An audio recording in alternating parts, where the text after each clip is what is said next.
On May 16, 2017, the demon race occupied the final inch of human territory. The human world had completely fallen. Amidst the fierce battle, with thick smoke and raging flames filling the sky, Si Chen stood in the middle of the battlefield. His cold face was smeared with blood. 7 years ago, several demon lords suddenly descended upon the world, among them Demon Lord Lan Yue. They led the demon army, relying on absolute power to crush humanity. He looked down on him with disdain and mocked. Do you really think you deserve to be called the last hope of humanity? Your entire race is just trash that can't even withstand a single blow. His claws condensed into a blazing red energy sphere.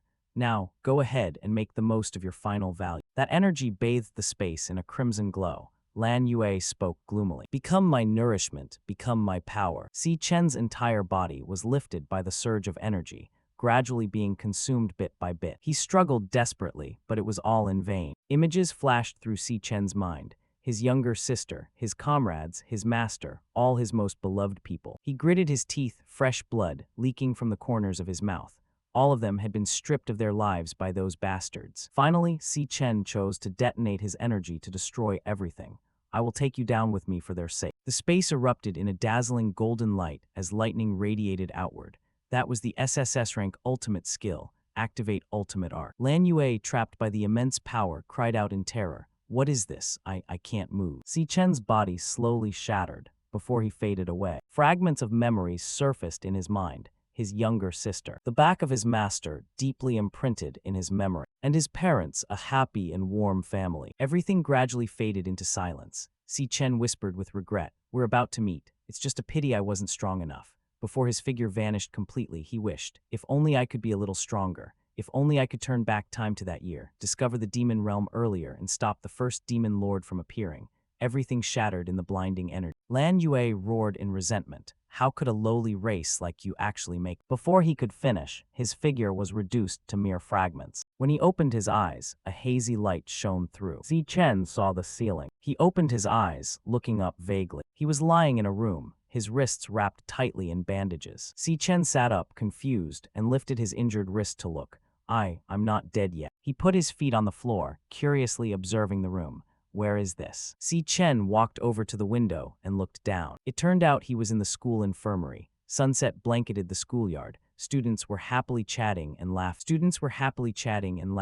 Si Chen was stunned, unable to believe his eyes. Hasn't the world already been destroyed? All these people, where are they? It took a long time for him to accept reality. I've traveled back 10 years, returning to the days when I was still a student. He looked at his young face in the mirror, his eyes widening in amazement. Suddenly, a line of glitching text appeared before him, displaying a screen with the words, Gluttony Power Fusion Complete. Only then did he realize his wish had come true. I have returned to before everything happened. Si Chen hurriedly checked his phone. The screen displayed 4:15 p.m. May 16, 2157. It took him a long time to digest this information. I've returned 10 years into the past. May 16, 2017. He knew well that this was 3 years before the first demon lord would descend. Those dark, harsh memories flooded back into Si Chen's mind. In 2020, 3 years later, the first demon lord, Wrath, would descend, opening the gates of hell. Other demon lords would follow, arriving on Earth because of that was the starting point of total destruction.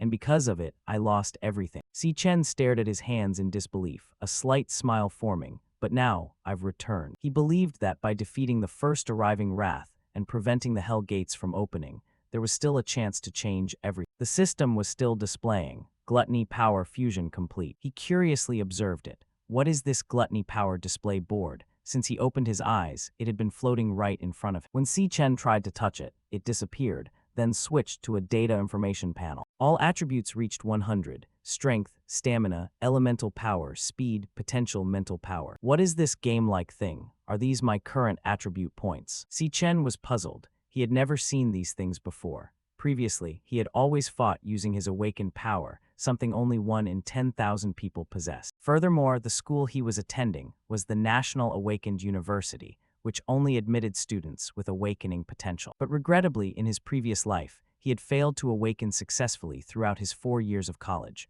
always staying at the very bottom of the food chain, where anyone could bully him. Si Chen rubbed his chin in thought, suddenly realizing, this is probably why I woke up in the infirmary. Suddenly, the screen switched to a new interface, catching his attention. It displayed information: career, lightning assassin.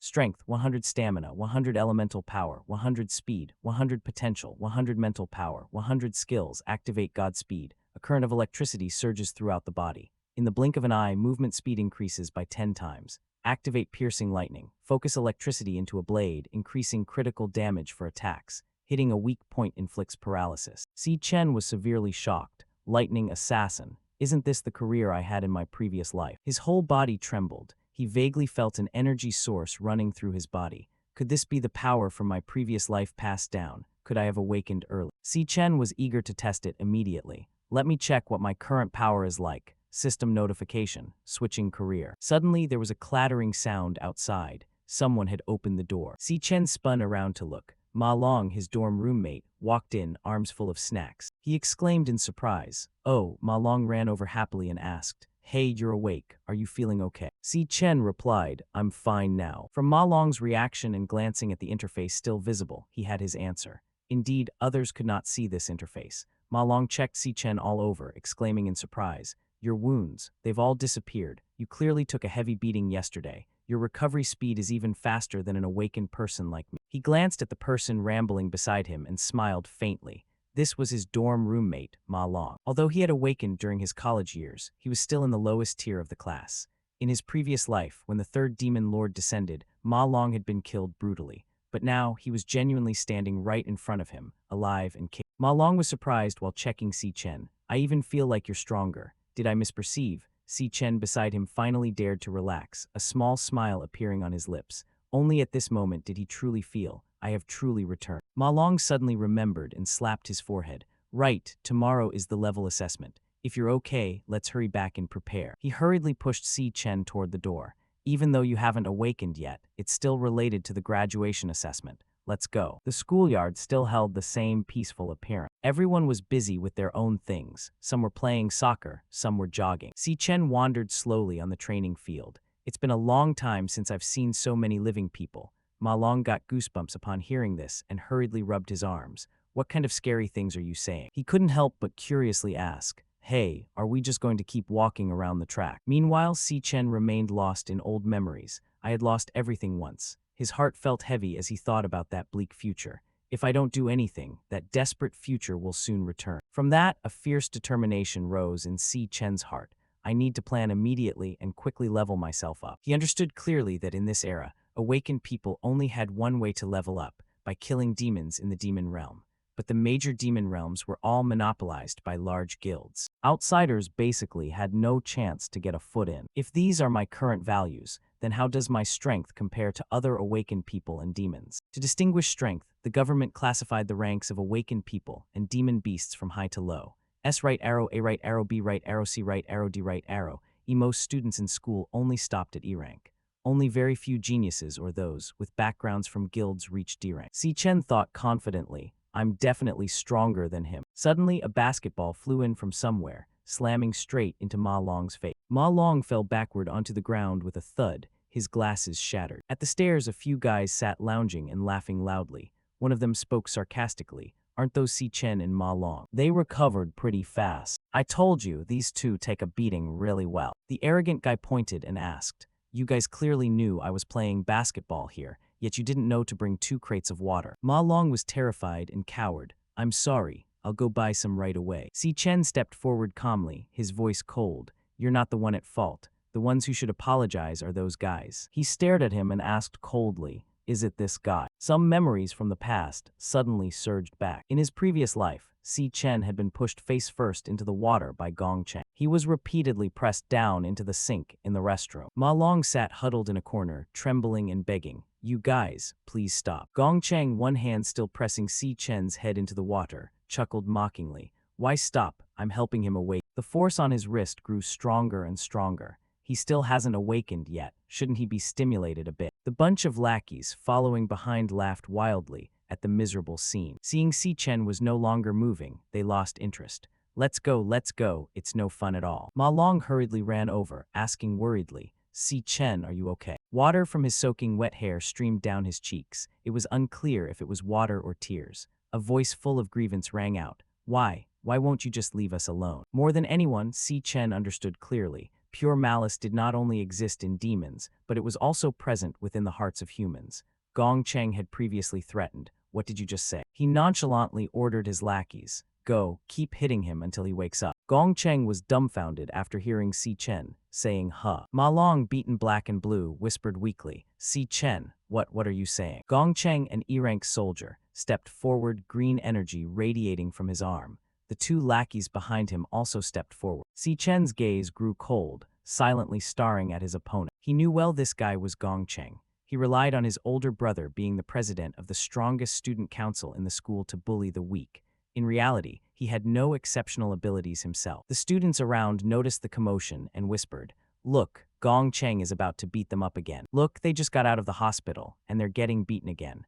One is the weakest awakened person, and the other hasn't even awakened. They're truly the two most useless losers in the school. Gong Cheng stopped in front of Si Chen, looking down from above. His voice cold as ice. What did you just say? Say it again. Don't bother us ever again. He raised his fist. I see you really want another beating, right? Si Chen casually brought his own fist up to block. Gong Cheng's legs staggered backward, his mouth letting out a soft moan of pain. That scene left everyone with their mouths agape in astonishment. What just happened? He actually blocked Gong Cheng's punch. He clearly hadn't awakened yet. Damn it, am I seeing things? Gong Cheng felt extremely humiliated by the pointing and whispering.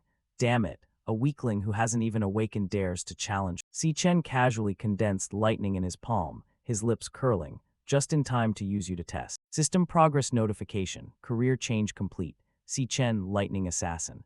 Additional info surfaced. Activate Godspeed. A current of electricity surges throughout the body. In the blink of an eye, movement speed increases by 10 times. Activate Piercing Lightning. Focus electricity into a blade, increasing critical damage for attacks. Hitting a weak point inflicts paralysis. Also, stats have been upgraded. Strength, 200 speed, 300 elemental power, 100 potential, 100 mental power, 100. Ma Long screamed in panic. You, since when did you awaken? Lightning crackled around Si Chen's body. Gong Cheng activated Undying Demon Armor, his hand enlarging, roaring excitedly. I see you forgot, you bastard. Lightning crackled around Si Chen's body. Gong Cheng activated Undying Demon Armor, his hand enlarging, roaring excitedly. I see you forgot, you bastard. He aimed his giant fist at Si Chen. Taste the flavor of a murderous assassin fist. But in the very next moment, he gaped in shock as Si Chen's fist appeared right in front of him. Bam! Gong Cheng was knocked down by that punch, his body flying far back, blood splattering everywhere. The students were shaken. What just happened in that blink of an eye? One punch knocked Gong Cheng away. Ma Long doubted his own sanity, watching the world shift drastically before him. They feel like they're dreaming. Is this really Si Chen? What on earth happened? Gong Cheng fell flat on his face, cursing. Damn you, you dare to ambush me. He shouted at his lackeys. What are you idiots still standing there for? But at this moment, Si Chen approached like a vengeful demon. Gong Cheng, still in pain, immediately lunged forward, snarling, I'll kill you. Si Chen arbitrarily reached out and grabbed his wrist. Then, he crushed the wrist and bent it hard back. Gong Cheng was left speechless in pain, screaming miserably. Si Chen raised a fist wrapped in lightning, dismissively saying, You're too weak. At that moment, lightning lit up a corner of the playground. Gong Cheng took the full force of that punch. He was thrown away like a torn rag doll. Thud, a heavy sound echoed.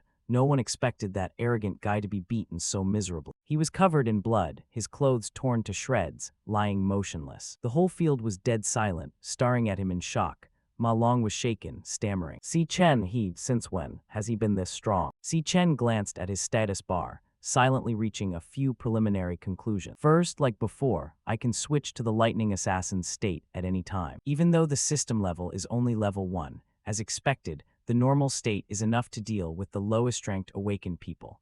This proves my current rank is higher than E rank. But exactly what rank it is remains unclear. But there is still one problem. I clearly defeated him, yet the system values haven't changed at all. He lifted Gong Cheng by his collar, lightning flashing around his body. From behind, a gentle voice rang out, Student, this is a school. Ling Wu, the student council vice president, spoke up to remind him. Although he was in the wrong first, this kind of punishment was enough. She smiled and advised, he won't dare to lay a hand on you guys again. Si Chen let go. Gong Cheng fell to the ground with a thud, lying still. He glanced at Ling Wu, curiously thinking, why is the student council so eager to protect him?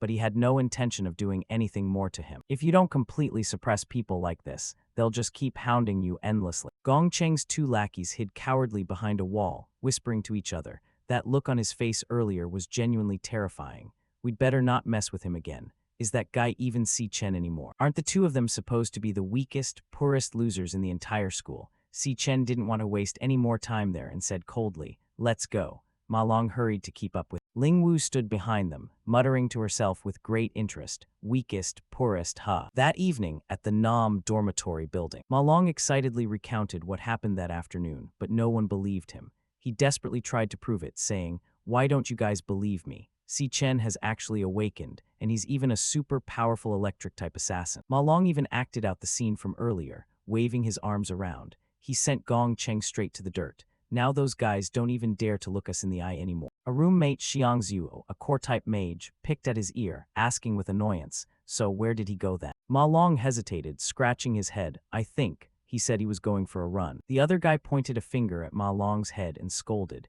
"If he's so strong, why does he need to go for a run? Do awakened ones still need to do basic training like that?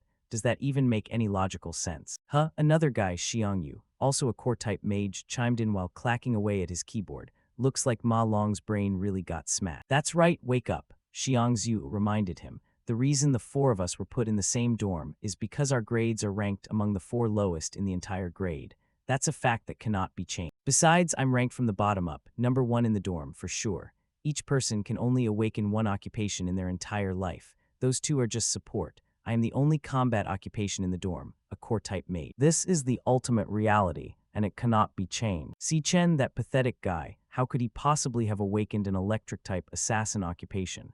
As for me, I've felt a lot stronger lately. Maybe I'll even make it into a society soon." Xiangyu didn't pay much attention, saying lazily, "Tomorrow is the final grade assessment before graduation. We'll know everything by then." At the E-rank training zone, the Demon Pit, a group of people was guarding a spatial rift. A silhouette stepped out from inside the rift. This person was Gong Ting, the school's student council president. Following behind him was Ling Wu. He briefed his subordinates before leaving. "Let's end today's training here." Suddenly, Gong Ting stopped when he saw a figure in the shadow. He asked, "Are you waiting here?" Gong Cheng was still bitter about what happened this morning and gritted his teeth. "If you don't do something, I won't be able to sleep tonight. In front of so many people, he humiliated me. He clearly has no respect for you at all." Gong Ting remained calm in the face of such outrage. "I understand." He promised that he would help you deal with him. At dinner, Gong Ting leisurely cut his steak. Ling Wu sat opposite him and asked, "How are you planning to handle this?" He replied, "He himself is not on par with others." Gong Ting seemed skeptical.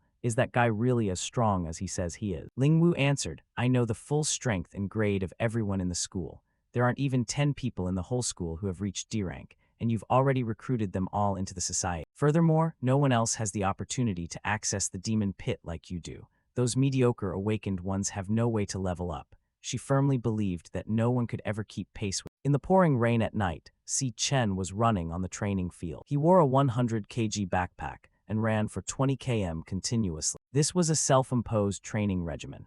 Basic training can improve physique, and awakened one's upper limit is directly proportional to their basic physical strength. Only when the physique is strong enough can one withstand and unleash the full power of their occupation. But this is still nowhere near enough. In 2020, the Demon Lord of Fury left the Demon Pit and descended upon the human world. In an instant, he slaughtered a massive number of people. The only family he had, his younger sister, Si Yun, died by his hand. Watching Si Yun slowly die in his arms, he desperately pleaded, "Don't. No." Si Chen was consumed by hatred when he thought of him. It was Fury who opened the gates of hell, allowing other demon lords to reach the human world. Therefore, his first stage goal is to kill Fury. Fury is the source of all destruction. The time for his descent is still 3 years away. He must be accelerating his growth. I have to be faster than him. Suddenly, the phone in his pocket vibrated. Si Chen took it out to check. The screen displayed a call from a name that was painfully familiar. Si Yun was calling. He was surprised and quickly pressed answer. "Hello." On the other end, Si Yun's voice asked curiously, "Brother, why are you calling me so much today? I was in a competition, and my phone ran out of battery. I just got back to the dorm and am plugging it in now." She happily continued, "Did you remember to tell me? If we win this prize money, we can finally cover the rent." Si Chen stood frozen in the rain. In that ruined future, he had prayed to the heavens countless times. Could it be possible to start all over again? Seeing that he was silent, Si Yun urged, "Brother, is it raining where you are? Why aren't you saying anything?" He swore that even if he had to pay with everything he had, even if it meant pushing himself into an endless hell. A soft voice rang out, "Nothing." Si Chen's face was streaming with tears, blending into the rain. It's been too long since I've heard your voice." Si Yun felt confused. "What are you talking about? Didn't we just talk on the phone the day before yesterday? After I finish the competition, we can meet up. Just wait for my good news, okay? Bye." Si Chen immersed himself in the rain as if to cleanse away the dark past and welcome a new beginning. Now, everything had truly started over from the beginning. The responsibility to protect his family made him persist in his training. 3 more laps. Si Chen swore that he must become stronger as quickly as possible to protect all of this. He finally returned to his room when it was late at night. His roommates were all fast asleep. 8 hours had passed since he returned to this era. Si Chen stepped into the shower, slowly getting used to this youthful body. Although his physical strength was still relatively weak, this was the perfect start. After changing clothes, he was still lost in thought. Next, he had to solve the most important question. Si Chen sat on his bed, anxious about the current situation. To level up, he needed to enter the demon pit, but the demon pits were monopolized by the guilds. Besides the elites, the majority had no chance to level up. How on earth can I get access to magic beasts? And that gluttony power, what on earth is it? As he closed his eyes, the system state suddenly transmitted. A burning red screen appeared, initializing, core status, 70%. The progress bar gradually filled up. Gluttony system, initialization complete. Si Chen was now drifting in a void. He opened his eyes wide, feeling himself in a free fall. He flipped his body and landed safely. Before him was a desolate, dark place, and in the middle of the air stood a tower piercing the sky. Si Chen couldn't help but be curious, whispering, "Where is this? I wasn't supposed to be sleeping." Looking at the thing before him, Si Chen realized it was a skyscraper-like tower, standing tall in the gloomy space. This tower, what is it again? From the muddy ground, monsters slowly crawled up. They were just white skeletons. They were Tang Zio, E-rank Cloud Warrior. A system notification suddenly appeared, changing occupation. He was astonished. Magic beasts. Could this be inside a demon pit? The next update notification. Occupation change complete. Level 1, Si Chen, Electric Assassin. Si Chen immediately condensed an electric blade in his hand. Even though the situation was still unclear, he had to deal with these annoyances first. Information about the electric assassin was updated. Flash God. A current of electricity runs through the body. In an instant, movement speed increases tenfold. Electric blade. Focuses electricity into a blade, increasing critical damage for attacks. Hitting a weak point inflicts paralysis. The group of Tang Zio charged at him. Si Chen used his electric blade to strike the weak point of the first one. Immediately, the update notification. Obtained 3 Tang Zio fangs. On his own, he flexibly took care of the whole bunch. With his current strength, dealing with these E-rank monsters was still more than manageable. Everything was terrifyingly real, not at all like he was dreaming. Experience points kept increasing. The system notified, leveled up, level 2 right arrow level 3. Looking at the glow surrounding his body, Si Chen discovered the most important thing. I can get experience and level up here. He opened his status board, overjoyed. All attributes increased by 5 points. He couldn't believe the benefits he was receiving. I actually have a demon pit to grind in alone. At this moment, Si Chen encountered the Tang Zio King, the leader of the monster. He swung his electric blade with all his might.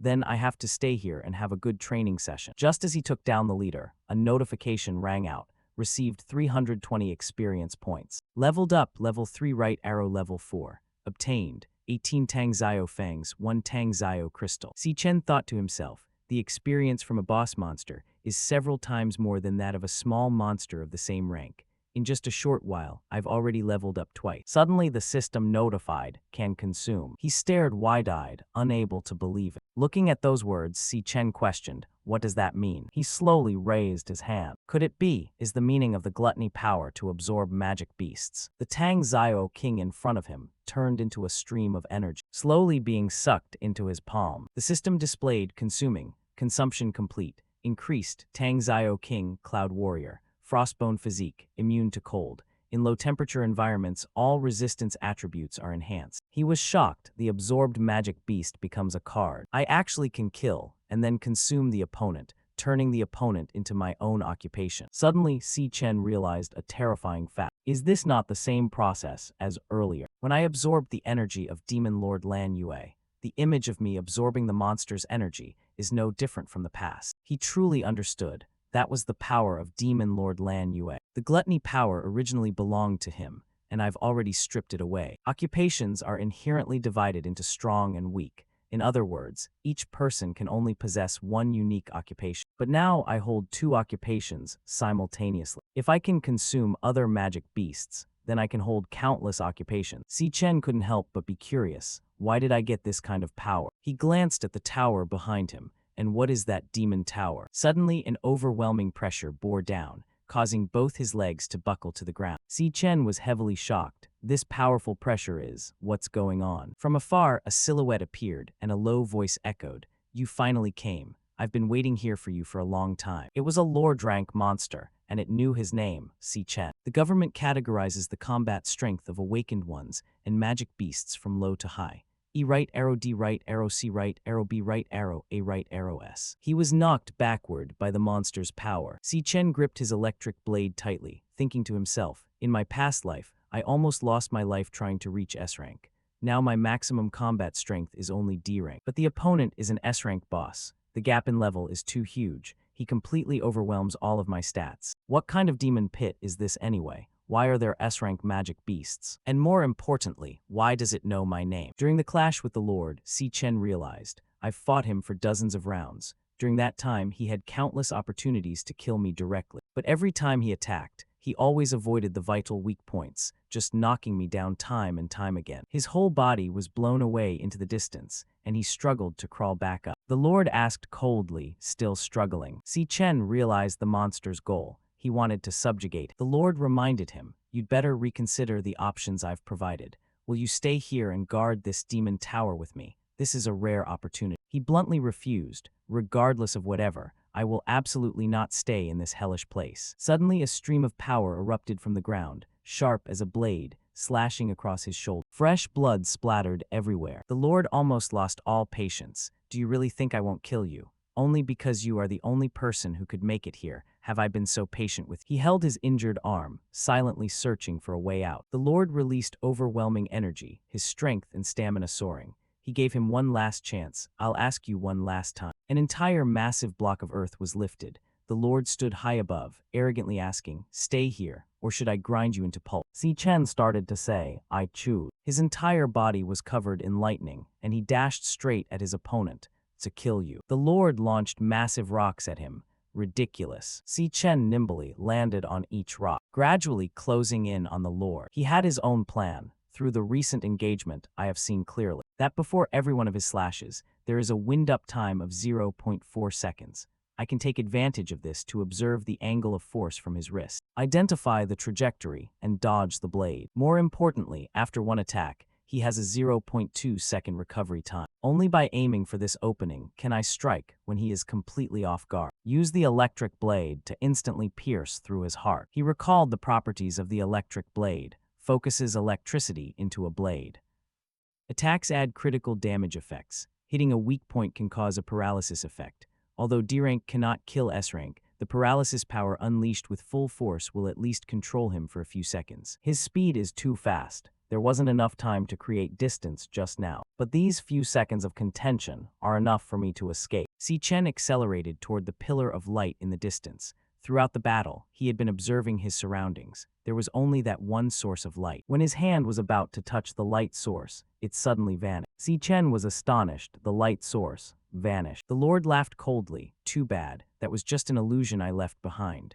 The exit you are looking for does not exist. This place is not a demon pit at all. He continued, however, you were very quick to find the weakness in my attacks. Interesting. Even when facing desperate pressure, you remained calm, analyzed the situation, and risked your life to find a glimmer of hope. You are truly someone who can bring hope. The final information rang out. This place is the Rakshasa Purgatory. Si Chen stared in astonishment at his appearance. That look, he had seen it before on Demon Lord Lan Yue. Si Chen didn't care, and immediately swung his electric blade toward the Rakshasa. He suddenly remembered it was in his past life, during the final battle against Demon Lord Lan Yue. He had transformed into countless different, powerful occupations. From a fire-type occupation with devastating firepower, burning everything to ashes, to a wood-type occupation where vines became weapons to bind and attack his opponents, and then to a lightning-type occupation where lightning was unleashed all around like a storm of thunder. Si Chen thought to himself, I remember very clearly. One of them was this exact appearance, the current form of Rakshasa.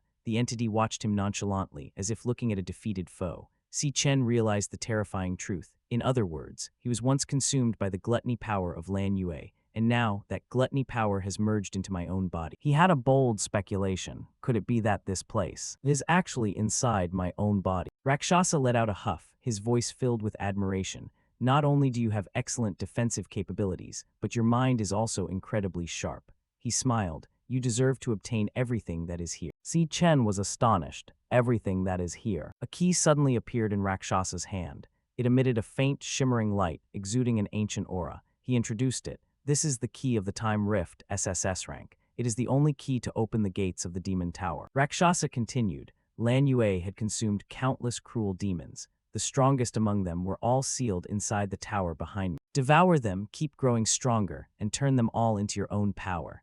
The key floated in the air before him. Si Chen reached out to take it. The system immediately notified. Obtained. Key of the Time Rift. He asked in confusion, why are you doing all this? Why do you want to help? Rakshasa explained, his voice low and filled with hatred. Among the demon race, there is both good and evil. The demon lords slaughtered my entire clan for their own selfish interests. I have always been waiting for a chance to take revenge. Fortunately, I finally met you. He paused for a moment before continuing. That person was right. You are the only hope, and only you can succeed. Si Chen quickly asked, who is that person? Rakshasa only reminded him before beginning to dissipate. The answer lies within this demon tower. Go find it yourself. He left a final sentence. Take my power and go seek revenge on them. Si Chen hadn't yet understood. Take your power. Rakshasa's entire figure slowly dissipated into smoke. Before disappearing completely, he said, from now on, you need to be stronger. Open the gate of the demon tower and consume everything inside. The demons in there will not be as lenient with you as I am. They are the most cunning and vicious creatures in the world. But you must endure it all. You must defeat them all. You must stand at the pinnacle of the world. Finally, bite and destroy every single one of those demon lords. Only then will you be worthy. Using his final strength, Rakshasa's body vanished completely.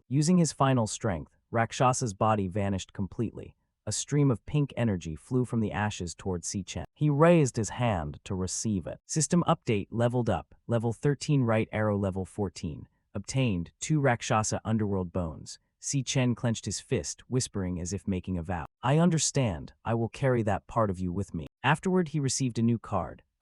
Rakshasa Purgatory, Return of the 100 Bones. Absorb physical strength from corpses and surrounding energy, converting it into your own at a corresponding ratio.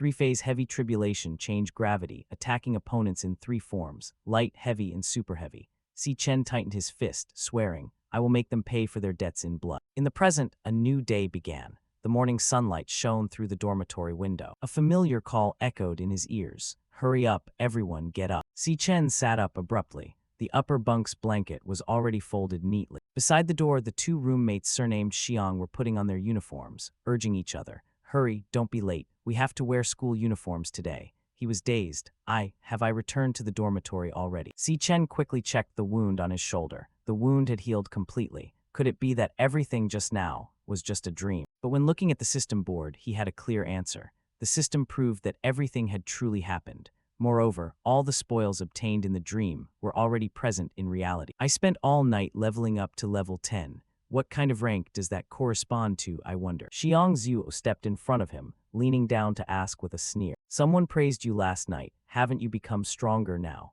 You even shook my position as the best in the dorm. Ma Long stood still, not daring to speak, only secretly urging him. Let's go, the rank assessment is about to start. Let me see how much you're actually worth. Xiang Zhu bought a loaf of bread, took a bite, and said with disdain, our dorm seems to be all E ranks, but don't forget that each rank is divided into sub-tiers.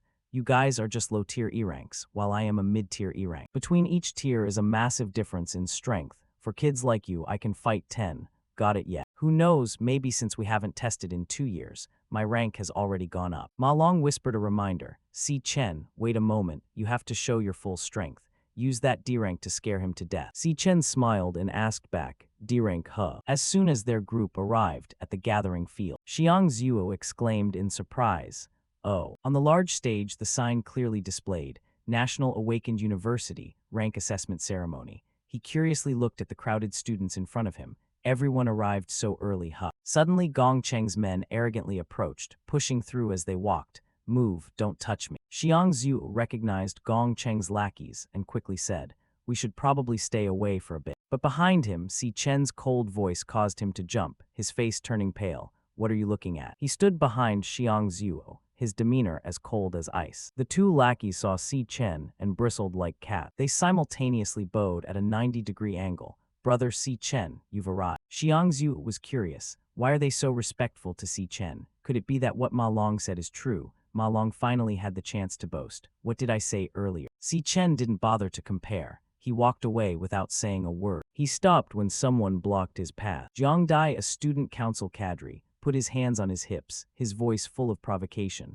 I heard someone had a conflict with Gong Cheng yesterday. Do you know that he is the biological younger brother of Lord Gong Ting, our respected student council president? The people around whispered in fear. That's Jiang Dai, a student cadre. Xiang Zhu couldn't believe it. Isn't Jiang Dai just a lackey? He's a D-rank big shot. How is he connected to Si Chen too? But why does the air feel so wrong? Jiang Dai spoke up, his voice dripping with sarcasm. You know, my hearing is extremely sharp. I can smell the scent of a true powerhouse. He leaned in close to his ear, whispering, but on you, there's only the scent of poverty from living at the bottom of society your whole life. His words were like a bucket of cold water that left Jiang Dai frozen.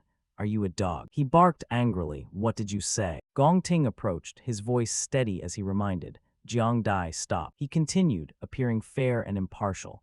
I have investigated the specific situation clearly. This matter was caused by Gong Cheng being wrong first. If you do wrong, you have to pay the price. That is deserved. Jiang Dai withdrew his killing intent and reluctantly bowed his head. Yes, Mr. President. He silently evaluated the Si Chen in front of him. He still maintained his cold look, observing his opponent without the slightest flint. From the stage, the teacher standing beside the large testing machine announced, attention students, the rank assessment is about to begin. We will proceed in the order of student IDs. After your name is called, please proceed to the stage in an orderly manner. Gong Ting turned to Jiang Dai. Let's go, let's prepare for the rank assessment.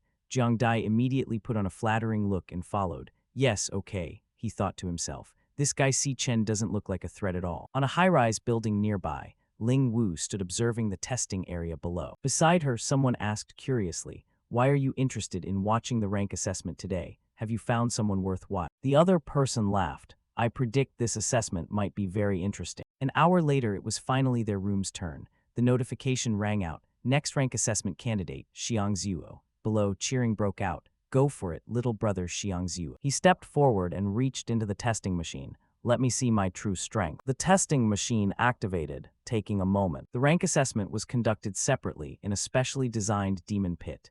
Inside, there was a demon heart, an energy core capable of absorbing energy. Awakened ones needed to release their full energy before the demon heart. The energy sensed by the demon heart would be transmitted outside through cable, finally displayed as data on a large screen. Final result appeared, rank, mid-tier. The teacher asked in surprise, recording complete. Are the other data points not yet released? Ma Long was excited. They're out. The next part is the most important. Si Chen thought to himself. Besides the current rank, it also measures another data point potential. This is the highest rank this occupation can achieve in the future. People with high potential are very likely to receive special attention from the country. The final notification appeared. Assessment complete. Current rank, mid-tier E, highest potential, C. Xiang Zhu walked away dejectedly. Looks like my rank hasn't improved at all in the last 2 years. I originally thought I'd surge to D rank. The teacher called out next. Next rank assessment candidate, Ma Long. Ma Long stepped forward to comfort his friend. Relax, little brother Xiang Zhu, we're even worse off. He happily said, you're not the only one who didn't reach D rank. Aren't we all the same? Next was Xiang Yu. Barrier, rank assessment, low tier E potential. See then Xiang Zhu. Barrier, rank assessment, mid-tier E potential. See Ma Long was confident. This school doesn't have many D ranks. Who knows, maybe this year there won't be any at all. Suddenly a notification rang out that shocked the three of them. Assessment complete. Current rank, low tier D, highest potential, B. Someone ran out happily. The entire hall became boisterous. The first D rank of this year has finally appeared. A moment later, Jiang Dai stepped out from the testing area. The notification continued. Assessment complete. Current rank, low tier D, highest potential. A. Ma Long covered his face, unable to bear looking. That's already the 8th D rank. Two teachers discussed. So many D rank talents have appeared this year. Although they are all low tier, it's very good for students without combat experience. That's true. Usually in a graduating class, there are at most 2 or 3 D rank students. Based on this trend, this year's graduation assessment promises to be very interesting. The notification rang out. Next rank assessment candidate. Gong Ting. Gong Ting calmly proceeded to the testing machine. Everyone was expecting. It's finally his turn. The student council president, and also the young master of the Imperial Guild, a heaven-chosen child with countless positions. Among them, Si Chen was quietly waiting. Beside him, whispering rose up. I heard he only reached D rank in the assessment 2 years ago. The highest rank measured so far in this batch is low-tier D, and the highest rank in our school's history is mid-tier D. I wonder how far he can go. The eye inside the testing room slightly opened when it saw the person walking in. Gong Ting's hands slowly touched the demon heart. He thought to himself, only by showing my full strength in the graduation combat assessment will I make the biggest impact. For now, I need to hold back some power. Even so, I will still be the person standing at the top in the school's history. The rank and potential notification boards gradually appeared in 2 brilliant, yellow-white colors. The teacher was curious. This color. The final result appeared. Everyone screamed in horror. Upper tier D peak potential. S. Jiang Dai shouted, the person holding the #1 record in the school's history. No wonder he is the long-lived president. Our school actually produced someone with S-rank potential. So jealous. We have witnessed history. The teachers discussed. The results are accurate. Upper tier D, S-rank potential. Should we notify the superiors directly? Of course. A teacher explained. An awakened one with S-rank potential is a rare treasure worldwide. They need special attention and protection from the state. Not to mention, he is the young master of the Imperial Guild. This news will definitely hit the front page of national news. On the high floor, the person next to Ling Wu clicked their tongue. Today's assessment truly had talent emerge. You knew early on that Gong Ting was a potential S-rank candidate, didn't you?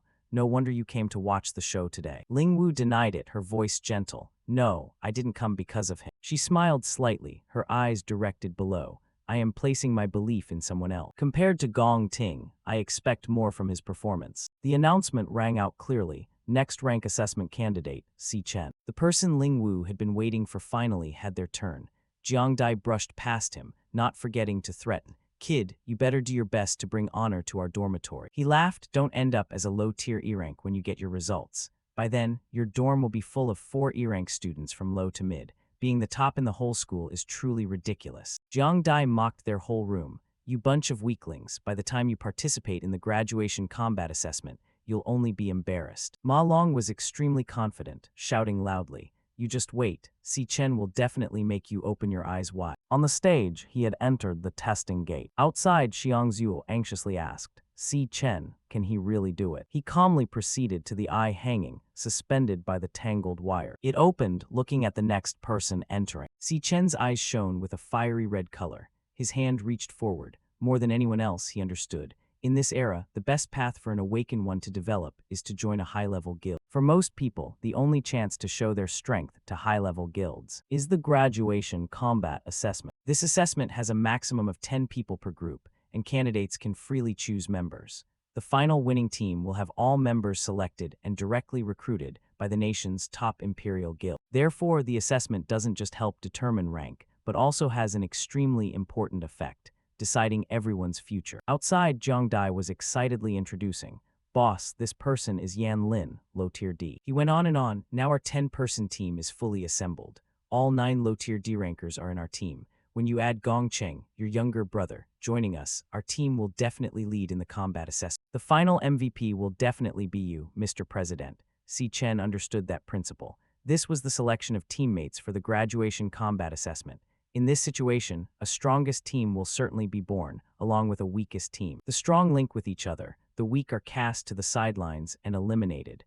This is the immutable law of survival. Ma Long had waited so long that his eyes were tired. How long has Si Chen been inside? Looking at the screen in front of him, there was still nothing. How come there's not even a bit of movement? Someone laughed. Si Chen's strength is probably too weak to determine a rank. The assessment is basically over. Let's go, back to the dorm. Jiang Dai invited. The rest of the people are definitely all trash. You don't need to wait. Anyway, our team is already full. Let's go find a karaoke bar. Gong Ting reminded them to call the team members together. Suddenly, the notification board in front began to display. Si Chen's rank appeared, upper tier D. This left everyone stunned. Ma Long excitedly shouted, "Upper tier D, look, I told you earlier, didn't I say so?" Jiang Dai was heavily shocked.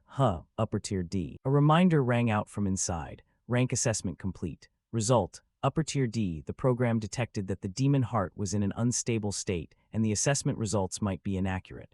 Candidates are required to retest. Si Chen calculated, just now I used my normal body without switching occupations. It seems that the basic strength of a level 10 is equivalent to an upper tier D rank. The notification updated, changing occupation, occupation change complete. He was currently flipping to the Tang Zio King card. Si Chen was impatient. Next, let me test it out with my currently weakest occupation. Outside, the rank display for him was shifting. It displayed mid-tier C rank. This shocked everyone even more. What's going on? Si Chen's rank just went up again. Jiang Dai felt like he had opened his eyes incorrectly today. C rank. That's absurd. There must be a problem somewhere. Even the teacher couldn't understand. I've never seen this happen before. Where did the system go wrong? The notification reminded them again. The program detected that the demon heart is in an unstable state and the assessment results may be inaccurate. Candidates are required to retest. Si Chen continued to test his strength, confident. With this, my other two occupations must both be above C rank. The notification updated continuously, changing occupation. Occupation change complete. Finally, he flipped to the Rakshasa Purgatory card. Next, let me test my greatest strength for a bit. The card displaying the Rakshasa's information appeared. The assessment eye suddenly bulged, as if it were being overloaded. It instantly turned into a swirling vortex of air. A cyclone accompanied by billowing electric power appeared in the sky. The group of students looked at the pitch-black, apocalyptic sky in terror. What kind of situation is this? Xiangyu clasped his hands and prayed. A celestial anomaly. Today will surely be recorded in our dormitory's history. It seems a world-shaking figure will emerge. His rank and potential board continued to switch. Final notification, potential, S rank. The teacher dropped his jaw, another S rank potential. Gong Ting also watched intensely, unable to look away. Due to the overload, the system emitted a warning. The letter S on the screen gradually faded, accompanied by a mechanical notification. Warning, system error. 3S appeared on the screen continuously. Potential points cannot be assessed. Exceeds the system's maximum load capacity. The teacher's face was now as purple as liver. The screen in front exploded, shattering into pieces. He hurried inside. It's bad. The demon heart is overloaded. Hurry and go check it. The students didn't know what was happening. Two teachers ran in after one another. The teacher asked, "Student, are you still okay?" Walking up to Si Chen, the teacher stood frozen, staring at the thing below. That eye had withered and turned gray. The teacher was shocked. The demon heart, is it dead? He sat down to inspect it. Could it be because it was used for too long today? Si Chen looked at the screen and thought to himself, I accidentally used too much power and the demon heart died. But this also gave me a pleasant surprise. New notification updated. Consumption successful. Linglong Demon Heart, A rank. Capable of detecting the strength levels of threats within a 100 m radius. If a threat is detected in range, it will issue a danger warning. Si Chen was surprised. The gluttony power can actually consume the power of the demon heart. He calmly walked out of the assessment gate. Si Chen's eyes flashed with a green light. The Linglong demon heart was active. He scanned the people in the courtyard. Their ranks displayed above their heads. Si Chen was secretly happy. Now I can see everyone's rank. This thing is quite convenient. He saw that Gong Ting was a mid-tier C rank, so Gong Ting was also hiding his true strength. Mid-tier C, nothing special. At this moment, the teacher stepped out and cleared his throat.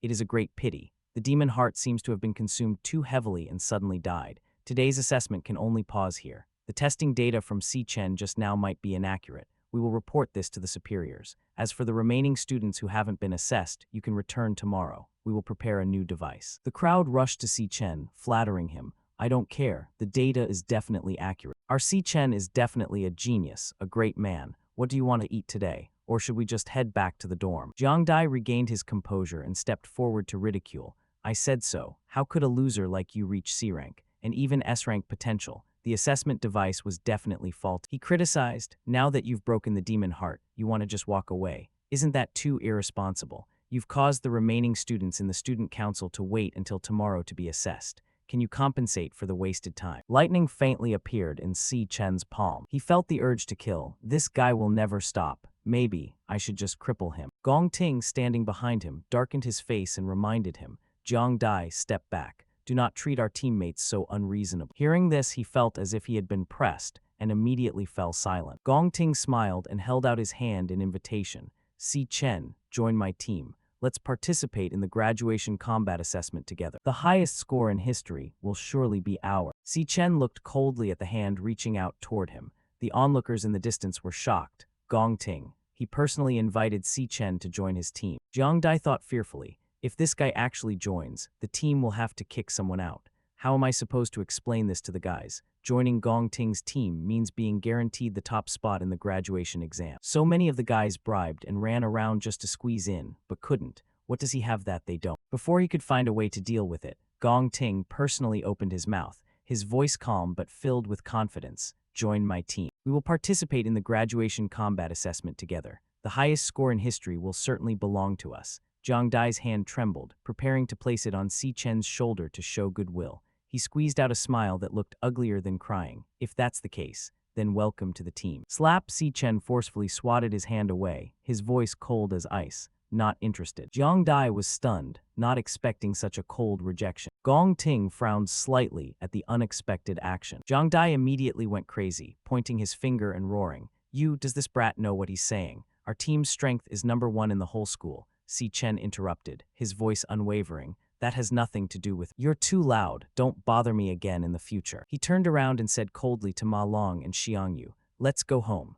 Jiang Dai, behind them, was red with rage, grinding his teeth. The people around whispered. Si Chen actually dared to refuse Gong Ting. Does he have the guts? That's the student council president. Or does he want to take the #1 spot by himself? Either way, his assessment result was mid-tier C. At any rate, there's going to be a good show to watch later. Ma Long and Xiang Yu whispered to each other. Did you see their expressions? They really wanted to kill him. They were so arrogant in front of us just a moment ago. Si Chen is too brave. Gong Ting smiled slightly, his voice calm. It's all right. It seems this brother Si Chen has his own way of thinking. From the high-rise building, Ling Yu sighed with regret. What a pity. The two of them can't team up. I was hoping to create a new record this year. Ling Yu replied nonchalantly. Now that it's like this, it's even more interesting. From birth, Gong Ting was born with a silver spoon in his mouth. This refusal is a direct declaration of war. Our president, he's not an easy person to deal with. Down on the field, Jiang Dai continued to angrily curse. The assessment must have been faulty to let him stand out. He actually thinks he's C-rank. Gong Ting looked coldly after Si Chen's receding figure and lowered his voice. What if the assessment wasn't faulty? Even if there is only a 1 in 100 million chance, I absolutely cannot let anyone else take my #1 position. He grabbed Jiang Dai by the collar, his voice dropping. No matter what, he is just a student without combat experience. We are the elites who have secretly practiced with me countless times in the demon pit.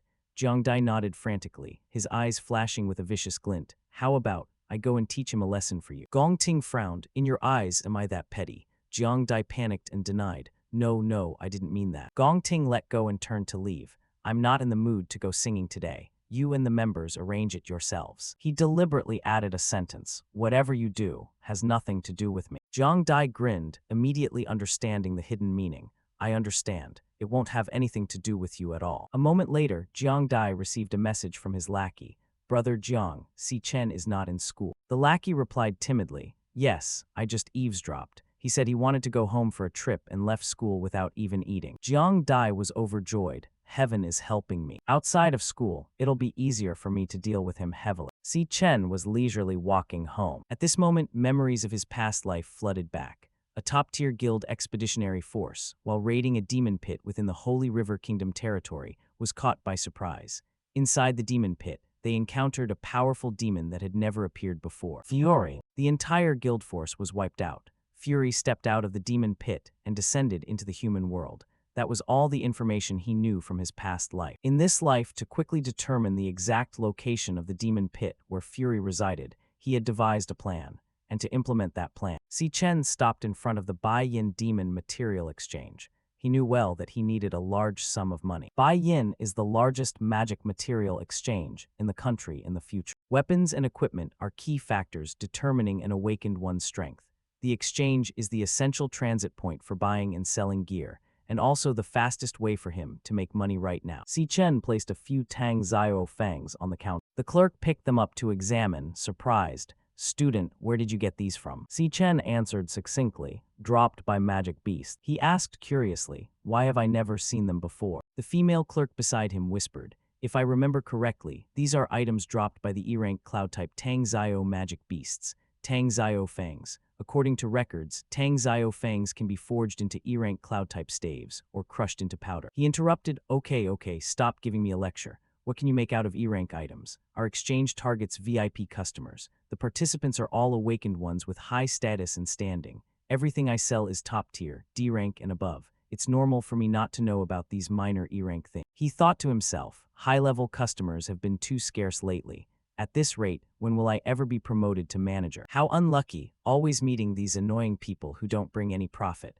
Better to push them all to the newcomer. He left his post and called, "Hey you Zio Lei, the rest of the procedure is for you to handle. Do it well, I have high hopes for you." The female clerk took the money and gave it to Si Chen. "This is your money, please accept it. Is there anything else you need help with?" Si Chen looked at the money. 10,000. For now, it was enough to cover the room rent. He pulled a massive greatsword from his storage space and placed it on the counter. "Then next, take a look at this weapon for me." The female clerk exclaimed in surprise, "A greatsword, so cool." She glanced at it and sighed. "Although I've never seen it before, I feel it must be at least B rank. No, wait, it might even reach A rank." The employee who had just returned took a glance and sneered. "A rank, what are you thinking? A rank weapons on the market are priced at 1 million. How many years have you been here and you haven't even touched one?" From afar, someone chimed in, their voice calm but authoritative. "You are correct. This is obviously not some B rank or A rank equipment." The employee immediately acted obsequiously. The boss's eyes are as sharp as ever. The person who had just spoken looked at the greatsword and said softly, "This thing clearly comes from hell. S-rank equipment." The two employees were terrified. S-rank. The boss, Qing Zhai, hurriedly grabbed Si Chen's hand. His attitude enthusiastically unnatural. "Welcome, distinguished guest. What an honor for you to visit. Follow me to the VIP room." He led him away, talking as they went. "Just tell me what you need." Si Chen was secretly happy. It finally appeared. Qing Zhai, this man was Qing Zhai, the owner of the Bai Yin Guild. Following that, after both had sat down at the table for tea, Qing Zhai asked, "May I ask, distinguished guest, do you already have a plan for this equipment?" Answering, Si Chen said only one sentence, 1 million. The answer could not help but make Qing Zhai feel surprised. Only 1 million. You must know that A-rank equipment on the market has reached millions, and this type of S-rank weapon is worth at least tens of millions. This is a priceless item on the market, with thousands of people fighting to snatch it. On this side, the protagonist, even though he heard the advice, remained firm in his intent. "I want to use this S-rank equipment as collateral to borrow 1 million. I will take it back in 1 month." The more he listened, the more surprised Qing Zhai felt. In his heart, he mused, is using S-rank items as collateral something a university student could think of? It seems he doesn't want to sell this equipment, but wants to use it himself later. A person with a mind far more mature than his age, and who is capable of finding such a masterpiece. Is this a young master who ran away from home, or a super genius hiding their true strength? In short, this person is definitely not simple. Unaware of the thoughts in his heart, the protagonist continued to set the conditions. "Only 1 month. When the time comes, I will repay the money immediately. Furthermore, after 1 month, I will pay an additional 10% interest. How about that?" At this point, Qing Zhai didn't rush to agree, but ordered the girl standing on the side. "Zio Lei, you go outside first." After she left, Qing Zhai changed his expression and said, "If I am not mistaken, the environment you are studying in must be the National Awakened University. Furthermore, the National Awakened University has an annual graduation combat assessment. This year's exam will take place in 1 month, and the first place prize is exactly 1 million, which matches the amount you are borrowing perfect. I dare to guess you are certain of taking first place in the exam." Si Chen was silent and said nothing, only quietly observing his opponent. On this side, Qing Zhai also stood up and continued voicing his guesses. "Clearly, you can receive the prize money in 1 month, but now you are rushing to mortgage a valuable item to borrow money. This means you truly need this money right now, and you must have been cornered to have to resort to this strategy, right? If that is the case, then I can immediately lend you 1.5 million in cash, and for 1 month, the interest rate will be 0. Consider it me making a friend with you," he said refreshingly. The generosity of the guy made Si Chen's face look naive, not knowing what to say to match. Qing Zhai just winked mischievously and guaranteed, "Rest assured, I will strictly keep everything today confidential. However, if you have any new trading needs in the future, please consider using our exchange first. I will give you the best possible discount. How about it?" Turning towards Si Chen, he couldn't help but admire Qing Zhai's eye for people. He thought to himself, just a little information and he deduced my background and needs, very smart. After knowing my difficult situation, instead of robbing a burning house, he offered even better conditions to seek long-term cooperation. No wonder in the future he will make the buy-in exchange a global marketplace. If I want to destroy Fury, I cannot rely on my own strength alone. So first I need to find some reliable partners for cooperation. Happily, he shook hands with him. Following that, after signing a contract, Si Chen's account immediately received 1.5 million. Qingzhai also smiled and said, "The contract is complete. The money has been transferred to your bank account." Speaking of this as if thinking of something, he reminded, "Furthermore, since you've mortgaged such a good weapon, what will you use for the graduation exam? Do you need me to lend you some equipment?" For now, although we don't have S-rank equipment, we have plenty of high-end B-rank and even A-rank gear. Replying, Si Chen gently refused. "No, not. For a weapon like the one just now, I have another one right here." Finished speaking, he took out a blade identical to the one before. The fact that Si Chen possessed two S-rank weapons at once made the three people standing aside sweat bullets. "Oh my god, what is this?" someone screamed. Luckily, Qingzhai quickly regained his composure and bid the protagonist farewell. True heroism in youth. He turned back to look at his two cheering subordinates. Luckily, Xiao Li kept this precious guest, promote her immediately to manager at the front. Ahead, Si Chen was walking when he suddenly stopped and said, "Oh, that's right. I want to buy some things." He didn't know what he had bought. Time passed after leaving the exchange. Si Chen had reached the long-distance train station in Changshan County. Looking at the scenery before him, he silently reflected. In his past life, money problems had plagued him for a long time. At that time, he had just graduated and hadn't awakened yet, so he didn't have any opportunities that would accept. "I had to do all sorts of odd jobs just to earn enough to pay the rent and cover daily expenses. For me, I could only live in the most frugal way possible. Even when I received the admission letter from the International Central Academy of Arts, I silently tore it into many pieces because I was afraid of becoming a burden to my family. That was why my younger sister even gave up her dream of finishing high school and returned to reality." Si Chen looked left and right as if searching for something. It wasn't early anymore. Shouldn't Xiao Yun have been waiting here already? Suddenly, a familiar voice rang out from behind him. "Brother, I've told you so many times, if you want to pick me up, you have to go to the exit, not the entrance. Have you been so busy that you've become dazed again?" Si Yun said reproachfully while pulling her suitcase along. The familiar silhouette made Si Chen's gaze free. But Si Yun didn't seem to notice anything strange and continued to complain. "Brother, why didn't you help me carry my luggage?" "Hey brother, why are you just blanking out like that?" she called out once more, seeing that Si Chen didn't react. The protagonist suddenly wrapped his arms tightly around his younger sister, which left her feeling a little confused. Without knowing why, only Si Chen understood everything. "It's been 7 years and I've finally met her again. Xiao Yun," he whispered to himself. These intimate actions of his actually angered his younger sister, who used 2 fingers to jab straight into his side. "Hey, do you want to crush your own sister to death?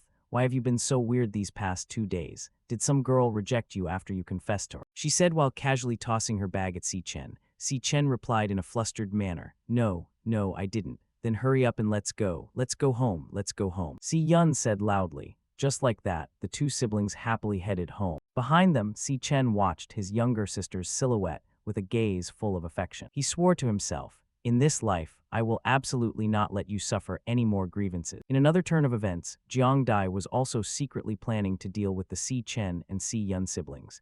He instructed his lackeys, "This is the path that brat Si Chen always takes on his way home. We will lie in ambush, and as soon as he shows himself, attack him immediately for me. I must make him taste what it's like to suffer the consequences of provoking me." Beside him, a lackey saw this and hurriedly tried to dissuade him. "President Jiang Dai, many members of the student council have arrived.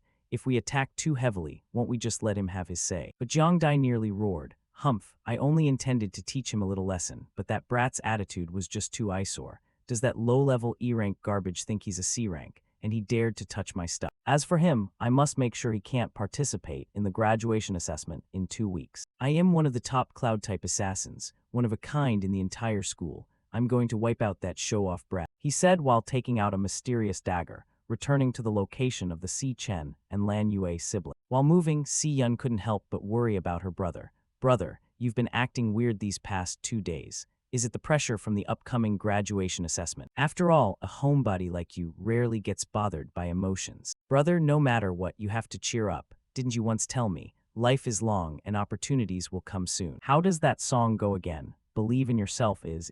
She sang happily, her carefree demeanor making Si Chen feel a bit of joy in his heart. He couldn't help but think, Xiao Yun's intuition is truly sharp. Just by meeting, she felt that something was different. At this time, she still doesn't know that I've awakened, so she still thinks we're living that frugal life as before. Thinking of this, he smiled and said, I'm really fine, Xiao Yun. Unlike what he thought, his younger sister Si Yun was full of suspicion. Is he still keeping his mouth shut now just for a man's dignity? Men start building walls for themselves when they reach a certain age. Yeah, the books aren't wrong after all. It seems my big brother has reached that age. Right at that moment, behind them, Jiang Dai's group was secretly following. A lackey, after confirming the target, said, President, next to that brat, there's a younger sister. Hearing him say that, Jiang Dai's eyes lit up with joy. Isn't that just perfect? This alley doesn't have any cameras. Guys, we're in for a treat this time, he said happily, unaware that at that very moment, Si Chen had sensed the presence of the entire group. This aura. It's the student council. They actually dared to come all the way here. Without the slightest hesitation, he took out a pair of headphones, stuck them into his younger sister's ears, and instructed, Xiao Yun, there's a song I've really liked lately. I've been listening to it over and over. You listen to it for a bit. On this side, Si Yun saw this and didn't suspect anything. Oh, since when did you like listening to music? After speaking, she couldn't help but think in her heart, that's good. Music can convey a person's emotions. Then let me try to understand you a little, brother. Turning back to Si Chen, while Si Yun was enjoying the music, he prepared to deal with Jiang Dai's group. In his sight, the strength rankings of Jiang Dai's group immediately appeared above their heads. While Si Yun was still listening to music, the group carrying weapons rushed forward simultaneously to attack. As for the protagonist, he started to get furious. He reminded himself, in my past life, in the year 2160, I lost my last family member. Until the year 2167, I was reborn and returned. Only then did I meet my younger sister again. This is 7 years after being reunited with my family. Yet you guys dare to come here and cause trouble. Instantly, he dashed straight at the lighter, causing his body to fly backward like a torn sack. It wasn't over yet. Immediately, Si Chen focused his strength into his fist, aiming at some long-haired guy, leaving him incredibly panicked. But before this guy could react, the protagonist's body moved as fast as lightning, immediately taking him down along with the two guys behind him. He performed a knee strike straight into the guy in the red shirt, sending him flying back. Another guy in black saw this and hurriedly clenched his fist to rush forward. However, his fist was easily caught by Si Chen. Next, he quickly executed an elbow strike that shattered the black-shirted guy's arm bone. The pain made him unable to hold back his tears. My arm, he stammered. Before he could finish, he took a full punch to the face. His body flew backward like a cannonball. By this point, Jiang Dai could no longer maintain his composure. He panicked inside. No way. Holy crap, what's up with this kid? Why is he so strong? Number 54 asked when he saw Si Chen rushing quickly toward him. As for Si Chen, he continued to use his advantage in strength and speed,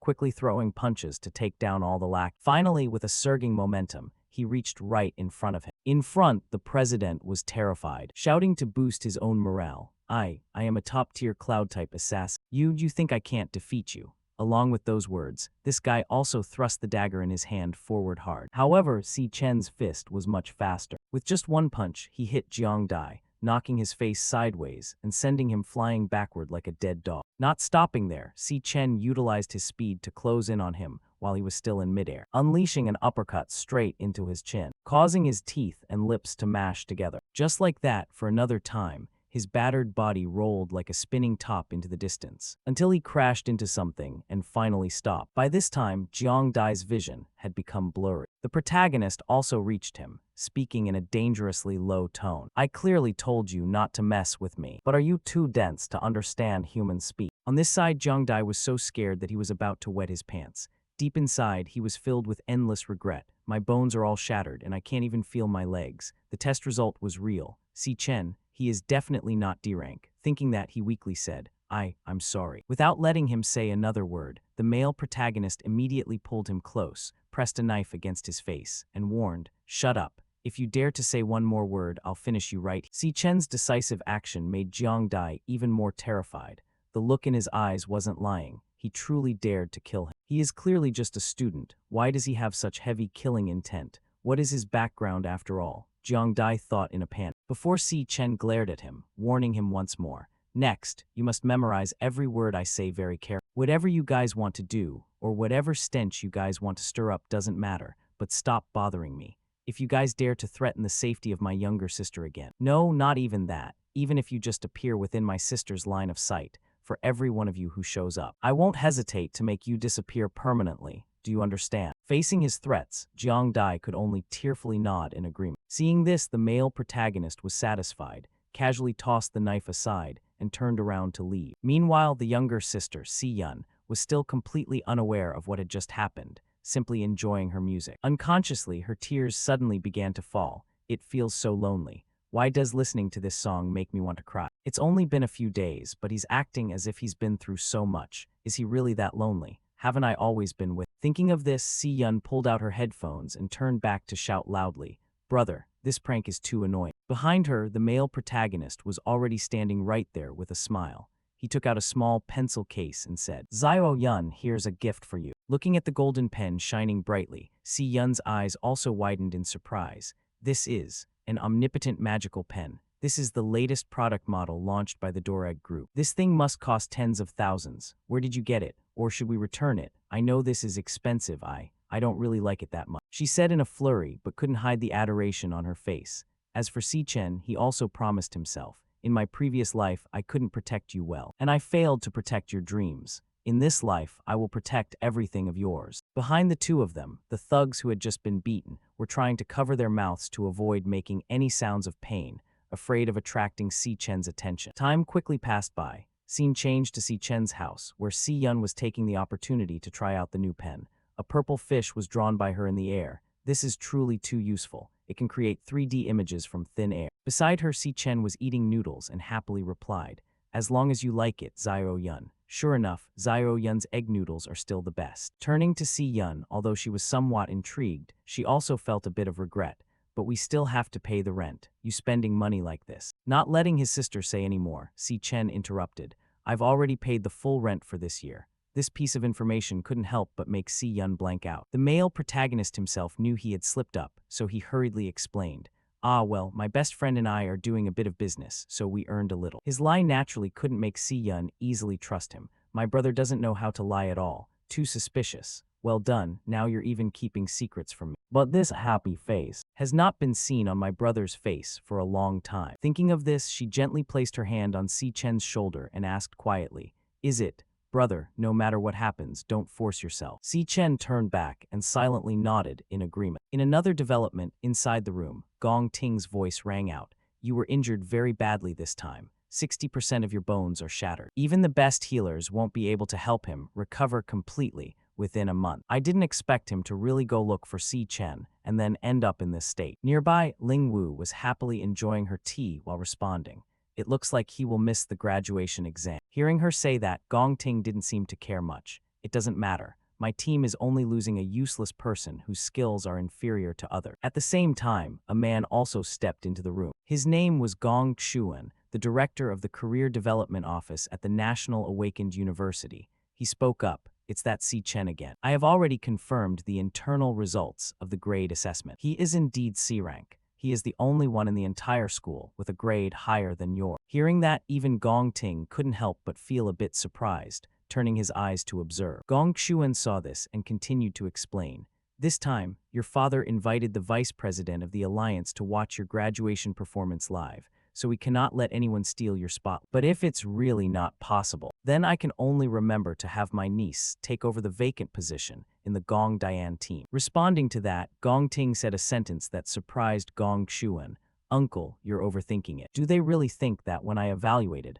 I used my full strength? Rest assured, wait until the real combat assessment day. I will let everyone know who is truly the strongest." Cut to Si Chen's location. While taking a bath, he was reviewing his own schedule. Today's 100 km weighted training completed. The immediate financial issue has been resolved. Everything is going smoothly. After graduation, I can start planning formally. The next mission is to successfully win the 1 million champion prize of the graduation exam and pay off all of Qingzhai's debts. The contract with Qingzhai must be honored.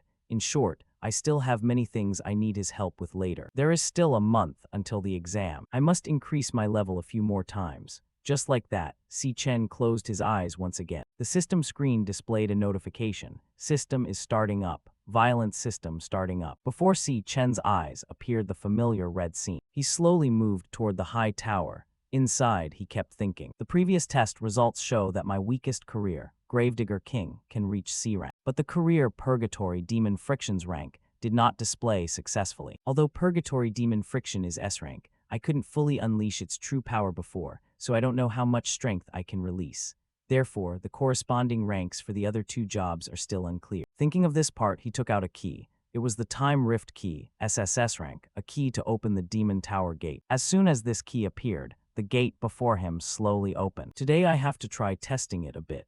I wonder what the scene inside the Demon Tower will be like. Just like that, he quickly stepped inside. And then, when he appeared at the other end, the scene before his eyes made Si Chen appear somewhat surprised, and he said, "This place is." After stepping out of the gate, Si Chen appeared in a place called Starlit Wasteland. As soon as he set foot on this land, his whole body suddenly slumped down, as if something heavy was pressing on him. He coughed heavily without stopping and said, "The gravity here is just too terrible. The door I just entered has disappeared. I must kill the boss of this floor to reopen it. In an environment like this, at most I can only unleash 30% of my strength. I must think of a way to adapt to this place quickly." Those were the things Si Chen was calculating. However, right in front of him, the figure of a purple lion appeared. It was a phantom lion. Seeing his opponent appear, Si Chen immediately changed his career to the assassin career with lightning attribute. He gripped a bolt of lightning tightly in his hand, looking straight at the opponent and muttered, "Is your enemy me?" On the opposite side, the phantom lion didn't say much and immediately lunged to attack. Luckily, Si Chen reacted quickly. He ducked and slid forward, easily dodging the attack. Immediately after, he used the frenzied blade skill, turning to attack with lightning speed. Inside, Si Chen also kept reminding himself, "My body is too heavy, must end this quickly." With his overwhelming speed, Si Chen stabbed the lightning bolt straight into the phantom lion's neck. However, because he didn't hit the weak point, the paralysis effect failed. Si Chen's eyes widened in surprise, missed the mark. High gravity has a huge impact on my speed and accuracy. The assassin career has almost lost its advantage, but this monster is so comfortable. Is this the level of monsters in the purgatory of the Demon Tower? Thinking of this, Si Chen reached forward to block its bite. While quickly changing his career to Purgatory Rakshasa, purple sparks of fire began to rise from Si Chen's body. Then I will switch to Purgatory Rakshasa. The core advantages of each career are different. Hand-to-hand combat must rely on the warrior, with extremely high strength and stamina. Stacking gravity to the maximum, maximizing the impact force when landing. With the boost from this career, Si Chen immediately struggled. He slammed the phantom lion's body onto the ground, causing the ground to crack into many pieces. Not stopping there, he channeled power into his fist. In the already high-gravity environment of this floor, the power of one of his punches was enough to increase 60 times. Below, the phantom lion also seemed to feel fear. Immediately after, Si Chen's heaven-shaking punch landed straight below. He shouted loudly, "Don't you dare try to stop me. This is the skill of Star Warrior Intent, triple-phase disaster in super heavy mode." With the power of that punch, the ground was plowed into a shape beyond recognition. Time quickly passed by, waiting for the dust to settle. On the ground was a deep pit, and the phantom lion's head had also been smashed to pieces. The system gave a notification. "You have obtained the phantom lion's bones. You received 12,000 experience points. Level increased from 10 to 11. On this side, our male protagonist was still lying there breathing like a cow due to exhaustion. Inside, he kept thinking. Each star on the card represents an index point. The more stars, the higher the intensity after changing careers. The Purgatory Rakshasa has more stars, so the overall increase is also higher. The career rank after changing should be slightly better than the lightning-type assassin. But just now, dealing with a B-rank monster required using my full strength. It seems that with my two careers currently, the rank still cannot surpass B-rank." At this part, Si Chen suddenly felt cold as he realized something. Come to think of it, why is it that this time after taking down the monster, the system didn't show the absorption option? Furthermore, the door to the next floor didn't appear either. Could it be? Inside his head, a dangerous thought began to emerge. Sure enough, just as expected, immediately after that, a spatial rift appeared behind the male protagonist. From inside, one could clearly see every pair of bright eyes staring at Si Chen. Si Chen hurriedly turned his back, feeling a bit panicked. Could it be that the boss still hasn't appeared? The thing I just risked my life to take care of was just a stray monster. At the same time, countless phantom lions began to rush out from the spatial rift, at an extremely fast speed. Si Chen hadn't even had time to react when one bit down hard on his arm. The remaining ones also took the opportunity to rush over, biting and tearing endlessly. At this moment, Si Chen finally understood the true meaning of the words. Purgatory Rakshasa said. Once the door opens, the thing that fills the person will be endless pain, but you must bear it all. You must overcome it all. Don't know how much time had passed. Our male protagonist suddenly jumped up from the bed, his whole body sweating constantly from tension. The pain he had to go through earlier seemed not to have disappeared. Muscles torn apart, bones separated. The pain in the dream was terrifyingly real. There are no shortcuts to getting stronger. The path to this lonely and arduous purgatory has just begun. Time quickly passed. Today is Friday, May 20, 2157, at the Grand Hall of the National Awakened University. Every student was fully present. Naturally, Gong Xuan, in his capacity as the director of the affairs office, could not be absent. On the students' side, a brown-haired guy spoke up. Hey, did you guys hear? I heard that for this graduation combat exam, the high-level officials of the Guild Alliance will also come to watch live. People nearby hearing that understood. No wonder the graduation exam rules this year have all been changed. In previous years, there were no minimum requirements for the number of people and grades, but this time it requires each team to have at least 5 members, and furthermore, at least one of them must be an upper-level E rank. Another person hearing that asked, is that to increase the entertainment factor? Who knows, someone else answered. Turning to Gong Xuan, as if the time had come, he spoke. All students of this batch have been sent to your bracelets. Students, please check your bracelets and quickly complete your team formation. Everyone hearing that hurriedly checked their bracelets. A holographic screen displaying the names and grades of everyone appeared. However, Long's friend also quickly realized something strange and hurriedly said, "Oh, that's not right. Si Chen, how can you only be a low-level E rank?" Not to mention them, even other students noticed the issue and whispered to each other, that Si Chen guy, when testing, it clearly showed C rank, so how did he become low-level E rank? Whispers began to erupt, so it turns out the testing machine was broken earlier. Hey, if I didn't get into Gong Ting's team, I would have teamed up with Si Chen, who would have thought he's only low-level E rank. Now it's bad, surely no one wants to team up with him anymore. Graduation exam is so important, who wants to carry low-level burdens? Si Chen didn't accept Gong Ting's invitation at that time. Now he's probably regretting it to death. On this side, Gong Ting didn't say anything, staring at his uncle. And Gong Xuan also flashed a smug smile, whispering in his heart, "My incompetent nephew, when will you understand how to truly utilize power and human nature? Let uncle teach you then. Your opponent will not even have the eligibility to compete." Ignoring the crowd whispering, the teacher's reminder voice rang out. "Students, please manage your time, quickly form your teams." Sure enough, right after these words, all 8 students rushed to find Gong Ting to beg to be his subordinates. President Gong Ting, please let me join your team. Choose me, choose me. President, I am a third-year student. I will definitely not be a burden. Team leader, my individual healer Zhang Yi can definitely provide great help to the team.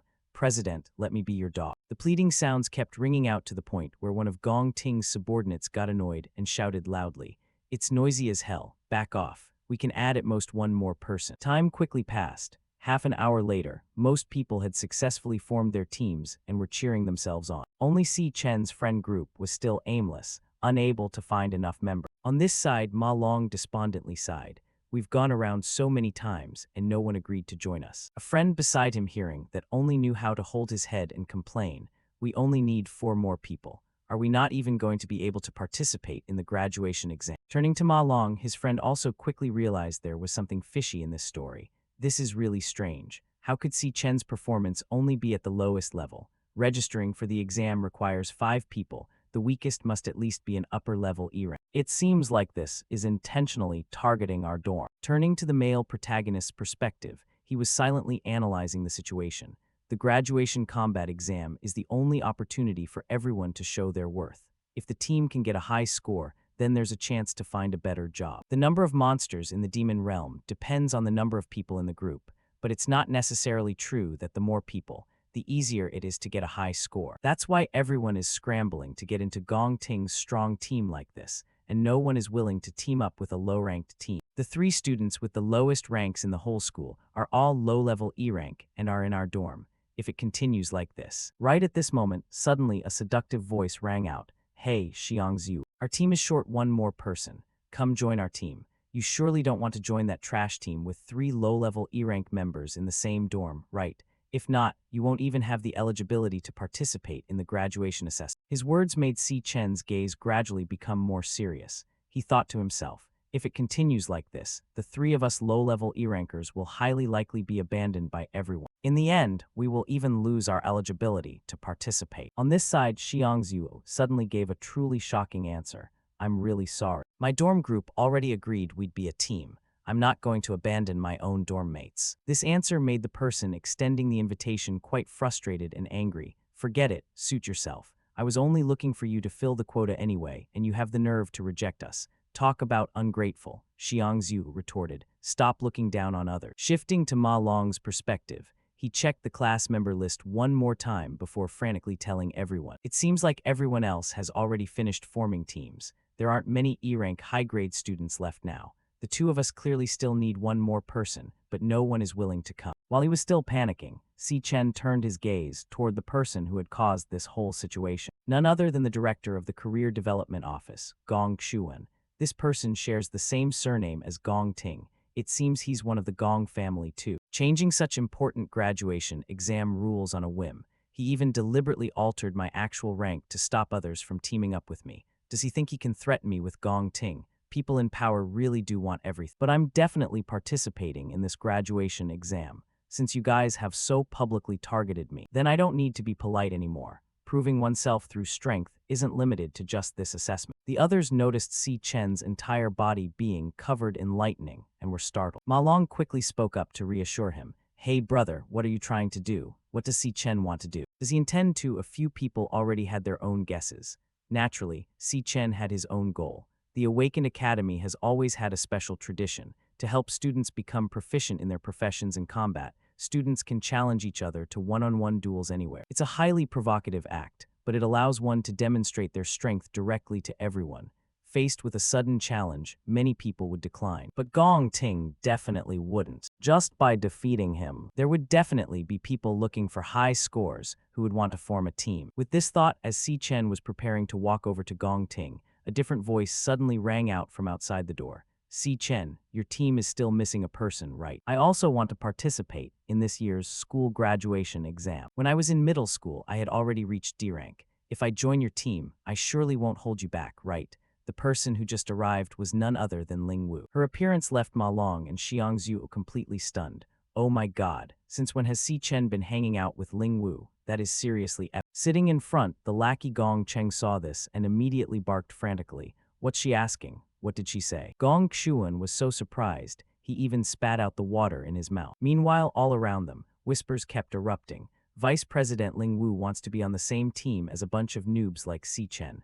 Isn't she an exchange student from outside? Why does she want to join our school's graduation assessment? Her background has always been mysterious. Rumor has it she's a genius girl from the Shenghe Kingdom. Returning to Gong Xuan's perspective, after a moment of surprise, he shifted to a state of anger and muttered to himself.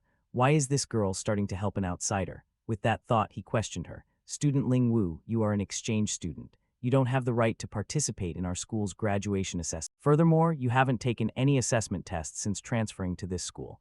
I haven't seen any test result report that can prove your genius rank. Your participation in this assessment is strictly against the regulation. No sooner had he finished speaking than the figure of a tall man suddenly appeared in the auditorium. Director Gong Xuan is right. Ma Long saw him appear beside them and shouted in a panic. Principal, since when have you been here? Gong Xuan, on the other hand, hurriedly stood up, feeling incredibly flustered.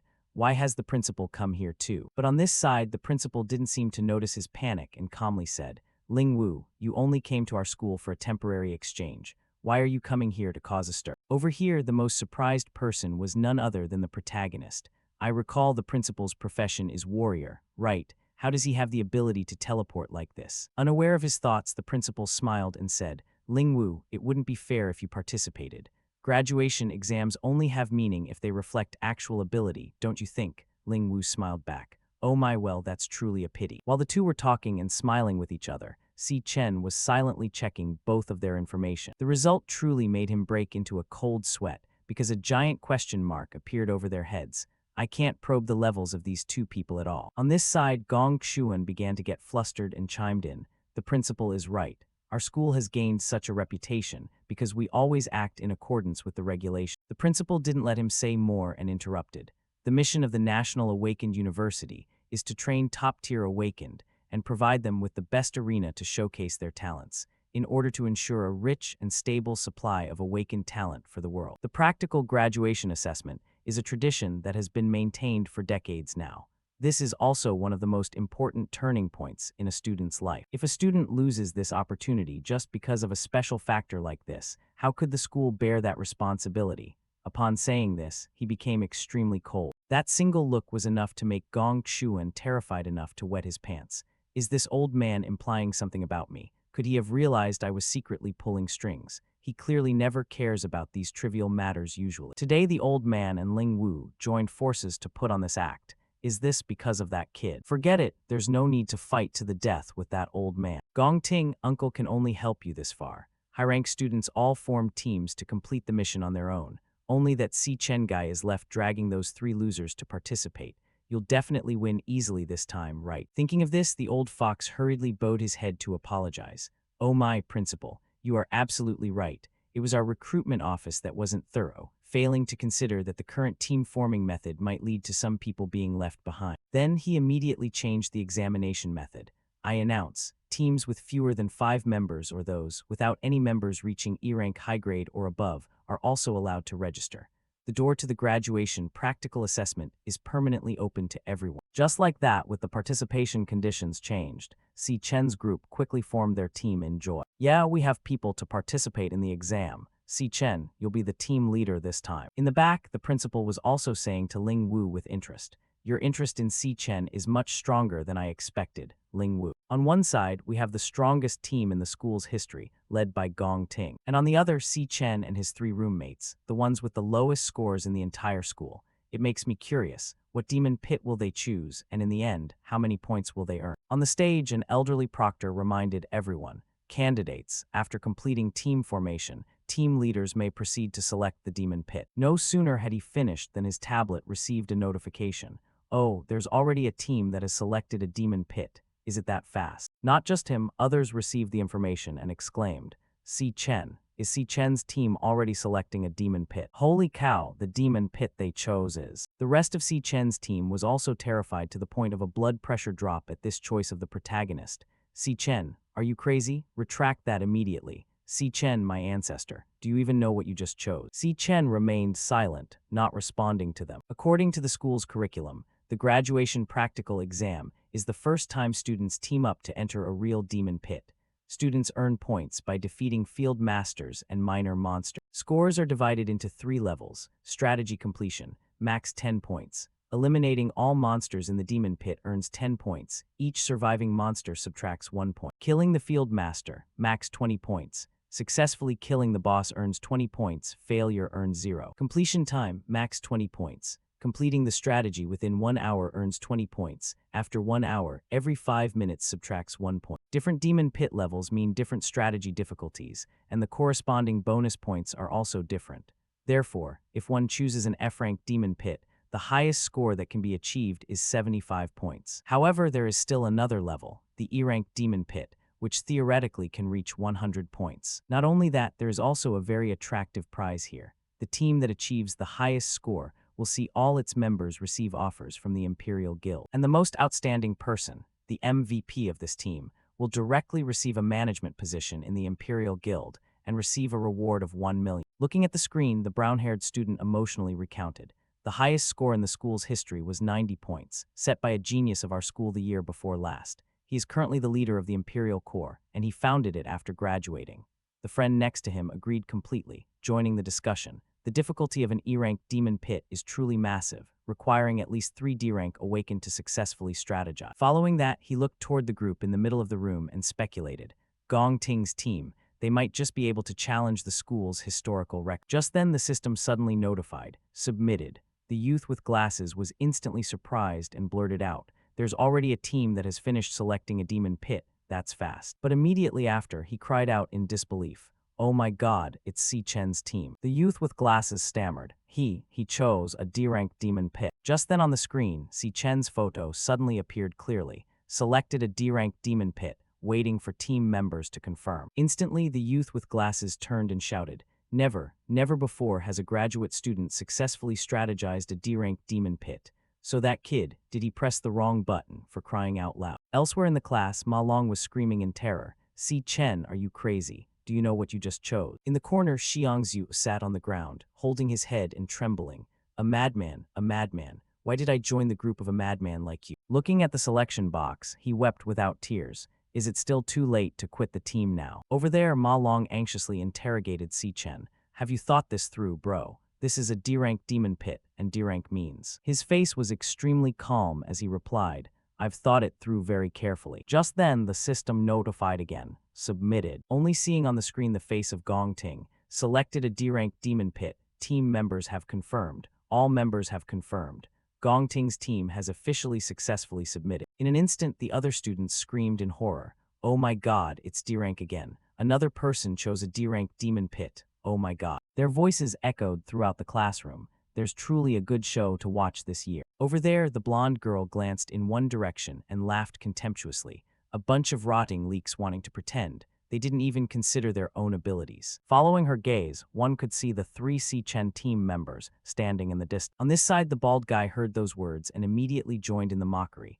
They know they're going to be at the bottom of the scoreboard anyway, so they figure it's better to attract some attention. That's a D-rank demon pit. His team members won't agree to join. While there's still a chance to withdraw, hurry up and change to another team. You just formed a team and a moment later it dissolves. How pathetic, truly pathetic. Over there, Ma Long intently observed Si Chen's expression. Seeing him extremely calm, he fell into deep thought. Is Si Chen's demeanor really that certain? That powerful aura he's radiating from within, when did it start appearing? Clearly, throughout all these college years, this kid has always been protected by me. Ma Long's eyes flashed with a hint of sadness. Following that, he didn't hesitate to join Si Chen's team. If we've already spent 4 years together, then I'll go with you to the very end. Immediately after, Xiangyu quickly agreed. Bottom of the scoreboard anyway, D-rank or F-rank doesn't make any difference. Since it's come to this, we might as well enter a D-rank demon pit and broaden our horizons. Seeing this scene, Xiangzhu cried out in disbelief. Hey, you got. He shouted with a terrified expression. For real, I'm clearly the big boss of the dorm. Why am I always in the lowest position in the end? In the end, Xiangzhu still gathered his courage to join. I agree to join too. To hell with it, we have to graduate no matter what. If we're going to be crazy, let's be crazy. Instantly, the system quickly confirmed. All team members have confirmed. Si Chen's team has officially submitted successfully. Glancing at his 3 friends, Si Chen was moved and murmured, everyone. Following that, he lowered his eyes and frankly expressed, I'm sorry, the reason I chose a D-rank demon pit is because I want to get the MVP. But Si Chen didn't notice that these words reached Gong Ting's ears. He continued speaking, now I've caused you all to be in danger with me. Si Chen turned back to look at his friends, sincerely inviting them.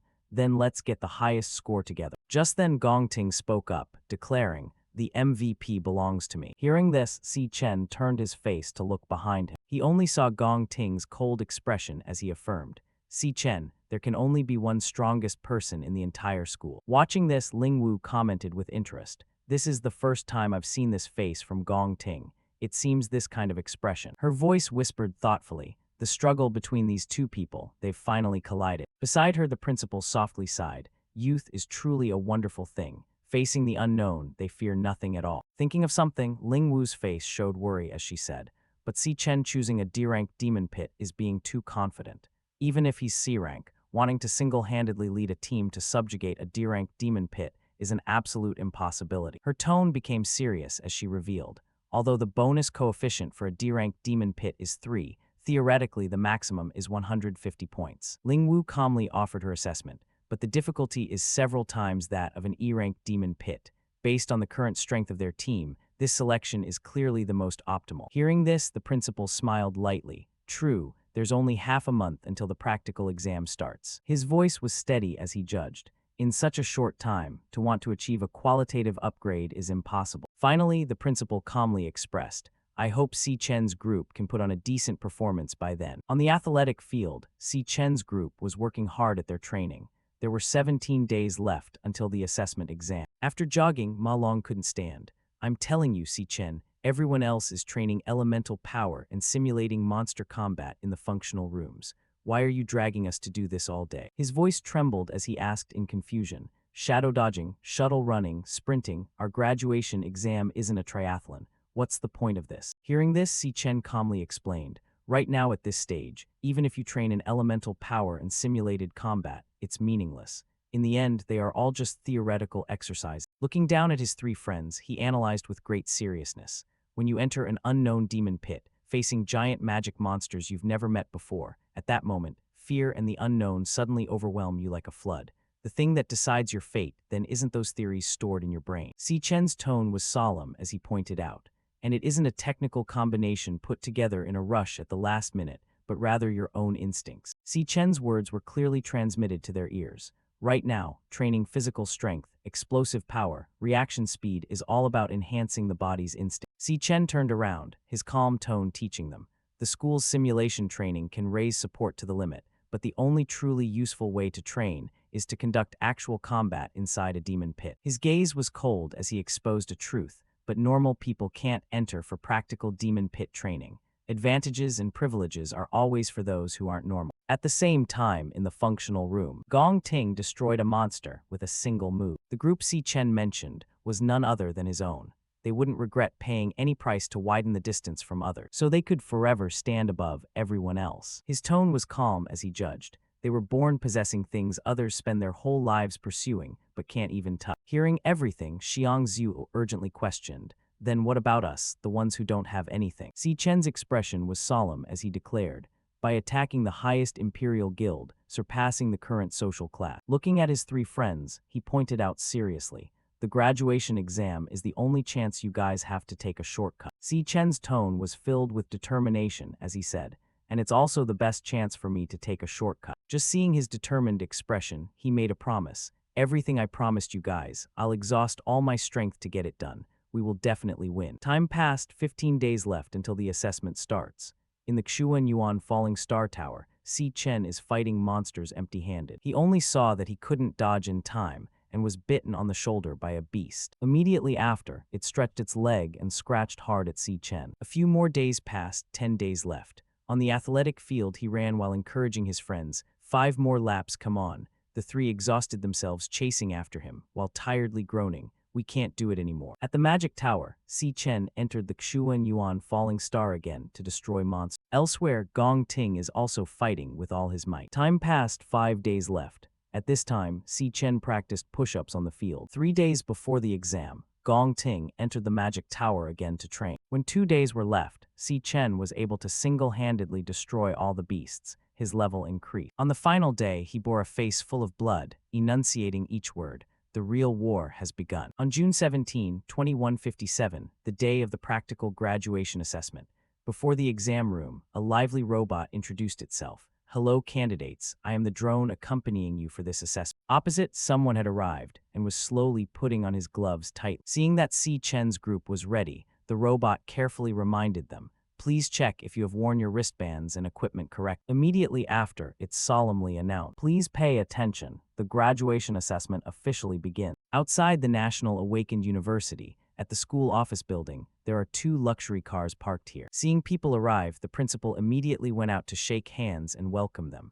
Long time no see, President Gong. The man also gently replied, Principal, you've waited a long time. He was Gong Lin, the creator of the Imperial Guild Association, Gong Ting's father. Upstairs, students looked at Gong Lin and buzzed incessantly. Is that one of the founders of the Imperial Guild? That's so cool. Seeing the 2 people respectfully waiting in front of the white car, the whole crowd was incredibly curious. Oh, who could be in the car in the back? They could actually make the principal and the creator of the Imperial Guild invite them out of the car. Below, a red-haired man walked out slowly. Instantly, the students screamed in horror. It's actually. This person is Kynal Cavendish, vice president of the World Guild Association. Realizing his identity, the brown-haired youth screamed in disbelief. Vice president of the leg, vice president of the Guild Association. He actually came to our school. His expression was excited as he expressed, this is crazy. These big shots are hard to meet even once in a lifetime. No wonder the office area is so clean today. The Guild Association is the most powerful organization in the world today, if one could be noticed by them. Below, the principal followed along while cautiously announcing, the live broadcast of the graduation practical exam is about to begin. Please move into the indoor area. Meanwhile, above, the students were excitedly whispering, No way, just being in contact with the guild association is enough to make a person's life take flight. A moment later indoors, Gong Shuan stood before the screen and began his introduction. For this year's final graduation practical exam, 184 students are participating, divided into 28 teams. He meticulously detailed the number of teams participating in the exam. Among them, 23 teams chose F-rank demon pits, 2 teams chose E-rank demon pits, and there are also 2 teams that chose D-rank demon pits. Hearing this, the woman with glasses asked in surprise, "Oh, there are still teams choosing D-rank demon pits." She is Sigrid, the Secretary General of the Guild Association. Sigrid's tone was thoughtful as she commented, "Even for professional guild groups, a D-rank demon pit is considered a danger level. Have you fully explained the dangers of the demon pits to your students?" Gong Shuan replied with firm certainty, "Of course, we made that clear beforehand. Because the students lack practical experience, most choose the lowest level, the E-rank. Dealing with ordinary minor monsters in F-rank demon pits is still barely manageable." In an F-rank demon pit, a young man unleashed a punch, defeating a spiny-toothed carp. Observing his team's situation, Gong Shuan immediately judged calmly, but facing field master monsters is relatively difficult. The strength of a field master far exceeds that of minor monsters of the same rank. Students need to exert their full strength to defeat the F-rank field master in the demon pit. Right after, he switched to another group and explained, "But the situation in an E-rank demon pit is completely different. The strength of each minor monster in an E-rank demon pit is no different from an F-rank field master. In this place, students have to face hundreds of minor monsters." Seeing this scene, the black-haired youth murmured in panic, "How is an E-rank demon pit this difficult? It's completely beyond our expectations." This scene perfectly proved Gong Shuan's words. Therefore, for the vast majority of students, conquering an E-rank demon pit is basically an impossible task. Looking at the black-haired youth's group, Sigrid seriously asked, "If students encounter danger, are there any protection measures?" Gong Shuan's expression remained calm as he replied, "Secretary General, rest assured, students are our most precious resource." His tone became solemn as he assured her, "Every demon pit is monitored by armed personnel from the Imperial Guild Corps. If an extremely dangerous situation is detected, they will intervene immediately." Right after, Gong Shuan added, "Moreover, the examinee's own wristbands also have a signal transmission function." On the screen, the black-haired youth raised his hand and shouted loudly, I give up on the exam." No sooner were the words out than the system immediately confirmed, giving up. Watching that, Gong Shuan calmly explained, "As long as a candidate gives the instruction to give up the assessment, they will immediately be transferred out of the demon pit." Hearing all that, Sigrid pondered before evaluating. Even with the situation as it is, 2 student teams still chose the more difficult D-rank demon pits. It seems your school truly has many talented individuals. In that case, I am very much looking forward to their performance. In an instant, a scheming smile appeared on Gong Shuan's face as he thought to himself, "That's right. I also want to see how many minutes they can actually hold out." Looking at the image of Si Chen's group, he arrogantly judged, "Those kids will be running away soon enough." In the D-rank demon pit, the 4 of them finally clashed with the monsters. Upon first contact, Ma Long screamed in panic, "What the hell kind of monster is this?" He only saw in the tree a monster that looked like a monkey but had bat wings on its arms. Its appearance made him feel horrified. "That look is just too creepy." In front, Si Chen glanced over them and calmly explained, "Bat monkeys, cloud-type magic beasts, specialize in group attacks, striking from the air at extreme speeds. We need to stay alert for their diving attack." On the tree branches, the bat monkeys began to stand up. The very next second, they simultaneously lunged to attack the 4 of them. Si Chen immediately shouted a warning, "Here they come." When the attack struck, Xiang Yu nimbly arched his back to dodge. Beside him, Ma Long ducked just in time. Even Xiang Zuo quickly jumped up to escape the attack. After completing the maneuver, Xiang Zuo couldn't believe it and shouted, "Damn, we actually just dodged an attack from a D-rank magic beast." Ma Long also whispered in terror, "I'm not dead." Just then, a monster suddenly lost its life and collapsed to the ground. The sound caught Xiang Zuo's attention, and he stared wide-eyed, blurting out, "Si Chen." He saw that Si Chen had already finished off several monsters. This scene made Xiang Zuo scream in a panic. He killed 3 D-rank magic beasts all by himself in the blink of an eye. Si Chen's eyes flashed with a faint golden light. He turned his head, his calm voice ringing out, "You guys don't have enough strength to deal with them yet. Just focus on protecting yourselves over there." Immediately, he vanished in a dash, his figure turning into a blurry trail of light, then added a concise sentence, "Leave the rest to me." At the same time, Xiang Zuo, Ma Long, and Xiang Yu simultaneously lunged to avoid the strike. Xiang Zuo yelled, watch out. He tumbled to the ground, his back slamming hard into a tree trunk, hurting like crazy. A clear thought flashed through his mind. So that's how it is. All this time he's been training our reflexes and explosive power, not to wait for our help, but just so we can protect ourselves when necessary. He whispered to himself, his mind filled with bitterness. Damn, I was clearly the big boss of the dorm. Now I have to rely on this kid to lead me to graduation. On the other side of the battlefield, Si Chen unleashed a series of lightning punches, each blow accompanied by a piercing boom, sweeping away every bat monkey that lunged. They screeched wildly, continuing to pour in like the tide. Si Chen didn't flinch, continuing to unleash slashes in every direction, tearing each one apart and sending them flying far away. Xiangzhu stood rooted to the spot, his eyes never leaving Si Chen's back, thinking to himself, Ma Long said Si Chen was strong before, I didn't even believe it. Seeing it with my own eyes today, I finally know. This guy is so strong, he doesn't look like a graduating student at all. He's clearly a veteran warrior, seasoned on the battlefield. He watched Si Chen defeat wave after wave and sighed in his heart.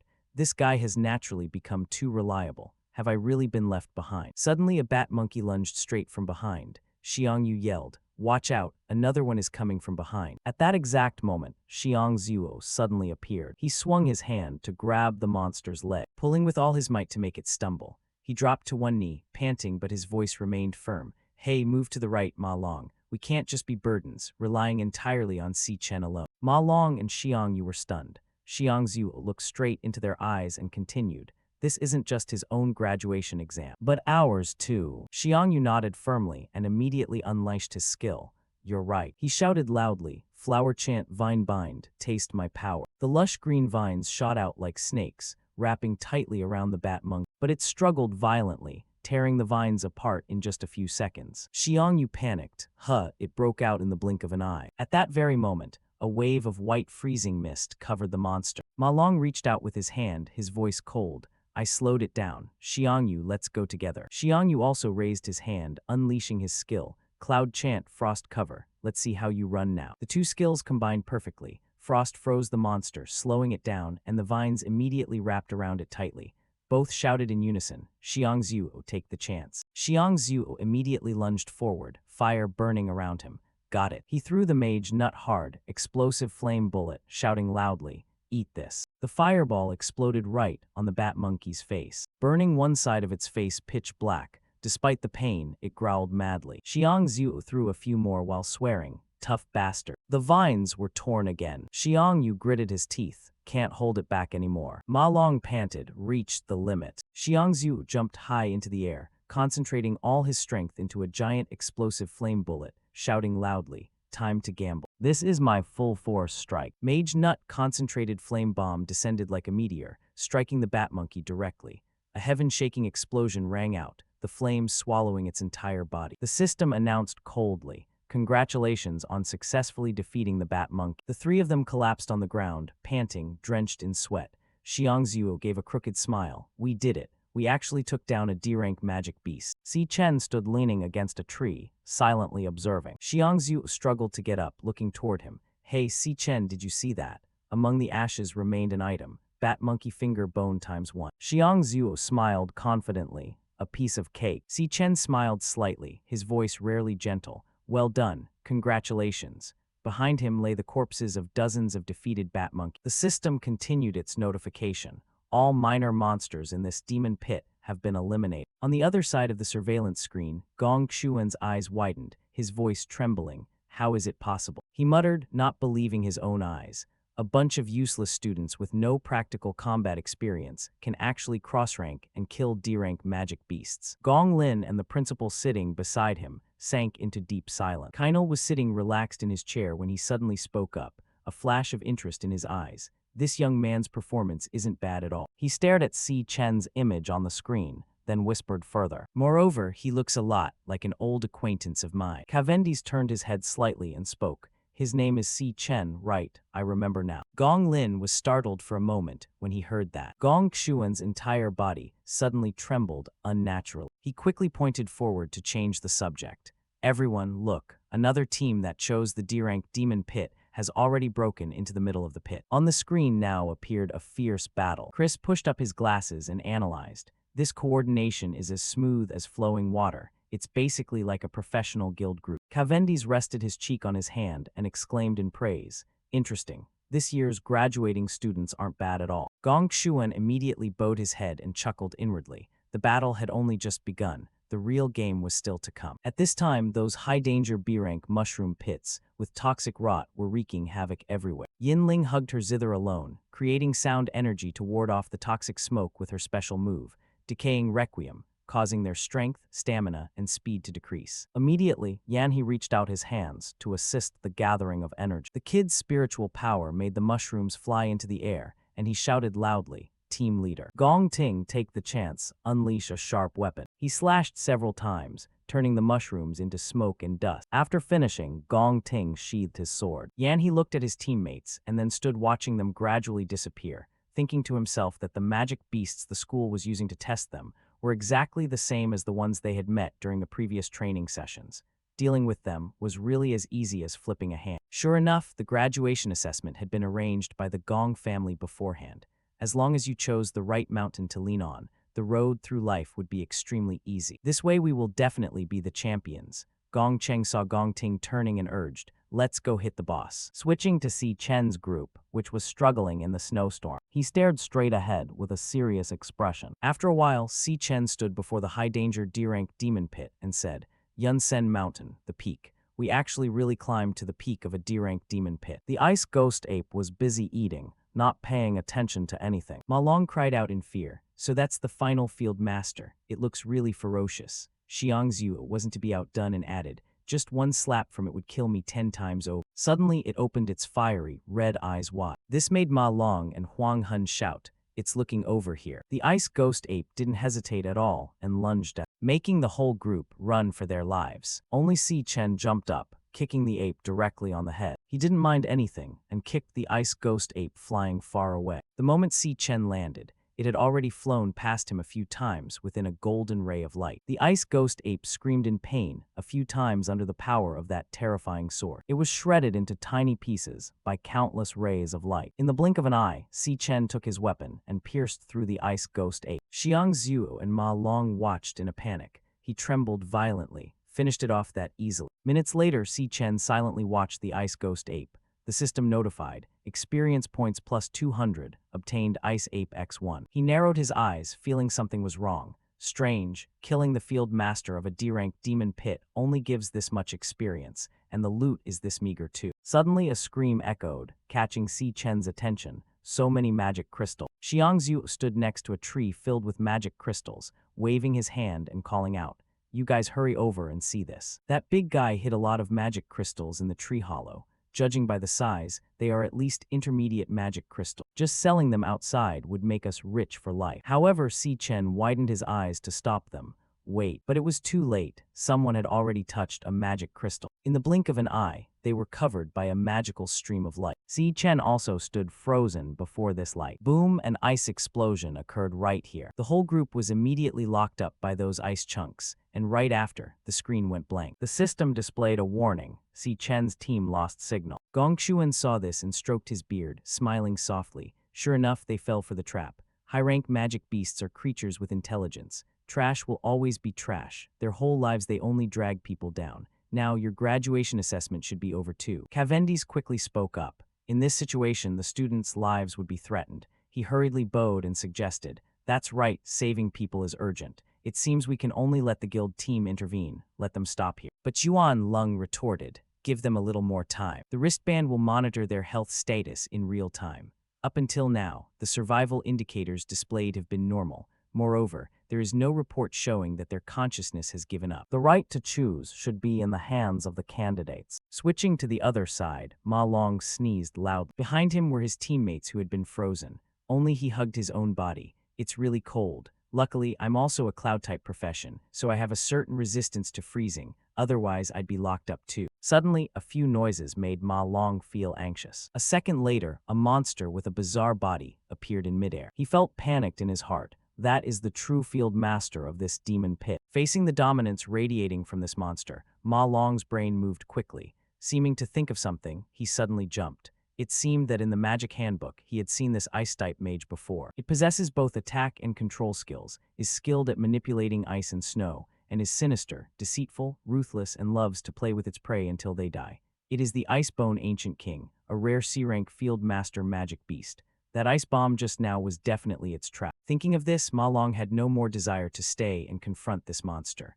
Relying on himself alone, he absolutely couldn't deal with it. He needed to quickly rescue everyone. Thinking of this, Ma Long immediately turned and ran toward the protagonist, aiming to rescue the strongest combat force. However, he hadn't run many steps when his right leg was pierced through by a shard of ice. The young man immediately rolled on the ground. From high above, the boss saw this and began to laugh with great amusement. At the same time, Ma Long's wristband kept issuing warnings. Warning, penetrating wound detected in the left calf. Do you wish to give up on this assessment? Without the slightest hesitation, Ma Long decisively refused. I refuse. I need to quickly free Si Chen. As long as he recovers, we still have hope. With this thought in his mind, he immediately used the skill Source of Transformation, applying purification energy to a single target, slowly removing the negative status effects. But how could the field master monster sit idly by and watch Ma Long free his teammate? Another ice shard shot through Ma Long's arm, causing him to collapse to the ground. At the same time, the purification skill failed. Seeing that scene, the field master monster laughed playfully again. Then it used the skill Ice Bone Spike, beginning to slowly accumulate incredibly sharp ice shards around itself. Ma Long's wristband kept ringing urgently. Danger, heart rate too high, penetrating wound detected in the right arm. Do you want to give up on the exam? Faced with this question, Ma Long gritted his teeth.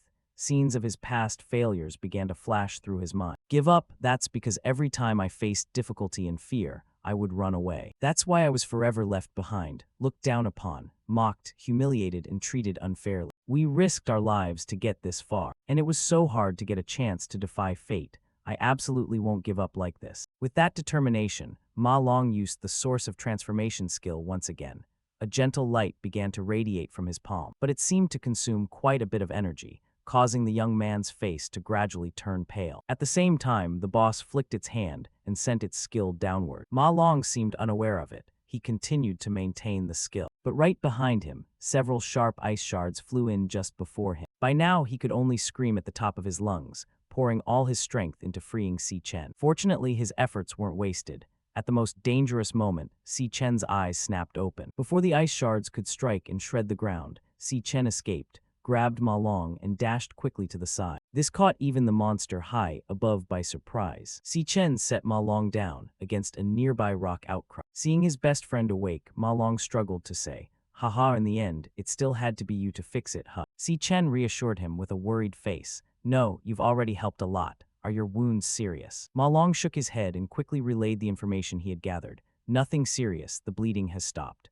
That monster is a C-rank Ice-type field master, the Bone Ice King. Its power is incredibly immense. Absolutely don't let yourself get frozen." No sooner had the words left his mouth than both of them seemed to sense something and immediately turned to look behind them. They didn't look before, but once they did, it was terrifying. High in the sky, the monster was using the Ice Explosion Giant Bullet skill, creating a massive ice block that obscured an entire area. It looked down, laughing loudly, as if it were about to see ants crushed beneath its skill. Ma Long saw this and was scared out of his wits. It can actually fire an ice bomb that big. How are we supposed to block that? The result goes without saying. When the skill struck, it created a heaven-shaking explosion. The entire view was obscured by white light and the blast winds. From high above, the monster field master was still laughing like crazy. But just a few seconds later, its eyes suddenly changed. Below, Si Chen and Ma Long were not frozen at all. This was because our protagonist had switched his profession to cold-resistant physique. Its effect is immunity to cold, while all resistances are enhanced in low-temperature environments. At this point, it was the monster field master's turn to break into a cold sweat. Not just the monster, even the youth in the other team was equally surprised. Si Chen, what is this power on you? You're clearly an electric-type assassin, right? Could it be that you're a dual-profession carrier, a 1 in 10,000 existence? He shouted in horror. To this question, Si Chen didn't intend to explain much, only frustratedly replying, "Sorry, I miscalculated earlier and put the three of you in danger, but that won't happen again." Our protagonist switched his profession again to Rakshasa Purgatory and declared, "Now I'm going to end that monster right now." Speaking of Ma Long, seeing his best friend Si Chen continuously swapping professions like that, he went from surprise to sheer terror. Normally, an awakened person can only awaken one type of profession. But there are extremely rare cases with a 1:10000 ratio where the awakened possesses two types of professions. This is an extremely rare existence, also known as a dual profession carrier. Looking across the entire world, the number of dual profession carriers hasn't exceeded 10 people. Talent like this, once discovered, will instantly become the target of all guilds trying to recruit them. Yet now, Si Chen holds one, two, even three professions. Furthermore, the sheer intensity of every profession he has is terrifying. Just as Ma Long felt when Si Chen switched to his Rakshasa Purgatory profession. All his attributes were increasing to a dizzying level. Ignoring Ma Long's thoughts, the moment Si Chen gathered enough power, he channeled it into his legs and shot forward like a rocket, instantly closing in on the monster field master. From above, he raised his sword high, preparing to strike directly at it. Ma Long, witnessing this from below, stared in a daze. A thought flashed through his mind. The feeling of helplessness the monster had under Si Chen's blade had vanished without a trace. Not to mention him, even the monster field master was terrified enough to wet its pants. But before it could do anything, Si Chen used the 8-phase tribulation-defying sword Superload mode, unleashing an incredibly heavy slash. The slash came down, and the monster was immediately cut in two. In the end, its body was smashed into bone shards. Si Chen landed gently. The system quickly notified, experience plus 5000. You have reached level 17. You have obtained Ice Bone Spike X1. Shifting to Ma Long's perspective, he ran to observe the skull left behind by the monster fieldmaster and then giggled foolishly. It has to be you. A C-rank fieldmaster monster defeated in one strike. To this, Si Chen just casually reminded him, those two are still frozen. You still have the strength to free them, right? The protagonist's reminder made Ma Long instantly turn to stone. He realized he had left two other teammates behind, so he hurriedly ran to rescue them. Oh my god, almost forgot about Xiangzhu and Xiangyu. Brothers, hang in there. Returning to Si Chen's perspective, a notification screen appeared before him, available for consumption. Regarding this notification, Si Chen didn't feel surprised at all. He gently raised his hand and activated his consumption ability. The skull was immediately sucked into his palm and eventually disappeared completely, leaving no trace behind. After this was completed, the system issued a confirmation notification. Consumption complete. Bone Ice King. Skill, Ice Bone Spike, condenses humidity in the air to create sharp blades to attack enemies. Skill, Ice Explosion Bomb, releases an explosion by accumulating maximum ice type energy, capable of freezing everything within a 20 m radius around the user. Can be upgraded to Great Ice Explosion Bomb, freezing everything within a 100 m radius around the user after the explosion. Can be camouflaged before the explosion. Looking at the system screen, Si Chen squinted, observing his surroundings for a moment, then thought, I obtained a new profession, Ice Type Maid. This is still the first time I've used the consumption ability on a profession outside. The drone with the camera was completely frozen earlier, so it probably won't be exposed to the audience. Moreover, there is still enough time, so I can definitely achieve a perfect score. Suddenly, another notification screen appeared. Profession proficiency increased. You received 1 star, you can allocate attribute points. The sudden notification took the protagonist by surprise. Oh, got a star. At the same time, on Gong Ting's team side, inside the high-danger D-rank demon pit, Toxic Rot, their group was fighting a monster called the D-rank giant devouring flower. Its massive body and power made it so the entire group could barely inflict any damage. A guy in the group gritted his teeth. Is this the power of a D-rank boss? Guys, hit it with everything. I can't hold it anymore. On another side, a guy kept firing lightning arrows, sighing. Its defensive power is truly strong. It's basically impossible to break through its defense. Just as this friend said, the lightning arrows barely caused the monster flower any harm. With a single swipe of its roots, it easily broke the group's formation, and the chains on it were also shattered. Can't control it anymore, the crowd control friend shouted. While the archer asked in confusion, during our training, we never met a monster with this level of intensity, did we? What do we do now? The crowd control friend looked toward the group's only hope. We can only hope for the team leader. How is President Gong Ting doing? Is the power still not accumulated enough? Not far away, he was receiving the power boost from his two teammates' skill. Seeing the critical situation, he slowly drew his sword and said, that's enough. After speaking, the young man dashed forward like a rock, striking directly at the monster flower's body. Next he roared, fierce split blade explode. Following the sound, a heaven-shaking explosion occurred at the spot, where the sword pierced through, causing the flower monster's body to be blasted into countless pieces. The teammates behind witnessed it and shouted joyfully, "The president is powerful. Can't complain about the president. The president is the best." At the same time, the monitoring robot ran over to announce, "Congratulations to Gong Ting's team for successfully conquering the D-rank demon pit. The time is 35 minutes. The group heard this time and became even more excited. "Haha, it only took us half an hour to take down a D-rank demon pit. It's likely no one will ever be able to do this again. We succeeded in under 1 hour, and the reward multiplier is 3, meaning our total score is 150 points. A perfect score, an unprecedented perfect score in history. Let's go out and check the achievements." Gong Cheng said as he walked. Even a D-rank demon pit, the lowest level, would take others at least an hour to conquer. During this time, those who left the demon pit, except for us, must all be the useless ones who gave up. There were people holding their heads and lamenting. "Monster, don't kill me," the friend next to him reassured. "Calm down, we already left the demon pit." The female student hugged her body tight, trembling constantly. "Too scary, those monsters are too scary." Just then, Gong Cheng's eyes glanced toward the group in the distance. He smiled a very dangerous, disdainful smile as he assessed. Si Chen's group really did retreat early. Suddenly he shouted, "Isn't this Si Chen? Why couldn't you guys finish the exam? You were so cool before, weren't you?" Right then someone called him. "Gong Cheng, come back here. The vice president is here." After greeting him, Cavendish walked from afar, clapping his hands. "Wonderful. I really witnessed a very excellent performance today." He slowly moved toward the group. Gong Cheng exclaimed,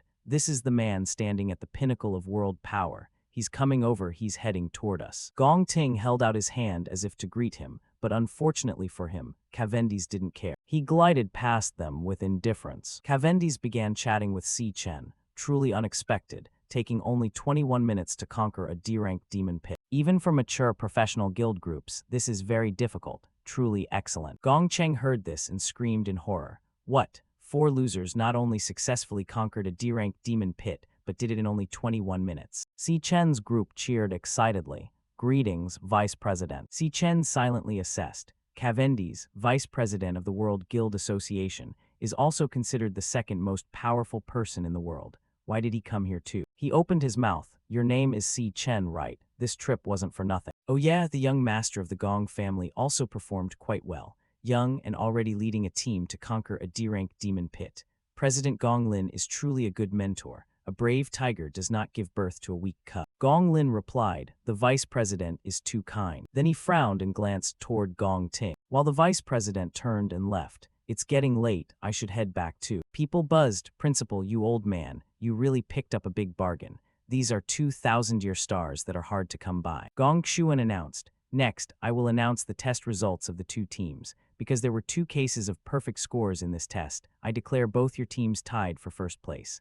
All members of each team are eligible to join the Imperial Guild." Ma Long was excited. "Imperial Guild. We actually really got into the Imperial Guild." Xiangzhu agreed. "Yeah." Everyone cheered. "Graduated and no longer have to worry about food and drink. One step to the sky." He continued, "And both team leaders, Gong Ting and Si Chen, will be awarded key management positions in the Imperial Guild, and will split the 1 million MVP prize money equally." The expressions of Gong Ting and Si Chen instantly froze. He pondered, "Only 500,000. I promised Qingzhai I'd return 1 million within a month.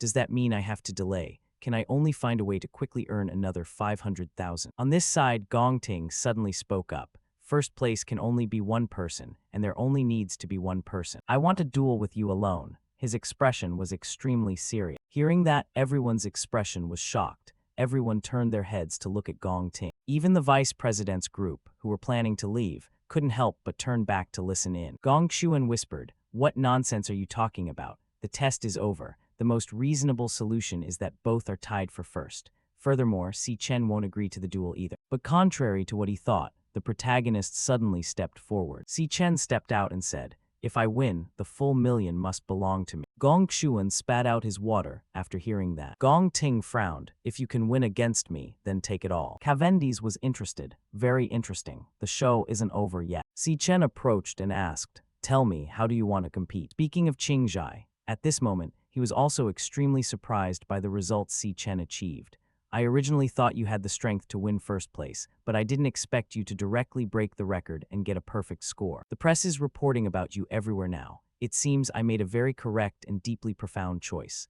Qingzhai smiled. That 1.5 million, you don't need to return it. Consider it my investment in my seed for you, he said as he looked toward the protagonist in front. Meanwhile, Si Chen, after a few seconds of pondering, firmly said, "No, the money that needs to be paid must be paid. I came here today to tell you two things. First, about the repayment deadline. Please extend it for me by one more week. Because the graduation exam had two people tied for first, I received 500,000 less than expected. I will have a separate supplementary assessment with the other person. A week from now, it will take place at the Wilderness Demon pit outside the school." Hearing this, Qingzhai couldn't help but scream in shock. "What? You two students are going to enter the Wilderness Demon pit outside the school? You haven't gone through guild training yet. That's too dangerous." Replying to that, Si Chen remained calm. "Nothing will happen. You don't need to worry. After a week, I will win the supplementary assessment and get the remaining 500,000. Moreover, I will give you all the materials collected in the demon pit. Consider that the interest for the 1-week extension." As the protagonist spoke, sweat unconsciously dripped down Qingzhai's face. He couldn't help but reevaluate Si Chen. He doesn't fear entering the wilderness demon pit at all. Instead, he only thinks about repaying the debt and the interest. Truly extraordinary. Unaware of his thoughts, the protagonist across from him continued. "The second requirement, besides that, I found you today for one more thing, a more important thing." His request was hidden by the author, but it was unclear what Si Chen had said, because Qingzhai stood up in sheer astonishment after hearing it. Time flew by. On the afternoon of June 17th, at Qingshui High School in Shangshan County, his younger sister, Si Yun, had just finished school and was happily stretching. Finally finished the last exam. Now it's officially summer break. As she said this, she suddenly noticed the time on her phone screen. "Oh right, today is also my brother's graduation exam." She recalled 4 years ago when Si Chen was happily showing her his admission letter to the National Awakening University. "Si Yun, I've discovered elemental potential within me. The National Awakening University has accepted me." Across from him, she had been just as happy for her brother. "Doesn't that mean you're going to be like mom and dad and become an awake?" Si Chen nodded eagerly. "Yeah, I'll be able to join a powerful guild and make enough money to give you a better life. Plus, who knows, maybe I can even find out what happened to mom and dad." Little Si Yun excitedly joined in. "Yeah, you're the best, brother. You're the greatest, and you'll definitely become an incredibly strong awake." Not long ago, she still remembered the dejected look on Si Chen's face, because he hadn't been able to awaken his power. And then Si Chen would force a smile to reassure her. "It's all right, looks like I just have to keep working at it." Back in the present, she continued to think. Ever since getting into Awakening University, her brother had always been the hardest worker among his peers, yet he ended up being the only one who couldn't awake. Seeing everyone around him awaken one by one, he must have felt so lonely, even if he never showed it in front of her. Just as she was thinking about this, her best friend, Zhu Tong, suddenly rushed over to greet her. "Hey Zio Yun, have you heard? This year, the National Awakening University produced 2 geniuses in the graduating class. They both led their teams to perfect score. The vice president of the Guild Alliance personally met with them and gave them high praise. It's even on the news. Our Shangshan County is famous now." Then, as if suddenly remembering something, she added, "Oh wait, wasn't your brother studying at that school too?" Si Yun's expression turned awkward. She didn't know how to respond. When suddenly a male voice chimed in. "Good afternoon, Zio Yun. I've already booked a private room on the top floor of the Zai Feng building. Are you free tonight at 8 o'clock? The handsome pink-haired guy was named Jinduo Zin, also a student at Qingshui High School. His invitation made her best friend, Zhu Tong, flush red as she whispered, "Hey Zio Yun, since when did you get to know the school's heartthrob?" However, contrary to what they expected, Si Yun suddenly turned and ran off, leaving the other two stunned. Her best friend exclaimed, "Hey, why are you in such a hurry?" All of Si Yun's reactions stemmed from her heart aching for her brother.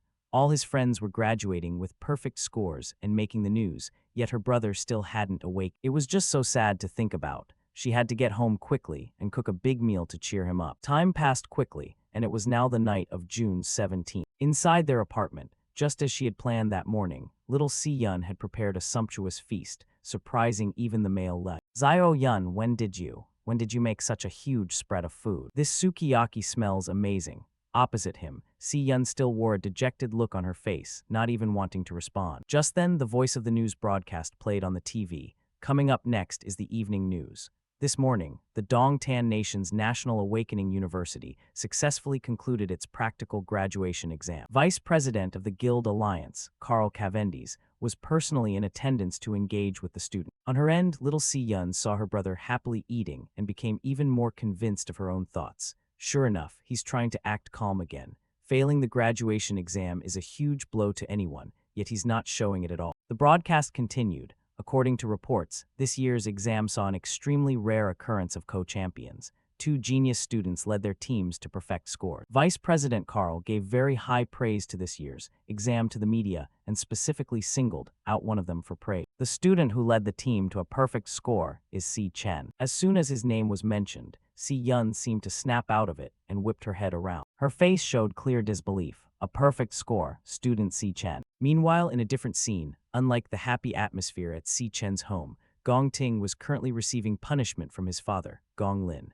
The old man's voice rang out cold. I set the stage for you, and everyone who needed to be there was there. Yet you managed to mess it up completely. You didn't win, no, you lost to some nobody. From now on, you no longer have the right to make your own decisions. I've already arranged the supplemental assessment in a week. If you can't get it done, I'll do it for you. No matter what methods I have to use, that kid must be part of our Gong clan, the man said with an icy expression. The news broadcast continued. The association president said that Si Chen's performance was impressive and hoped that the Dongtan Nation would continue to strive to cultivate more excellent talents. Si-Yun cried out in surprise. Huh, brother, Si Chen, is that you they just mentioned on TV? Si Chen asked while eating, what's wrong? Suddenly, the spoon fell to the ground and shattered instantly. Outside in the high sky, thunder rumbled. Panic filled the little girl's heart. Her own brother, her flesh and blood, not only led his team to a perfect score on the graduation exam, but was even praised by the vice president of the Guild Alliance. The atmosphere turned silent. Everything became awkward. Then Si-Yun shed happy tears. My silly brother. She looked at him with pride, her face full of admiration. You're truly outstanding. Opposite her was Si Chen's bewildered face. June 17, 2027, the day of the night practical graduation exam. Cavendish commented while eating. As expected, the Dongtan Nation's signature Wagyu is the freshest. How have things been progressing on your end? His voice was directed at the person sitting opposite him. Ling Wu reported, these are all the reports compiled so far. Over the past year, it hasn't left any traces behind. It may have already discovered us. Cavendish replied, thank you for your hard work. Go ahead and have some meat. Suddenly, Ling Wu added, there is one more thing. I've recently noticed someone suspicious. Not long ago, he just had contact with you. It's that guy whose strength increased dramatically in a short period of time. Her tone was emphatic. It's truly anomalous. Right now, inside the magic tower on the first floor. After more than half a month of grinding, it seemed he had wiped out all the magical creatures on this floor. Si Chen had now completely adapted to fighting in an environment with 10 times the normal gravity. After the graduation assessment battle, his lightning element assassin class had gained 1 star. It turned out that frequently using a class could improve its proficiency. That is to say, none of the 4 classes he had in his hands had reached their limits yet. The star Si Chen earned was added to the most important thing for an assassin, speed. His speed stat should have reached the level of an A-rank assassin by now. System Speed X4, 740. But even so, he still couldn't hit the floor boss as he had before. Before Si Chen, countless monsters were waiting, their bodies radiating terrifying power. The monster let out an angry roar and charged toward him. Si Chen ignited with power, responding with his lightning assassin skill, Flash God. His bolt of lightning shot out, forcing it to turn back and look. The abilities of this Lion King boss were bizarre. Whenever he found an opportunity to attack it, it would vanish in the blink of an eye, then reappear next to the lioness at the spot furthest from Si Chen. They would quickly adjust their positions according to the situation, but the formation remained unchanged.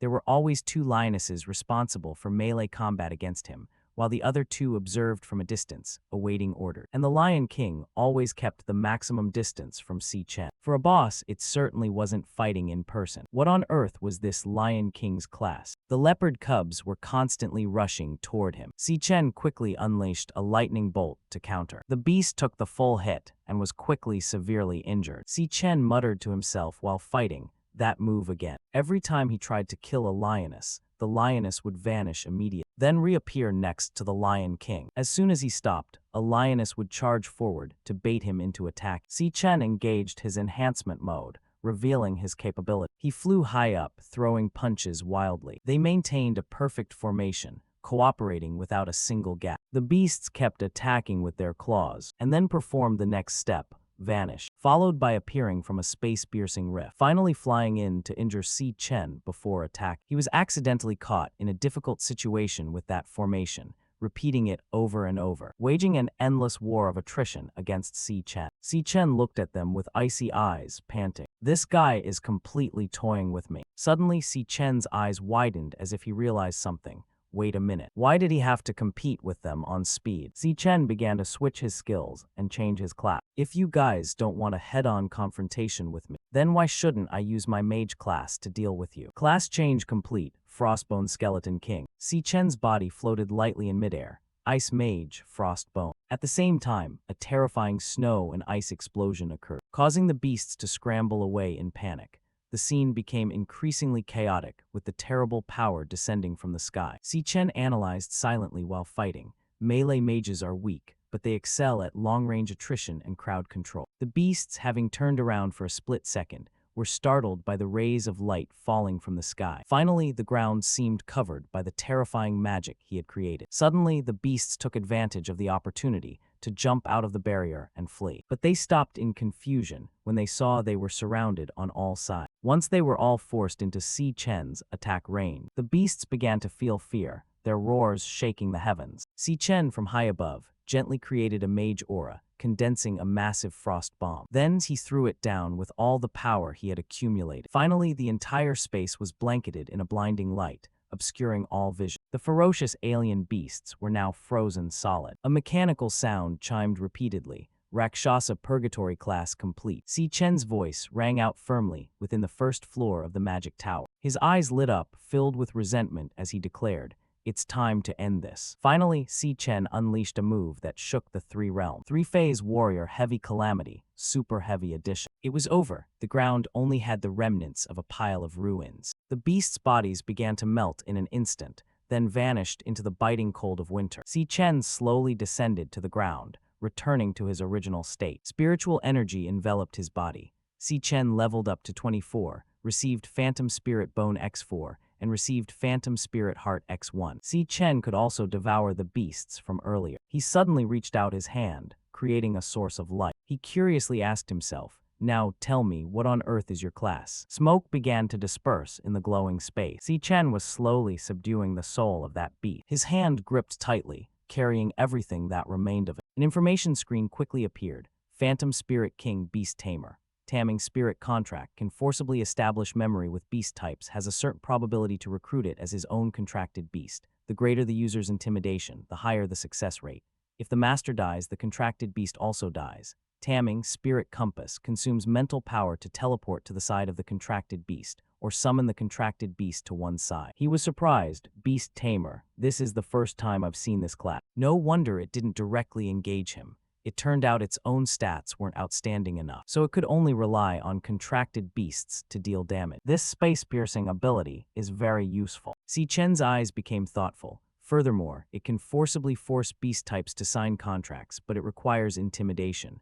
It looks like if I want this contracted beast, I'll need to use more heavy-handed tactics. He quickly realized the environment was undergoing changes. Is this the original version of the Magic Tower's first floor? So desolate, what happened here? Suddenly, a crack appeared in front of Si Chen. The door to the second floor finally appeared. A pair of vicious eyes revealed themselves at the same time. Si Chen quickly sensed something strange and turned his head to look back. He heard a sound coming from the pile of dry bone. A small beast was being extremely wary of Si Chen. He frowned, so there was still one little lion left. Looks like this is the last. I already killed the Lion King, so why hasn't it vanished? This proves it isn't the Lion King's contracted beast. It has a star element chain on it. Was it imprisoned here by the Lion King's phantom spirit? Then Si Chen lunged forward, with lightning crackling all around him. The little lion was stunned by the sight, its mouth hanging wide open. It turned out Si Chen was liberating it from the pile of dry bone. He spoke up, "Then I'll set you free. This must be your home. Your kin are dead, your homeland destroyed. I'm very familiar with that kind of feeling. Even though it's lonely, you have to at least live well.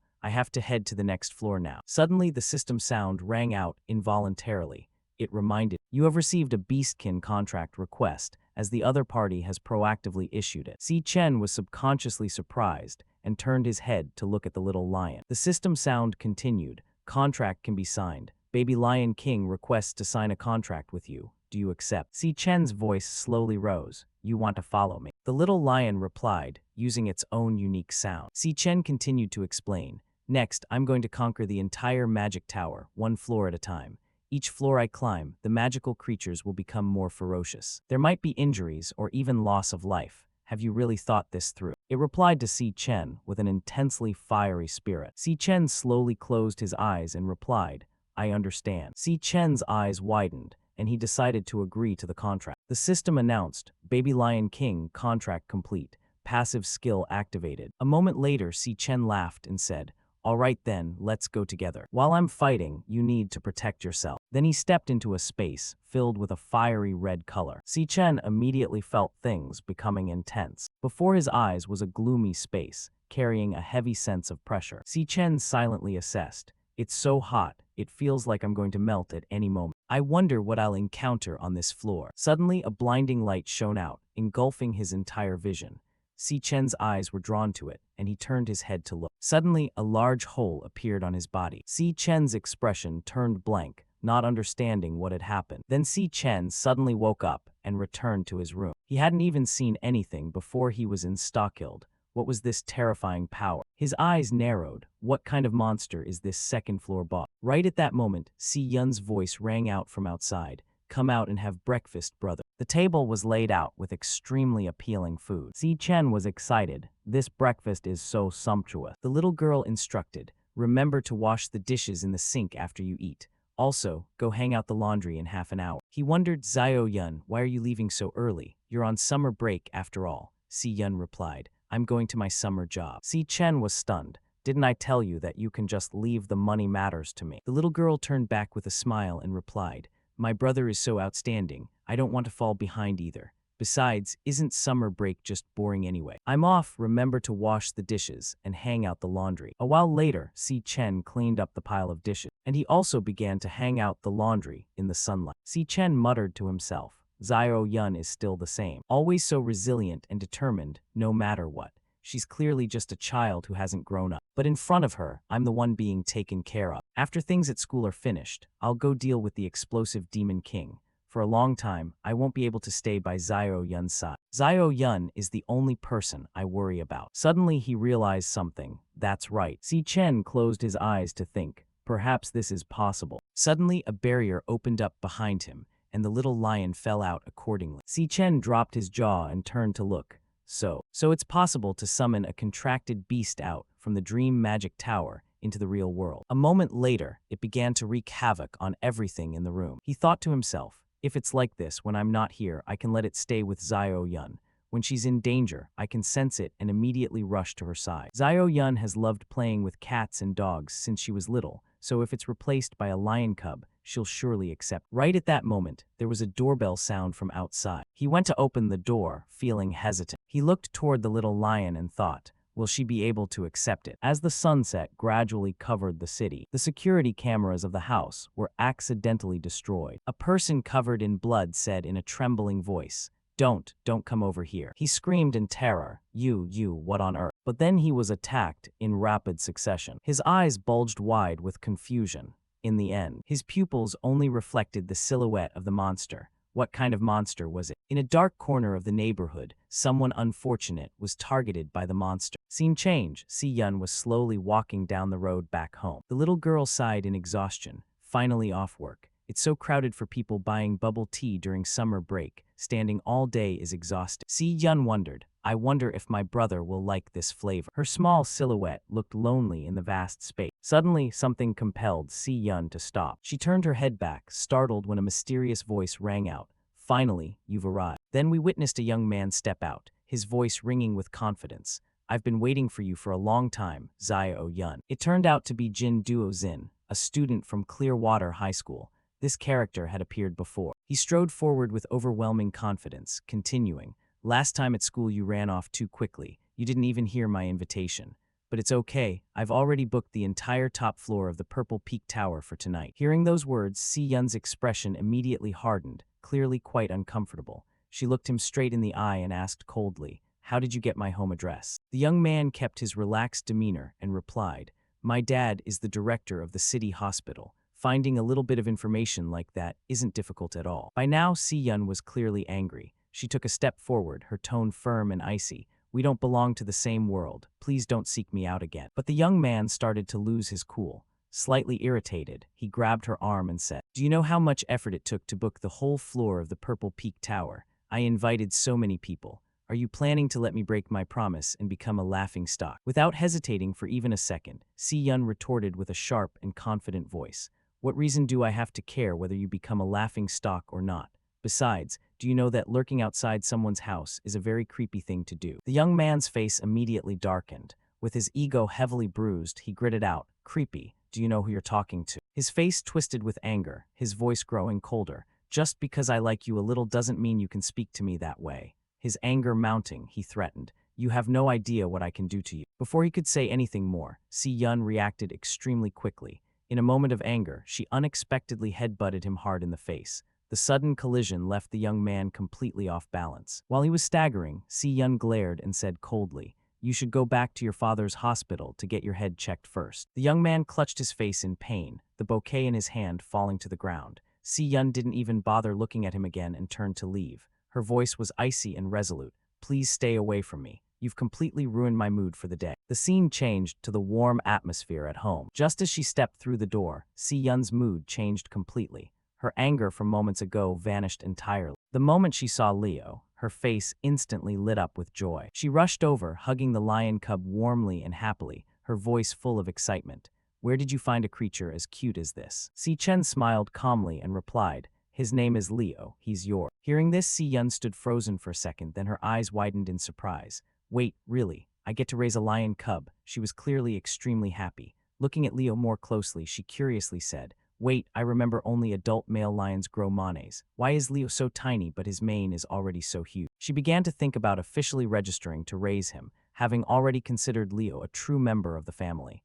Witnessing this scene, Si Chen couldn't help but feel relieved and happy. Seeing his younger sister so happy, he thought to himself, "Looks like they became best friends at first sight. There's nothing left to worry about regarding things at home." Just then, Si Chen's phone rang, breaking the peaceful atmosphere. An important notification, meant specifically for him, appeared on the screen. After reading it, the corners of Si Chen's mouth curled into a subtle smile, as if everything had finally fallen into place. His gaze emanated a quiet satisfaction, as if he had been waiting for this moment for a very long time. After checking the message, he muttered in a low, confident voice, "Finally, everything can proceed according to plan. Next is resolving the tiebreaker. 6 days left." Time jump 6 days later. June 24th, 2157, the day of the long-awaited tiebreaker. The setting shifted to the outskirts of the city, at Green Lake Forest. Gong Shuan stepped out, his voice solemn and full of authority. "The two candidates participating in the tiebreaker, listen carefully. Let me make the exam rules clear." He paused for a moment to ensure everyone was focused,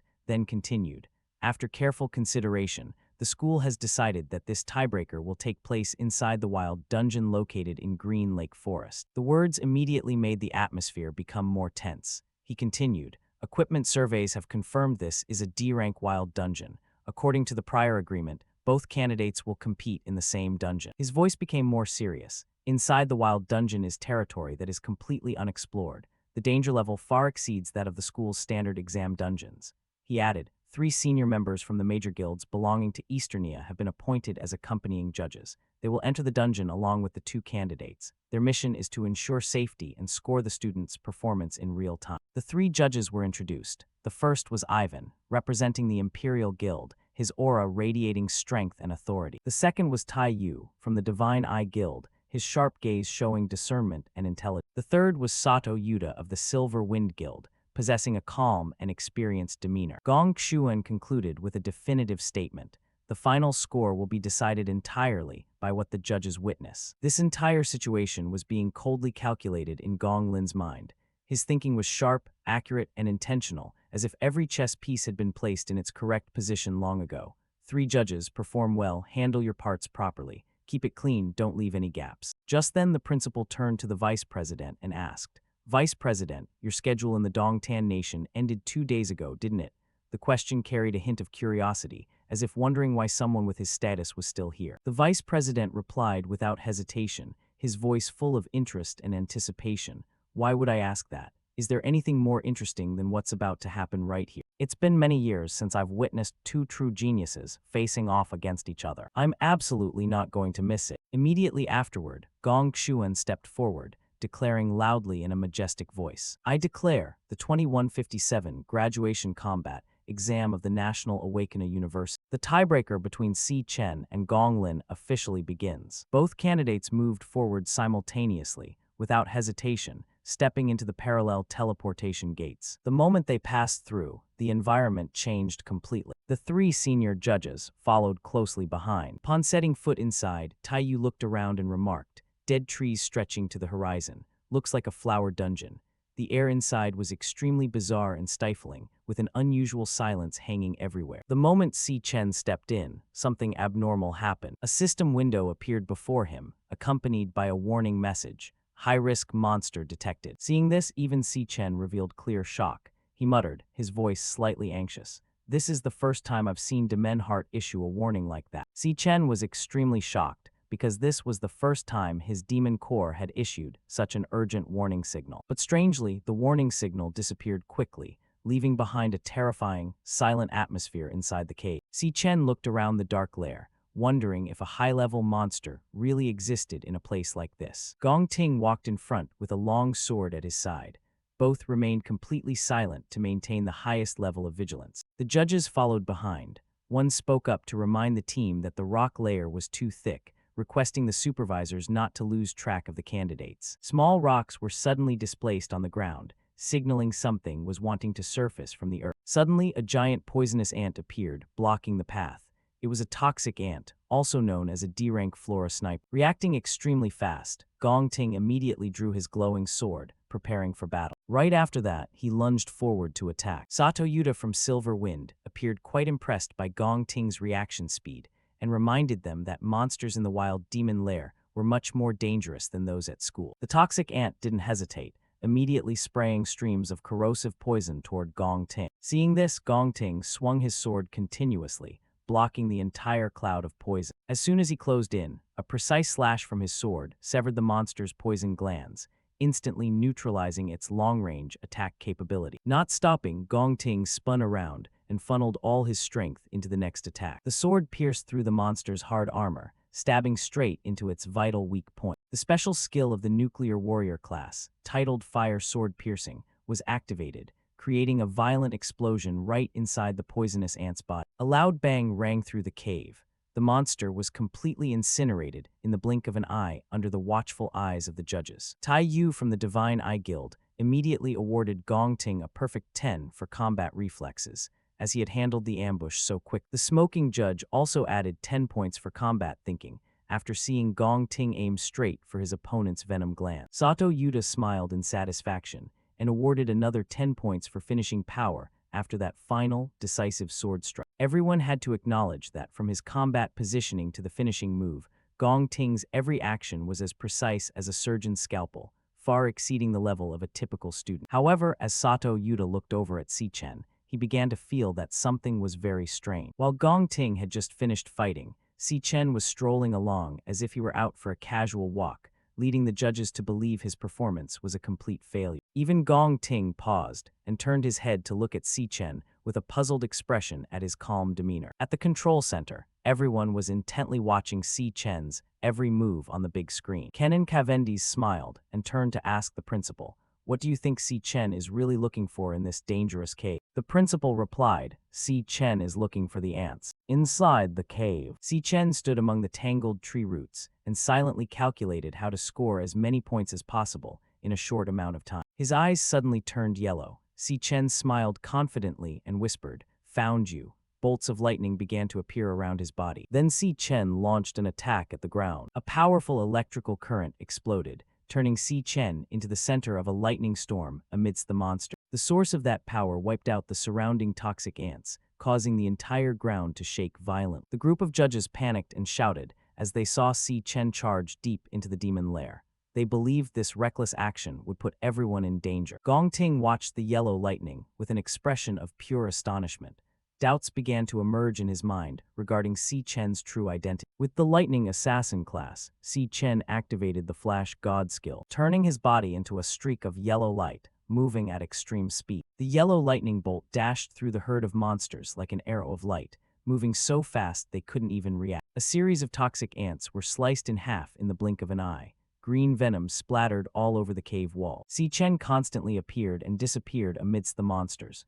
Everywhere he passed, he left a trail of monster corpses. He ended his attack sequence with a powerful landing, leaving a long streak of light cutting through the darkness. Amidst the pile of D-rank monster corpses and venom everywhere, Si Chen casually finished his spectacular performance. The judges were completely stunned. Sato Yuta hung his mouth open, unable to understand what had just happened before his eyes. They couldn't believe that someone reported to be only E-rank could easily annihilate such a powerful pack of D-rank monsters. In a dark corner, Sato Yuta and the smoking judge whispered to each other.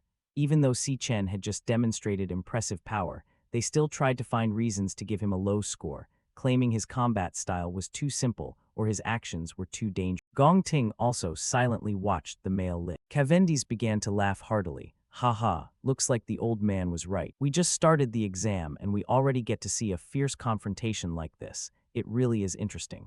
I wonder how Gong Ting will react next. Hearing him say that, Gong Lin's hand unconsciously tightened in anger. Suddenly, the monitoring screen began to glitch violently and then lost signal completely. The red text "signal lost" appeared, leaving everyone shocked. Everyone appeared confused. They couldn't understand why the system encountered a malfunction at such a critical moment. At the control center at 4:00 p.m., an alarm sounded continuously. Technicians hurriedly operated the equipment to try and restore the malfunctioning system. The screen continuously displayed warnings of abnormal signals. The danger level of the demon lair suddenly rose to an unknown level. While the signal dropped to 0, the technician broke out in a cold sweat, terrified to realize the situation was gradually spiraling out of control. He shouted in panic, "What on earth is happening to this demon lair when all the data is becoming chaotic?" The gate leading into the cave suddenly became unstable, turning into a blue energy vortex that covered the entire entrance. In the blink of an eye, the entrance to the cave vanished completely. It vanished. Before their eyes now remained only a pitch-black stone wall. Inside the cave, Si Chen sensed a strange presence. Pink musical notes began to appear around him, making Si Chen whisper in vigilance. "This is..." From the deep darkness, a pair of fiery red eyes gradually emerged along with an oppressive voice. Si Chen instantly recognized that voice. It was the voice of a demon king. 4:00 p.m., outside the demon's lair dungeon, the monitoring system suddenly reported an abnormal signal. Right before everyone's eyes, the cave entrance suddenly vanished without a trace. Everyone was clueless as to what was happening. Gong Chuan panicked, sweat streaming down his face. He shouted for his subordinates to immediately request reinforcements from above, as he had a premonition that something extremely dangerous was happening inside the lair. Meanwhile, inside, strange pink musical notes began to fly everywhere. Si Chen stood amidst the thick fog and felt a highly unusual pressure. Gong Ting also realized something was wrong. He frowned and looked around vigilantly, his heart filled with doubt. Tai Yu turned to ask those beside him, "Do you hear any sound?" Sato nodded in confirmation. "Yes, it seems like something very strange is happening." A thumping heartbeat rang out rapidly inside Si Chen's head. At first, he thought it was music, but then he realized with horror that it was the voice of the wrathful Demon King.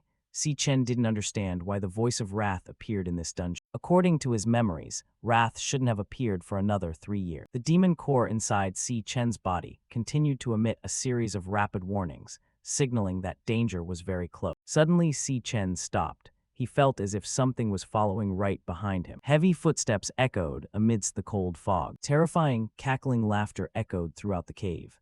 A shadowy figure gradually appeared behind the thick fog. Tai Yu and Sato also discovered the abnormality. They squinted, peering through the fog, trying to recognize the thing approaching. A pair of pink eyes suddenly glowed in the darkness, accompanied by the slow but oppressive footsteps of a strange creature. A giant mantis gradually emerged amidst the bizarre black spider silk. Its body was covered in sharp spikes and possessed an extremely evil appearance. Its mouth emitted a gruesome laugh. It looked at the group with a look of contempt, then said in a cold voice, "Hee hee, humans, you have fallen into my trap." Sato couldn't believe his ears. He shouted in anger, "What the hell is this? What are you saying?" A monster capable of speaking human language was beyond imagination.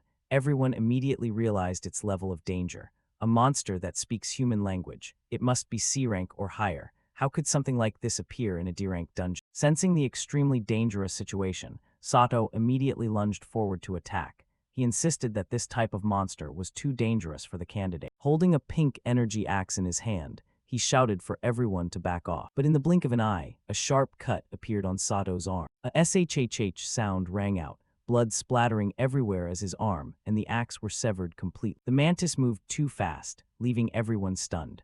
Sato and the others could only stand still in horror at the cruel sight that had just occurred. The mantis continued to charge at incredible speed. It spoke coldly, "All of you must." Its sharp sickle pierced through Gong Ting's chest, bright red blood spraying out. An attack so lethal no one had time to react. The monster leaned its terrifying face in close and finished its sentence, "Die here." Gong Ting gritted his teeth, enduring the excruciating pain. Blood spilled from the corner of his mouth, but his gaze remained resolute.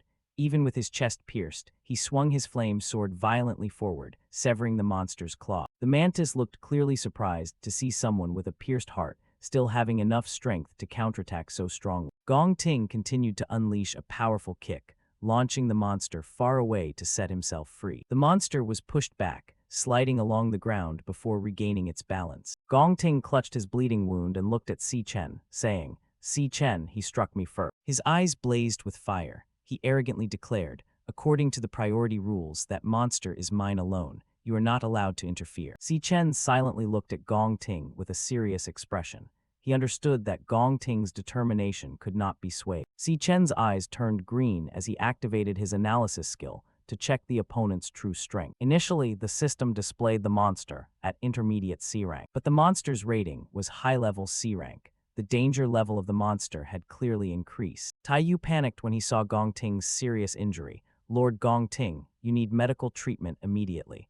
I suggest stopping the exam and retreating at once. This monster is too dangerous, even for you." Gong Ting only replied coldly with a short sentence, "No." He placed his blazing hand over the wound, piercing his chest. Flames erupted violently right before Si Chen's eyes. Si Chen immediately understood the action, using high temperature to stop the bleeding. This was a very dangerous but highly effective method. Black smoke rose from the scorched flesh. Gong Ting roared with determination. "I reject your suggestion. This battle must continue." The mantis wasn't afraid either. It lunged forward to continue facing Gong Ting's next fiery attack. Gong Ting swung his flame sword and leaped high into the air. His eyes were full of murderous intent, preparing to deliver the decisive blow. Outside the cave, Lin Wuque stood looking at the entrance that had vanished in a strange way.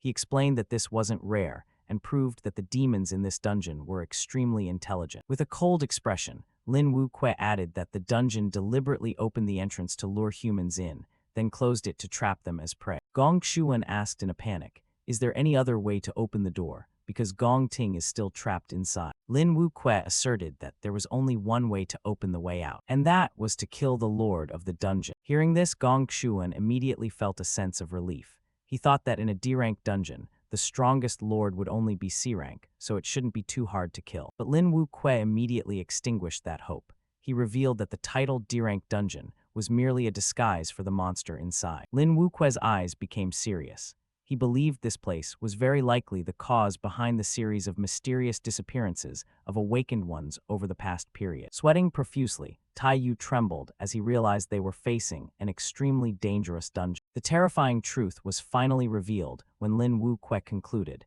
"This is actually a deadly B-rank dungeon." The giant mantis hissed, its eyes glowing with a threatening purplish-pink hue. Clashing sounds rang out repeatedly as Gong Ting and the monster collided in a dance of death. Gong Ting retreated after a series of attacks. The sword in his hand emanated a brilliant golden light, dispelling the darkness of the dungeon. The monster growled, swinging its two sharp scythes forward at terrifying speed. Gong Ting dodged the attack with a leap into the air. As an experienced combatant, he grasped the rhythm of the battle very well. The impact was so powerful it shattered the ground, causing the mantis's scythe to pin firmly into the stone floor. "Opening, I've got you." Seeing the opponent had exposed an opening, Gong Ting swung his sword to finish it. A sharp sword arc cut across, and the mantis's head flew off along with a splash of green blood. The head rolled on the ground, a relatively easy victory for Gong Ting. The battle temporarily ended. the atmosphere in the cave became silent. Everyone was still stunned by what Gong Ting had just demonstrated. Tai Yu stared at the monster's head in amazement. She didn't expect Gong Ting to have actually taken down the mantis alone. Si Chen looked toward Gong Ting contemplatively. He admitted that Gong Ting's strength truly could not be underestimated. Behind, the judge Ivan was using green energy to heal Sato. Hey, can you hear me? You should be awake by now. Sato groaned in thanks that Ivan had arrived just in time. However, upon looking down at the communication bracelet on his wrist, Sato froze in astonishment. The screen displayed a bright red X, indicating signal loss. He panicked when he realized they had been cut off from the outside world. Tai Yu heard this and hurriedly checked her device, realizing hers was the same. All signals were blocked, and the positioning system and compass were completely broken. A small noise drew attention. Looking down at their feet, they saw the camera drones were also completely useless. The judge's discussion caught Gong Ting's attention. He also didn't understand what was happening. Right at that moment, the headless carcass of the Lord suddenly emitted dry, creaking sounds and slowly stood up. A stream of purplish-black gas covered its body. Gong Ting had absolutely no idea the monster was still alive and had appeared behind. But before the monster could take Gong Ting down, Si Chen suddenly rushed over, unleashing golden energy sword strikes that shredded the monster into tiny pieces. The system notified, received 2,000 experience points. While Gong Ting hadn't stopped panicking, he asked in confusion, "I severed its head, how could it still move?" Si Chen kept his cold demeanor as he explained, "That thing wasn't the Lord from the beginning. It was hypnotized the entire time. That is why it kept fighting even after it was dead." He looked straight at the hunters and warned, "All of you leave this place immediately, because the next person to be hypnotized might be you." Gong Ting broke out in a cold sweat, staring at Si Chen, wanting to know how Si Chen could have known that. Sato angrily thought Si Chen was talking nonsense and asserted that there was only one C-rank lord in this cave. Sato continued to claim the monster must be at least high-level C, certain it was the dungeon lord. Suddenly, Si Chen's ears rang with unpleasant static. The system continuously displayed red warnings about an extremely dangerous creature nearby. Waves of sound carrying a ghostly purplish-pink hue began to spread, engulfing the entire cave space. Tai Yu was the first to be affected, her eyes turning pink as she completely lost consciousness. Judges Ivan and Sato didn't escape the attack either. Si Chen quickly pulled out his earphones and put them on to protect himself. Looking at the diffusing energy circles, he said in a low voice, "That sound wave, I could recognize it anywhere." Memories of his past life flooded back hauntingly. In his previous life, righteousness had used this exact frequency. That sound wave could hypnotize and slaughter millions of ordinary people across the world. Even Zai Yun had died in that tragedy. And something similar was happening again in this cave. But according to the original script of his past life, the time for wrath to appear hadn't come yet. Tai Yu and the others quietly walked along to a strange rhythm, heading deep into the dungeon darkness. Si Chen followed calmly, his eyes filled with vigilance. Si Chen asserted that the lord of this cave certainly had a connection to wrath. The group entered a cellar filled with gloomy eggs and spider silk. Si Chen guessed it was time to face the master of the place directly. The long shadows of the hunter group cast onto the cave wall under the eerie purple light, signaling a fierce battle was about to begin. As they went deeper into the cave, the red warnings from the system appeared more frequently and continuously, signaling an extremely dangerous creature was very close. Before their eyes was a gloomy lair with countless glowing monster eggs, where a mysterious entity was raining from above alongside a pack of giant snakes. The group quietly walked past the white bones and old, decayed equipment, proof of the tragic fate of the hunters who had once set foot here. Looking into the void, Si Chen silently judged. Again, the alpha frequency used for hypnosis, just like wraths. Luckily, I had prepared a beta anti-frequency track in case we met again. Si Chen looked anxiously at the teammates who were being controlled. These people had no protection against hypnosis. They could die at any moment. Si Chen knew he had to end this quickly. From high above, the mysterious white-robed entity began to speak with a greedy tone as it saw the abundant amount of nutrients. It looked down at the hunter group as if looking at premium and fresh goods. A gruesome whisper echoed throughout the cave. The monster didn't realize Si Chen wasn't hypnotized at all and was looking at it with the eyes of death. Memories of Gong Ting's childhood were finally revealed. Gong Ting gasped for breath in a blood-stained practice yard. His small hands still gripped the shattered wooden sword so tightly it tore his skin. Blood flowed down the 8-year-old boy's arm, dripping onto the cold stone floor. Above on the high platform, Gong Lin watched silently. His eyes didn't possess a single shred of a father's emotion, only the absolute coldness of a ruler. He calmly declared, "Very good, you won again today." Gong Ting was covered in injuries, but Gong Lin didn't even look at the boy once. He slowly continued. The winner gets to go inside for dinner, and the loser kneels there until sunrise. The cold, dark night covered the Gong family training grounds. Sounds of his stomach growling in pain echoed through the night. Then suddenly, a loaf of bread appeared in front of Gong Cheng. Gong Ting's face was covered in bruises, but his eyes remained cold. "Eat it." Gong Cheng was startled and panicked. "If father sees, you'll be punished." Gong Ting frowned. "Shut up, just eat it." Not long after, inside the house, slap, a terrible blow landed straight on Gong Ting's face, causing him to collapse to the floor. Gong Ting knelt on the floor, his face covered in blood after the brutal beating. Before him stood Gong Lin, his father, and the ghost that had haunted his entire life. He stood towering in the middle of the dark room, slowly asking, "Do you know why the Gong family stands above everyone else?" Not waiting for Gong Ting to answer, Gong Lin continued in an arrogant tone, "Because I have never failed. The winner is the one who sets the rules, and the loser can only bow and obey." The atmosphere was stifling, but Gong Ting just lifted his head, his gaze defiant. "If I manage to defeat you, then from now on, the rules will be written by me, right?" The room went silent. Gong Lin sneered, a laugh that was both contemptuous and terrifying. Memories continued to surface like nightmares. Wooden practice swords shattered across the floor. Time passed quickly. At this point, the battle between the father and son was underway. However, Gong Lin let others fight in his place.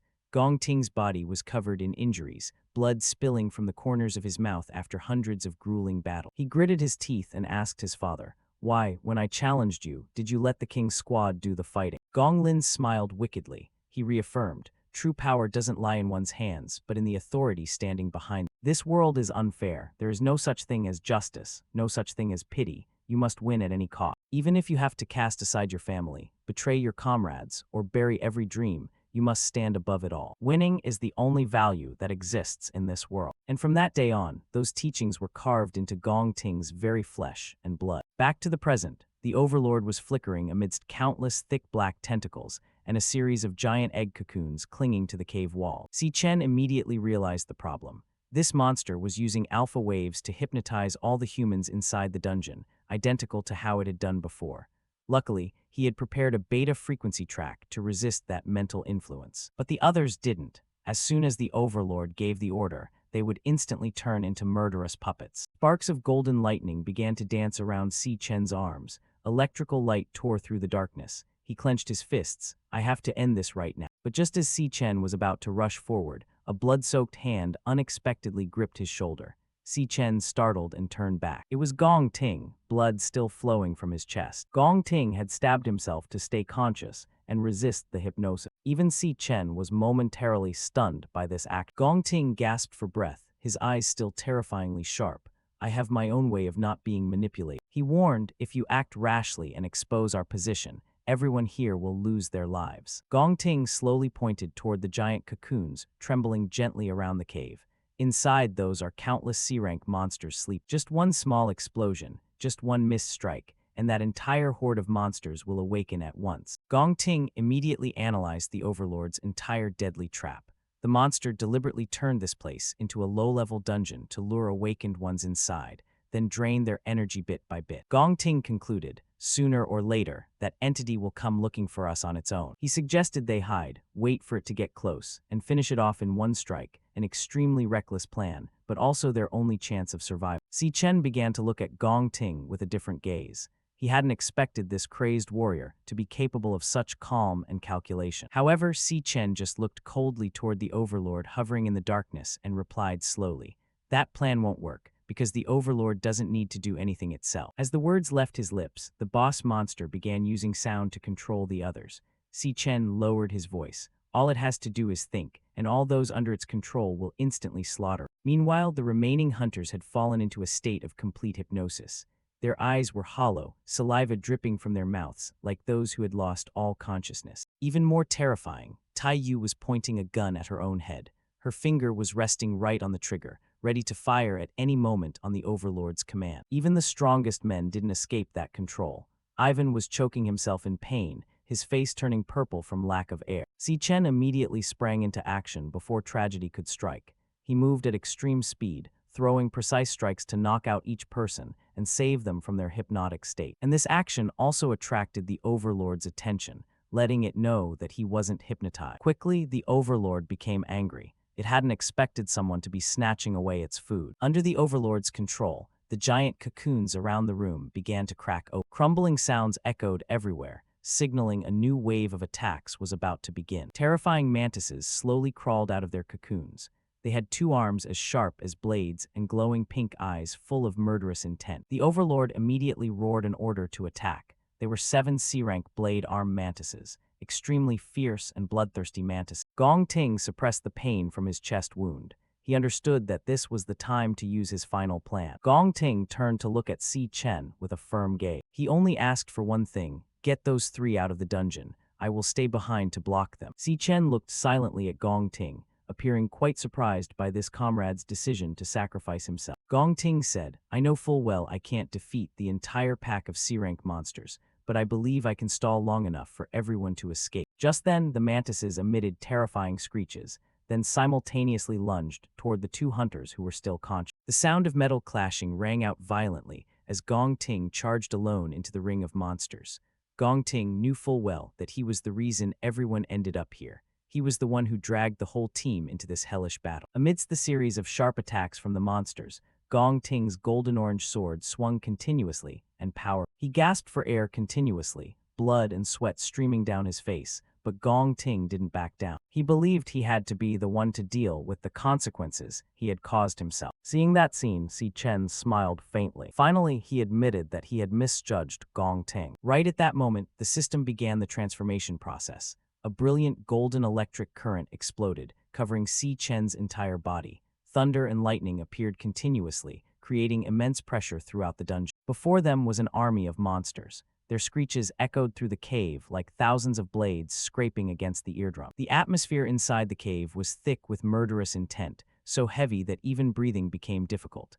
And at the center of it all, the white-cloaked Overlord stood towering in the darkness. But Si Chen's eyes had no anxiety. He declared he would take down this Overlord. But Gong Ting immediately spoke up to stop him. Don't act without thinking. He stared at the Overlord Rasa Inferno, his voice trembling with fear. We can't defeat this thing. I see it very clearly. This thing is in a completely different league compared to us. It has definitely reached A rank. Looking at his comrades lying collapsed on the ground, Gong Ting once again demanded that Si Chen take everyone away immediately.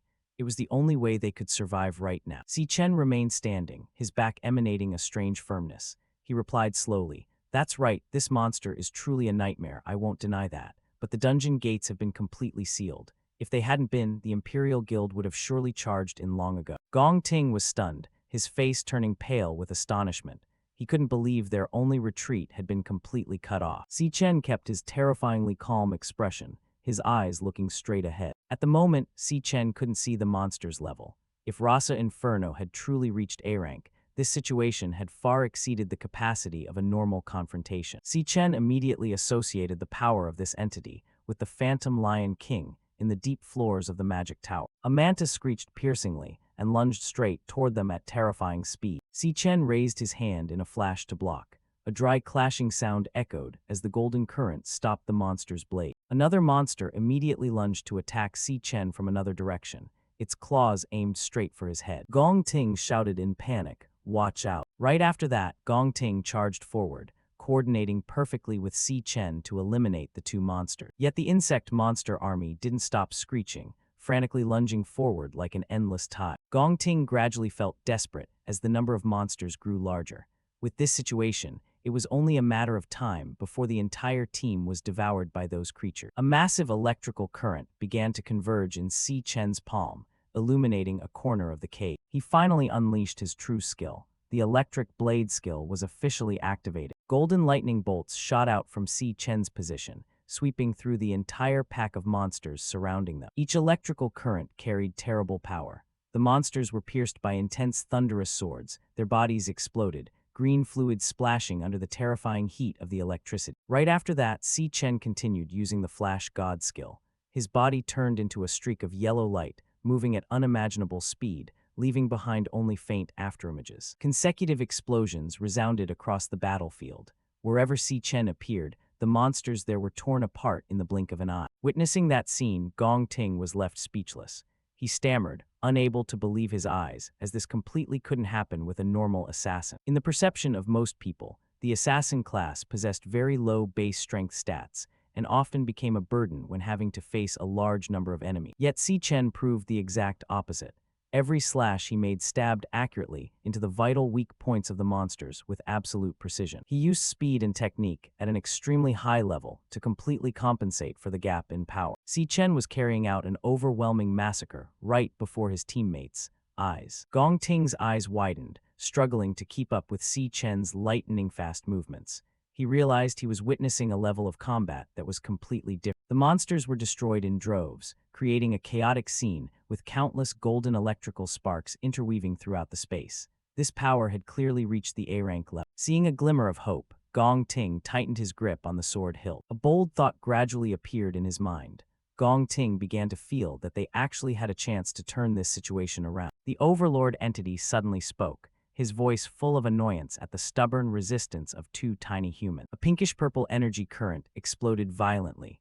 The Overlord used an ultimate enhancement skill called Enhancement on all 7 monsters. A series of strength and stamina stats for the monsters skyrocketed in an instant. Their bodies began to change, their outer shells becoming thicker and overwhelmingly sturdy. After being enhanced, the monsters became much larger and more ferocious. They quickly surrounded Si Chen, forming a deadly ring of pressure. The Overlord coldly ordered his minions, mince him into tiny pieces. Its rage covered the entire cave. Facing the monsters that had been enhanced in strength, Si Chen didn't waver in the slightest. The golden lightning around his body flared even more violent. Preparing for the next counterattack, a massive attack carrying purple energy slammed down onto the ground where Si Chen was standing. Si Chen accelerated, using the giant mantis's claw as a ladder to approach its head. He launched himself into the air, continuously unleashing attacks at the mantis's head. The golden light trails left behind after each of Si Chen's attacks looked like brilliant lightning ribbons. Below, Gong Ting was funneling all his power into the sword, preparing for the decisive blow. He silently called Si Chen's name, hoping he could hold out a little longer. Si Chen concentrated to the limit, his eyes glowing with lightning amidst the suffocating, tense atmosphere. The lightning around him began to roar more violently than ever before. Si Chen's slashes were so fast that the naked eye almost couldn't keep up. Consecutive loud explosions rang out as the 7 monsters fell one by one under the fury of the golden lightning. With overwhelming numbers, a monster quickly approached behind Si Chen. But before it could unleash an attack, Si Chen had already vanished. Right after that, like a phantom, Si Chen appeared behind the monster, giving it absolutely no time to react. A slash carrying thunderous power struck straight down at the enemy. The power continued to explode violently. The monster roared crazily, as if wanting to devour its opponent. Right after that, it unleashed an attack. The monster's attack knocked Si Chen backward, but it wasn't enough to injure him. After sliding along the ground, Si Chen stopped. After a short moment to catch his breath, Si Chen realized the situation was becoming more dangerous as the pack of monsters had been enhanced to B-rank power level. Their outer shells were now as hard as steel, completely protecting their vital weak points. Si Chen understood he had to find a way to break this defense as soon as possible. Just then, Gong Ting's voice rang out from behind, a thank you uttered amidst the chaotic battlefield, signaling that he had completed his preparation. The entire cave instantly lit up with a massive flow of fire energy erupting from Gong Ting's body. He had traded all his defensive capabilities to push his offensive power to the maximum, preparing to unleash his strongest attack after Si Chen had excellently completed his stalling mission. 5:30 p.m. at Si Chen's apartment. Zhutong Si Yun's classmate brought in a bag of drinks. Sorry for making you wait so long. Buying things took longer than expected. Si Yun waved her hand. It's fine, because brother Si Chen hasn't come home yet.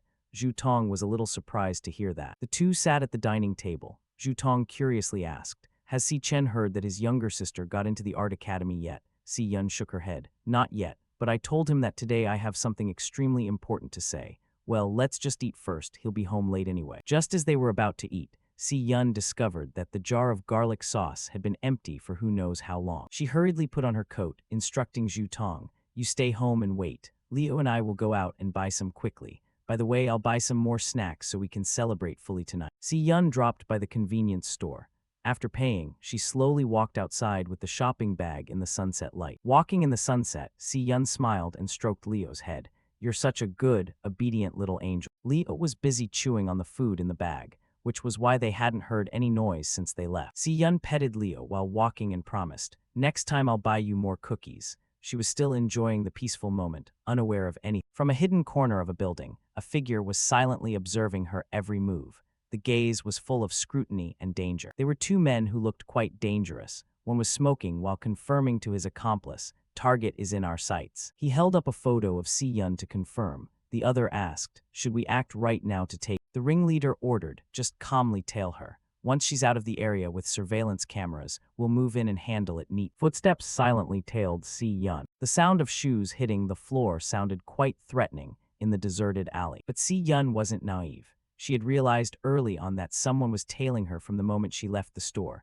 wondering to herself what they wanted. The two strangers still crept along, keeping a certain distance but full of pressure. Leo in the bag also began to growl a threatening warning. Si Yun whispered, "It seems like he has also sensed the murderous intent aimed at us." She pulled her coat tighter and told Leo, "Stay hidden inside. Absolutely do not climb out in this situation." Si Yun's eyes suddenly turned worried. "Looks like we have to take a gamble." Meanwhile, at the dungeon, Gong Ting was gathering all his power, activating his maximum power state to unleash his final finishing move. Extreme Blaze Rift, the strongest technique of the nuclear warrior, was launched. Gong Ting roared, "I swear I will blow this A-rank overlord away." No matter how strong it was, the giant flame burning from Gong Ting's sword swept past, colliding violently with the monster's dark power. A massive explosion erupted instantly. Blinding light covered a wide battlefield area. All the monsters the attack swept past were turned into ash. The destructive attack landed directly on the Overlord's center, but the monster didn't have time to dodge. A pillar of fire engulfed the Overlord.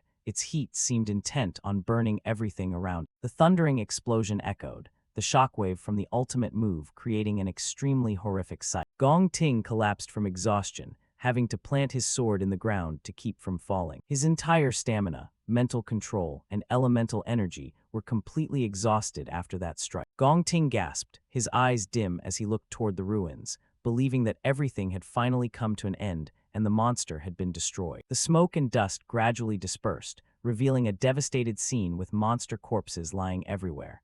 Gong Ting wheezed, confirming the victory. However, from within the hazy fog, a cold voice rang out, full of sarcasm. "Is that all the power you had?" Si Chen stood at a distance, observing with a surprised expression. While Gong Ting was horrified to realize the monster was still alive, the rank boss slowly emerged from the smoke, completely unharmed. It looked at Gong Ting with contempt, mocking the disappointingly weak human. Gong Ting was stunned. He had poured every ounce of his energy into the attack, but it had absolutely no effect. The monster remained standing tall, not even receiving a single scratch after Gong Ting's final strike. Si Chen stared intently at the entity before him, his mind already calculating his next move. Si Chen quickly realized, just before the impact, the monster had managed to drain energy from the surrounding demon eggs to create an impenetrable shield. Gong Ting breathed heavily in despair, staring at his blade that had been drained of its fiery energy. He wondered if this was truly the end. Just then, Si Chen nonchalantly stepped behind Gong Ting and made an unexpected offer. "Let's make a deal." Si Chen proposed that he would yield the first-place glory to Gong Ting, provided that the entire $1 million prize money belonged to him. Immediately, the system began to notify that Si Chen was changing his job to a new class. Si Chen's hand tightened around the blade burning with purple magical power. He prepared to make his move, but did not forget to reiterate a prerequisite. Si Chen officially revealed himself in his powerful level 24 Inferno Jakasa form. He coldly warned Gong Ting, "Don't you dare say a word to anyone about what you are about to witness." Gong Ting was struck dumb, his mouth hanging open in astonishment. The concept of a dual-class user. Pink-purple streams of spiritual energy began to be drawn from the carcasses of thousands of monsters scattered across the battlefield. Everything was sucked back toward the center where Si Chen was standing. The system notified, Si Chen has activated the ultimate skill, Collapse, of the Stella Warrior profession. All the stamina and strength of those who had fallen were swallowed, causing his stats to skyrocket dizzyingly. Gong Ting was completely overwhelmed by the terrifying pressure radiating from the person he had always looked down upon. Even the A-rank Overlord began to feel uneasy. Si Chen took a deep breath. His eerie fangs were clearly visible as his body finished fully assimilating the power from the monster's corpses. With glowing red demon horns and eyes emitting a cold, blue murderous intent, Si Chen in his Inferno Jakasa form officially entered the fray. He coldly affirmed to Gong Ting, I'll finish this overlord monster off myself. The Wraith Mage began to use its skill. A wave of terrifying pressure spread throughout the space. The glowing red eyes beneath the cloak whispered the voices of the spirits. A green energy sphere exploded, creating a series of shockwaves that seemed to suffocate everything around it. Gong Ting collapsed to his knees, clutching his head in pain. He hadn't expected the monster to use this skill. To avoid being hypnotized, he bit down hard on the blade, using the pain to keep himself conscious. In contrast to his teammates' struggle, Si Chen remained standing firm. His cold, blue eyes didn't waver in the slightest before the mental attack. The Wraith Mage was stunned. Its glowing red eyes widened in shock. It could not understand how an ordinary human could resist its skill. Si Chen stepped forward slowly. The sound of his boots echoed steadily on the ground. The monster shrieked in panic. Why does the hypnosis not work on you? Refusing to accept defeat, the Wraith Mage began to gather energy to unleash a finishing move. It poured all of its mana into an attack called Finishing Move Sonic Hell. Glowing red sound waves erupted from the defensive barrier, sweeping through everything in their path with terrifying destructive power. But Si Chen kept his calm expression, while Gong Ting had to try his best just to stay on his feet. Affected by the attack, Gong Ting suffered numerous wounds, with blood constantly flowing out in a terrifying manner. Glowing red rays emanated from the Wraith Mage's body as if to swallow the space. It believed this attack would crush every enemy. But when the dust cleared, it revealed Si Chen's confident face with sharp teeth and a cold smirk. He looked more like a monster than his opponent. The sound of Si Chen's footsteps still echoed steadily on the barren ground. Every sound was a dagger, stabbing directly into the mage's confidence. The Wraith Mage began to panic in earnest. It couldn't believe its eyes seeing Si Chen unharmed by the Sonic Hell skill. This is impossible. Why can't I hurt? The Wraith Mage screamed in despair as it saw its authority being trampled. Tear him apart for me. Crush him into 100 pieces. In fear, the Wraith Mage summoned giant black snakes to charge and attack Si Chen. Si Chen didn't flinch. He turned and swung his weapon. A blade trail carrying cold purple flames tore through space. A giant snake head was sliced off, black blood splattering everywhere. The giant snake writhed on the ground in pain and quickly lost the ability to fight. At this moment, the Wraith Mage continued to order the giant snakes to rush in and attack. Si Chen was like a grim reaper, dancing among the monsters. Each sharp slash tore the monsters into many pieces, turning them into piles of minced meat, with blood staining the entire area red. Si Chen gained momentum and leaped into the air, charging straight toward the Wraith Mage's protective sphere. Realizing what Si Chen intended to do, the Wraith Mage thought he was acting in vain, because its defense system was impenetrable. Responding to that confidence, Si Chen soared into the air, unleashing a powerful slash accompanied by a sarcastic question. Really? He activated the skill Ocean Collapse. All energy from the surrounding corpses was drained, pushing Si Chen's power to its maximum level. A direct slash struck down. The shield shattered like glass before Si Chen's terrifying power. The monster stared in shock as its defense crumbled.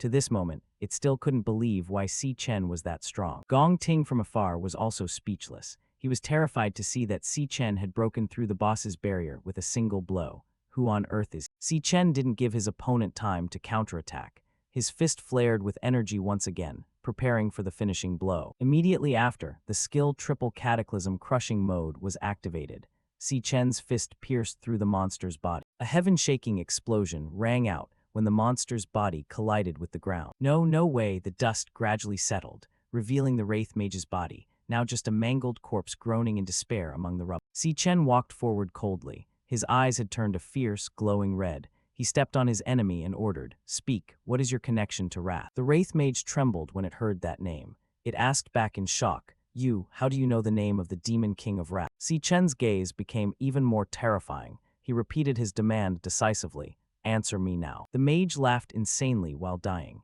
"If I knew where Wrath was, I would have gone to break the seal to save him instead of lying." Break the seal? Si Chen was surprised to hear this information. He didn't expect someone as powerful as the Demon King of Wrath to be sealed by some mysterious force. Despite his body gradually dissolving into black smoke, the Wraith Mage kept laughing arrogantly in front of Si Chen. "Just you wait, the Lord of Wrath will return soon." It screamed its final threat while its body slowly vanished. The Wraith Mage declared that the Demon King would lead an army of demons back to slaughter these useless humans. The terrifying laughter echoed throughout the cave. Si Chen stood still in the middle of the ruined battlefield. After defeating the Wraith Mage, Si Chen's gluttony skill began to activate. A block of energy was sucked tightly into his palm. The devouring status bar was gradually filling up. the notification, "Devouring process complete," appeared. Si Chen had successfully stolen the power of the Wraith Mage, a ghost-type mage with incredibly terrifying stats and skill. A brilliant golden light surrounded Si Chen. He officially leveled up to 25, while receiving precious items from the corpse of the ancient entity that had just been destroyed. Holding the new skill card in his hand, Si Chen pondered on what he had just heard. It turned out that the Demon King of Wrath had existed in this world, long before being sealed by some mysterious force. There were secrets about the past, and the Demon Kings that even someone as strong as him had never heard of. Suddenly, Si Chen felt an aura. Gong Ting suppressed his pain, one hand clutching his bleeding wound. He looked at Si Chen with a mix of awe and horror, unable to believe he had just witnessed an awakener possessing multiple professions. Gong Ting admitted he had failed, and that Si Chen's power was on an entirely different level from his own. Grateful for being saved, Gong Ting promised to keep the secret about Si Chen's true power until he died. Si Chen remained silent, his gaze still cold as if he were thinking about some issue. Coughing fits made Gong Ting wince in pain. Blood gushed out from between his teeth. His body had reached its limit after taking the attacks from the Wraith Mage. Si Chen looked from afar and then reassured him. "The boss has been defeated. The dungeon exit must have opened. Hang in there a bit longer. The guild members will be in here soon." But just as he was about to leave, a flash of electricity zipped through Si Chen's mind. His eyes suddenly glowed with a purple light, signaling a terrible event happening elsewhere. A horrifying vision appeared before Si Chen's eyes, as clear as if it were happening right in front of him. Amidst the hazy purple mist, a mysterious middle-aged man wearing a gray suit appeared. He radiated terrifying pressure with black tentacles surrounding his body. Si Chen blurted out in shock, "Zai Yun." A feeling of extreme unease surged as he realized his only sister was in danger. The mysterious man wearing sunglasses revealed himself with glowing, cunning green eyes. The man's dark tentacles were reaching out, preparing to swallow the poor prey. Zai Yun was clutching the lion Leo in extreme fear. The tentacles had wrapped tightly around them, and both of their lives were at stake. On a late afternoon on June 24, Zai Yun was on her way home through the city's small streets. Since stepping out of the convenience store, she had felt suspicious shadows following her every step. Two thugs were sneaking right behind her. Hidden inside the backpack, baby Leo also sensed the hostility and let out a low growl to protect her. Sensing the backpack shifting, Zai Yun asked her pet if it was sensing danger. Instead of panicking, she gently held the bag and told her little friend to hide carefully inside. Without a hint of fear, Zai Yun turned back with a brave and fierce expression. Truth be told, she almost felt happy that they were following her, because her dull evening had just become a lot more interesting. She immediately utilized her survival instincts. When being followed, rule number 1 is to go to a crowded place. Dashing down a flight of stairs, she headed straight for the bustling market. At this dusk hour, the local restaurant row was extremely crowded. Taking advantage of the dinner rush hour chaos, she quickly slipped into the massive crowd, blending in naturally with the shoppers and diners to lose her tail. Behind her, the thugs quickly lost sight of her. The guy in the beanie cap began aggressively pushing people, crazily trying to squeeze through the dense crowd. But Zai Yun's stealth skills were impeccable. The very second they were distracted by the crowd and looked away, she vanished without a trace. Two thugs stood bewildered in the middle of the street in shock. They looked around frantically, searching for any sign of her. Meanwhile, Zai Yun ran quickly into a deserted alleyway to hide. She breathed a sigh of relief when confirming that the scary pursuers had vanished. Just as Zai Yun thought she had escaped, a heavy footstep echoed right in front of her. She froze, startled to see a suspicious older man with slick-back white hair standing on the stoop of her apartment building. Casually taking a drag from a cigarette, he sarcastically grumbled that he had been waiting for a long time because the building's door was locked. Her heart sank as she realized this was a set-up trap.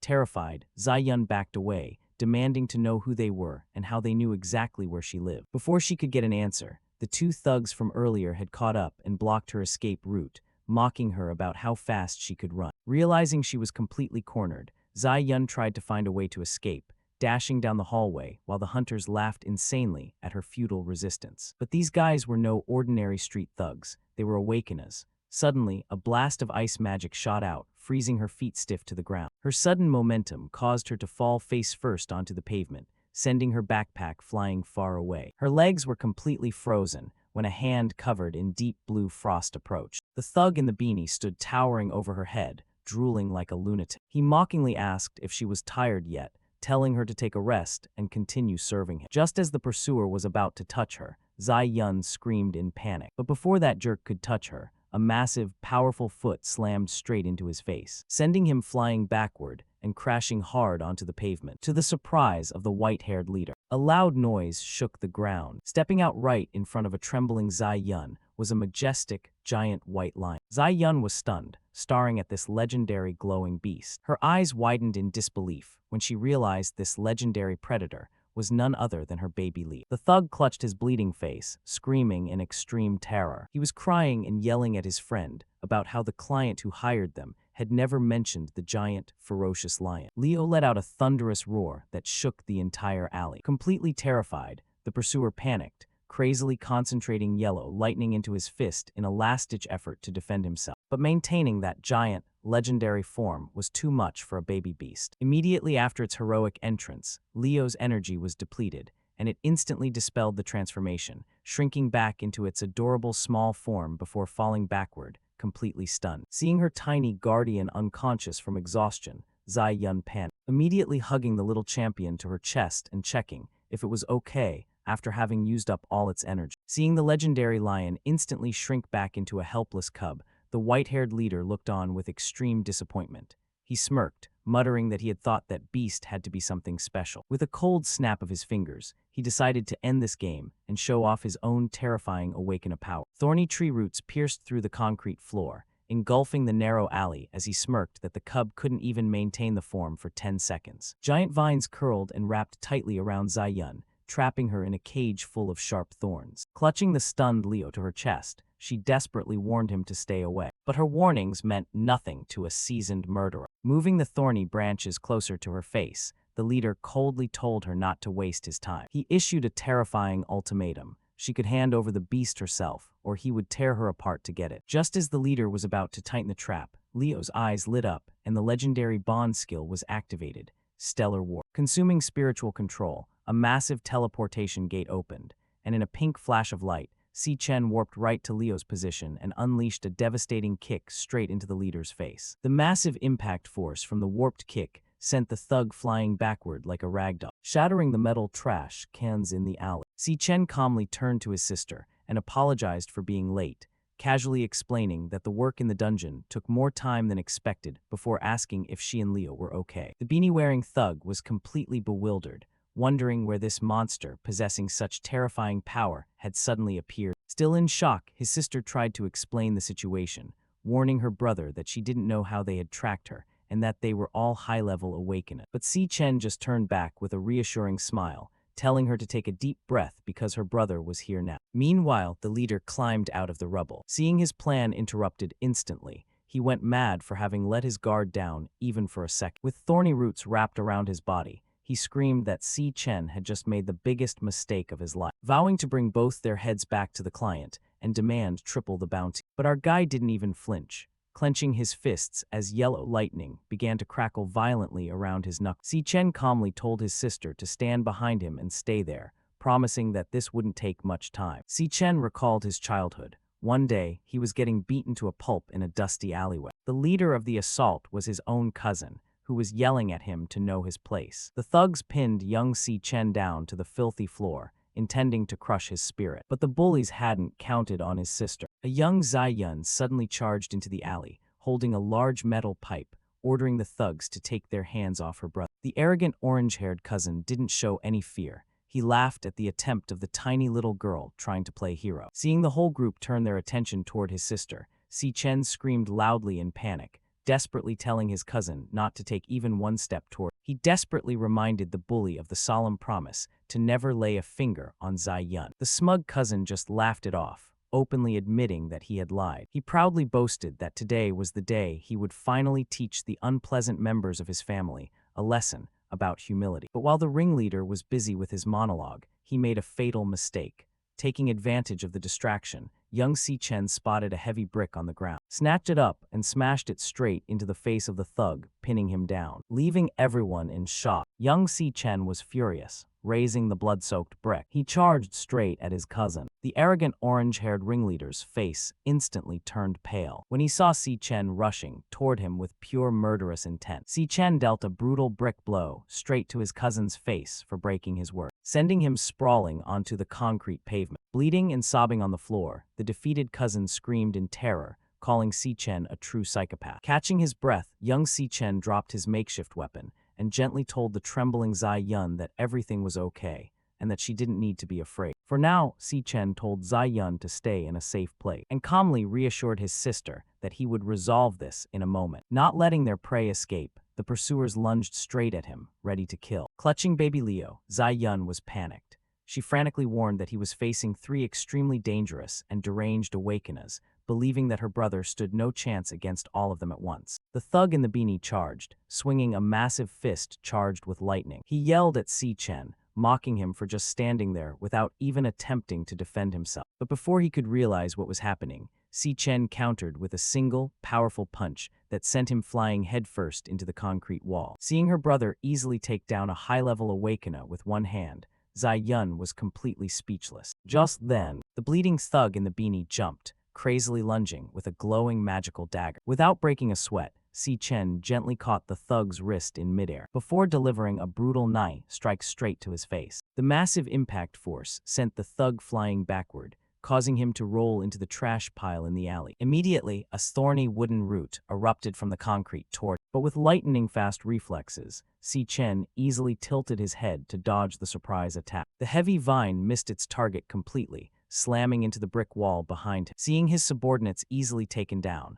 the white-haired leader completely lost his mind, screaming in rage that a kid just wearing a school uniform dared to make a joke out of it. Utilizing plant magic, the boss summoned a swarm of giant glowing wooden thorns, crazily vowing to turn Si Chen into a human pincushion. Si Chen remained calm, and utilizing his godlike agility, he fluidly dodged and weaved through the storm of razor-sharp vines without receiving a single scratch. In a single motion, Si Chen launched straight through the gap in the defenses, closing the distance instantly. The white-haired boss was terrified, screaming that this couldn't be happening and panicking because he couldn't understand how someone could move like that. Seeing him dominate the match, Zai Yun suddenly realized she had almost forgotten that her brother hadn't just passed the graduation combat exam with flying colors. He had completely obliterated all other contestants. Si Chen swung his fist and delivered a straight punch to the leader's jaw, showing the group that he was operating on an entirely different level of power. The massive impact force sent the boss flying backward like a rocket, crashing hard into the alley wall. And just like that, the boss passed out,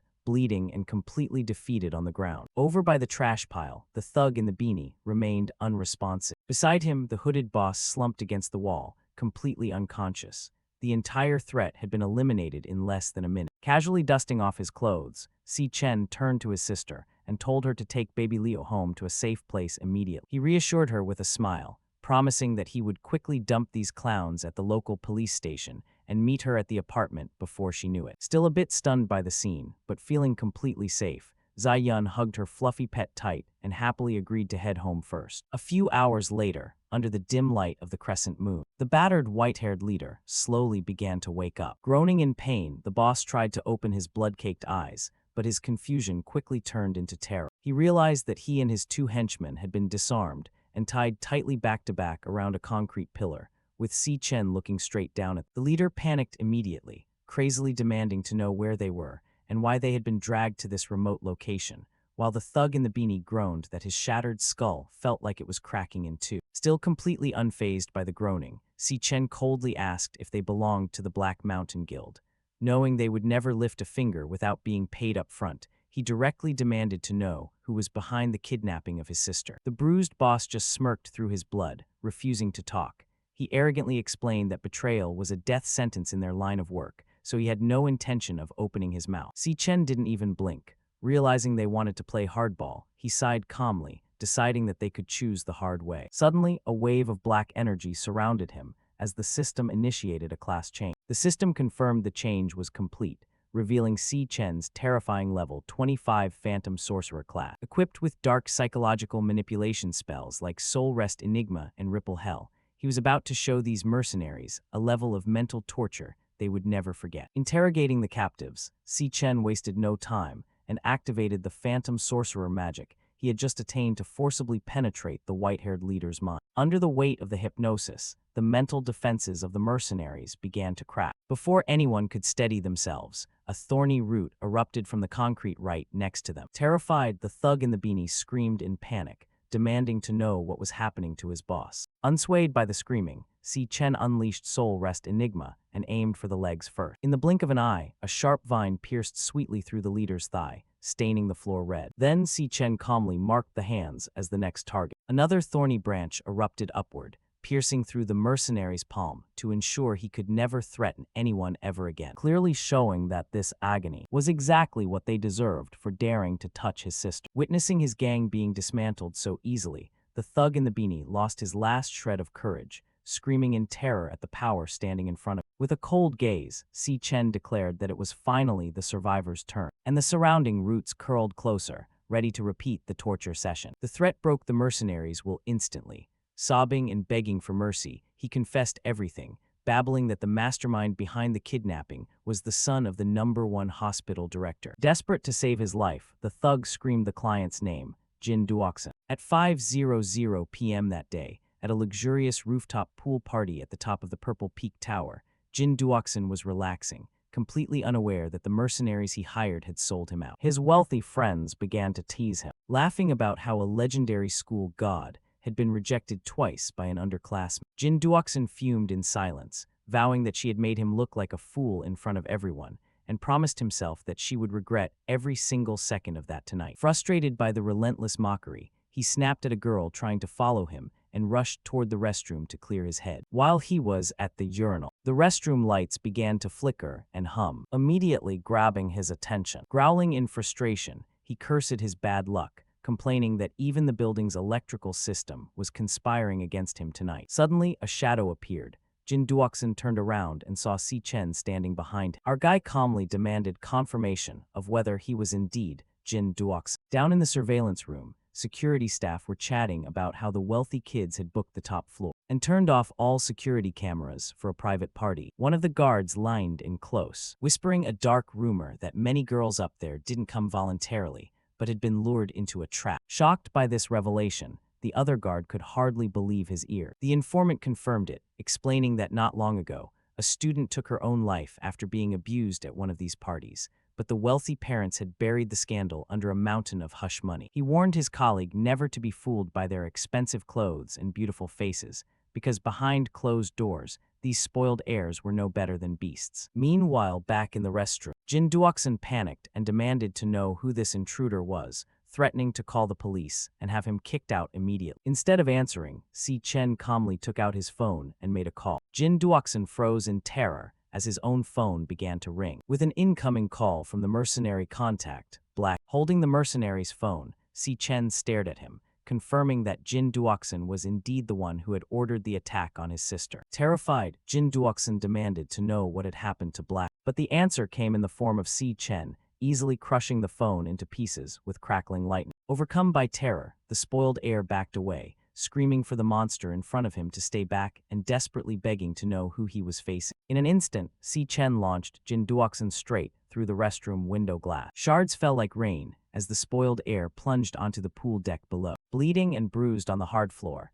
Jin Duoxin screamed insanely for help, begging anyone to save him. He looked toward the pool only to see a chilling sight. All his party guests were already floating face down in the water or lying unconscious. Si Chen stepped out onto the pool deck, enveloped in a terrifying dark aura. Desperate to escape, Jin Duoxin crawled backward on his hands and knees, cursing in a panic. Looking up at the glowing eyes of his pursuer, he screamed, demanding to know who he was, what he had done to deserve this, and why he was being hunted. He tried to play his final card, loudly boasting about his father's high status as the director of the #1 hospital. He yelled that if Si Chen touched a finger on him, his father would use all his power and influence to bury him. Tired of the empty threats, Si Chen ordered Jin Duoxin to shut his mouth, immediately seizing control of the heir's mind with hypnosis. Under the influence of the magic, Jin Duoxin dropped to his knees. Si Chen looked down at his puppet and coldly ordered him to pick up a sharp piece of glass. Jin Duoxin's hand moved down automatically, gripping the sharp glass. It was clear that pure evil didn't just lurk inside dungeons. Instead, it walked among normal people every day, Jin Duoxin and his friends had committed unspeakable crimes against a helpless student. These spoiled kids used their endless wealth to cover up their crimes, pushing the poor girl to take her own life in despair. When tragedy struck, they simply used their family's power and influence to ensure that not a single accusation could stick to them. Jin Duoxin had even faked the autopsy report to claim it was a tragic accident, boasting that the world belonged to those with money. This was exactly the monster who paid a massive sum to the mercenaries, ordering them to ruin Zai Yun's life at any cost. But this time, Jin Duoxin had made the fatal mistake of targeting the sister of the wrong person. Gripping the razor-sharp glass under hypnotic control, he slowly brought it to his own throat. Si Chen vowed to hunt down and eliminate every threat to his sister, even if it meant playing judge, jury, and executioner. Even if he had to walk through the darkest depths of the world, he would never hesitate. Si Chen then ordered his puppet to end everything. Previously, right after the brutal tiebreaker battle inside the Wild Dungeon, a victorious Si Chen stood over his injured opponent, Gong Ting. He calmly told him the dungeon master was dead and the exit was clear, urging him to try to wait until the rescue team arrived. Gong Ting promised that as soon as he got out, he would tell everyone the truth, that Si Chen was the one who had saved all their lives. However, there was no time to celebrate. Si Chen's senses suddenly spiked, and through the mental link with his pet Leo, he saw a horrifying sight. The terrifying mercenary Blackie was closing in on his sister, Zai Yun. Realizing she was in danger, Si Chen quickly activated his Stellar Tamer skill, Stellar Warp, using up all his mental energy to teleport and vanish from the dungeon instantly. Gong Ting stood looking at the empty space in shock. He realized that Si Chen wasn't just a dual-class user, but was actually operating multiple classes at once, leaving him to wonder how many more secrets his rival was hiding. Not long after, heavy footsteps echoed through the tunnels. As director Gong Xuan rushed into the cave with emergency medical staff, frantically ordering them to save the students. The rescue team quickly rushed into the pit to reach Gong Ting. While they used restoration magic to stop his bleeding, Gong Xuan stepped forward to check his condition. Looking at his severely injured student, Gong Xuan wiped sweat from his forehead and noted that the dungeon boss possessed terrifying B-rank power, telling Gong Ting that surviving a battle with such a monster was an absolute miracle. Meanwhile, other doctors tended to the survivors, confirming that Sato Woda was stable and purified. Although safe physically, a traumatized Jasmine could only mutter in her delirium about the mental nightmares she had just experienced. Gong Xuan then noticed that Si Chen was missing. When search teams found no trace of him, the director assumed the boy had been scared and ran off, ordering his subordinates to scour the area. Furious, Gong Xuan blamed the entire disaster on the incompetence of the inspection agency. He angrily declared that Gong Ting's injury was their fault and promised to fire every inspector as soon as they returned. On the other hand, Gong Ting's cunning father, Gong Lin, looked at the blood-stained scene and smirked. He immediately began weaving a false story, attributing the event to a tragic monster outbreak that the judges simply couldn't handle. Gong Lin intended to tell the world that his heroic son had stood up to save everyone when all hope was lost. Tormented by this false credit, Gong Ting tried to speak up to admit that Si Chen was the one who had actually killed the boss. However, his father interrupted immediately by squeezing hard on his freshly bandaged shoulder wound. Causing intense pain, he whispered a threat, telling Gong Ting that he would take the credit, while nearby witnesses had to remain silent out of fear. He coldly ordered his son to clean up the scene, declaring that tomorrow's graduation ceremony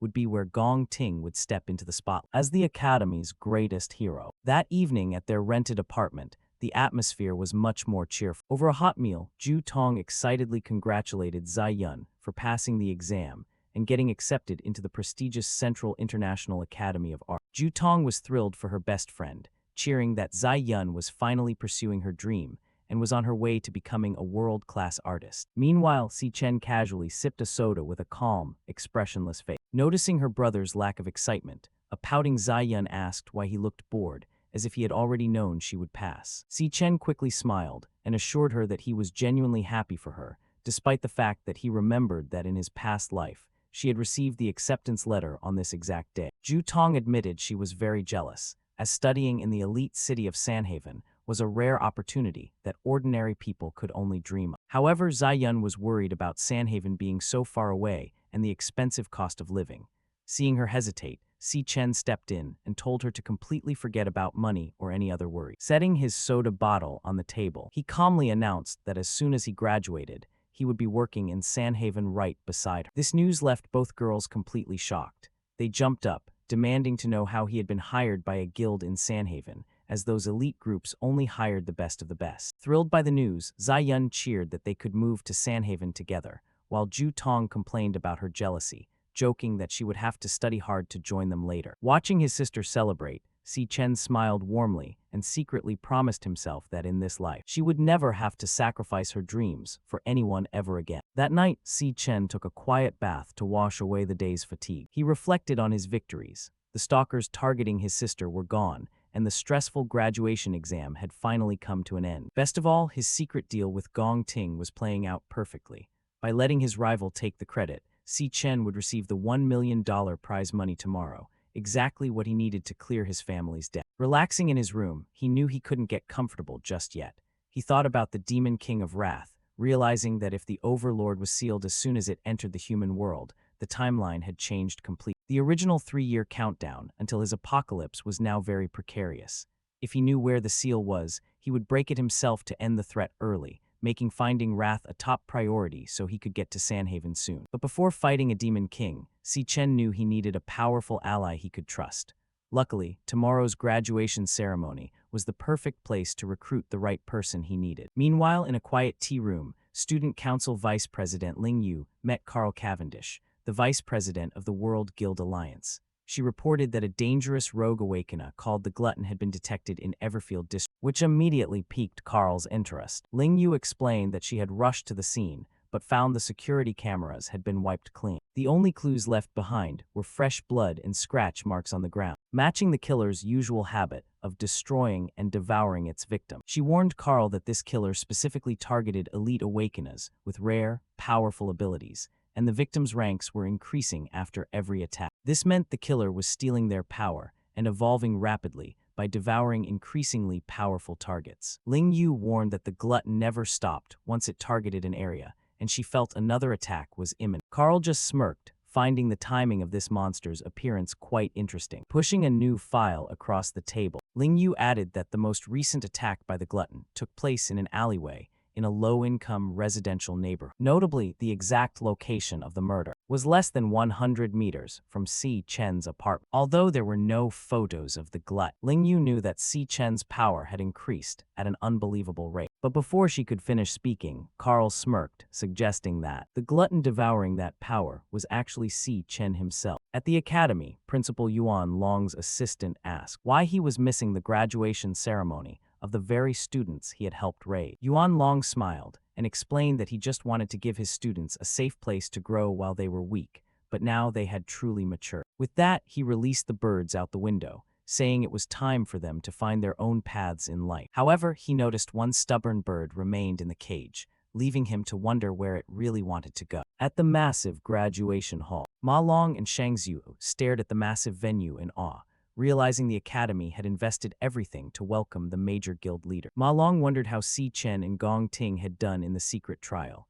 and while the twins discussed the academy's strict rules, Ma Long proudly boasted that Lu Shang had definitely crushed the competition. But suddenly, Gong Ting's older brother, Gong Chang, told Ma Long to shut up and stop flattering Si Chen, laughing and insisting that Si Chen had no chance of winning, swearing that his younger brother Gong Ting would definitely be the champion. Frustrated by the arrogance, the group began trading thumbs-down gestures and petty insults back and forth. Behind the scenes of the grand ceremony, Gong Lin looked around and noted that every major guild in the country had sent representatives. Since the entire leadership of the prestigious Imperial Guild was in attendance, the crowd outside was buzzing with excitement to see these legendary figures. Soon enough, Imperial Guild co-founder Guan Yuan and Titan Ming founder made a grand entrance to welcome the elite guests, leaving Gong Lin quietly planning for the upcoming council election. He planned to use this very ceremony to sway undecided council members and break his vote deadlock. By doing this, Gong Lin was determined to finally seize the coveted chairmanship for himself. He assured his son Gong Ting that Carl,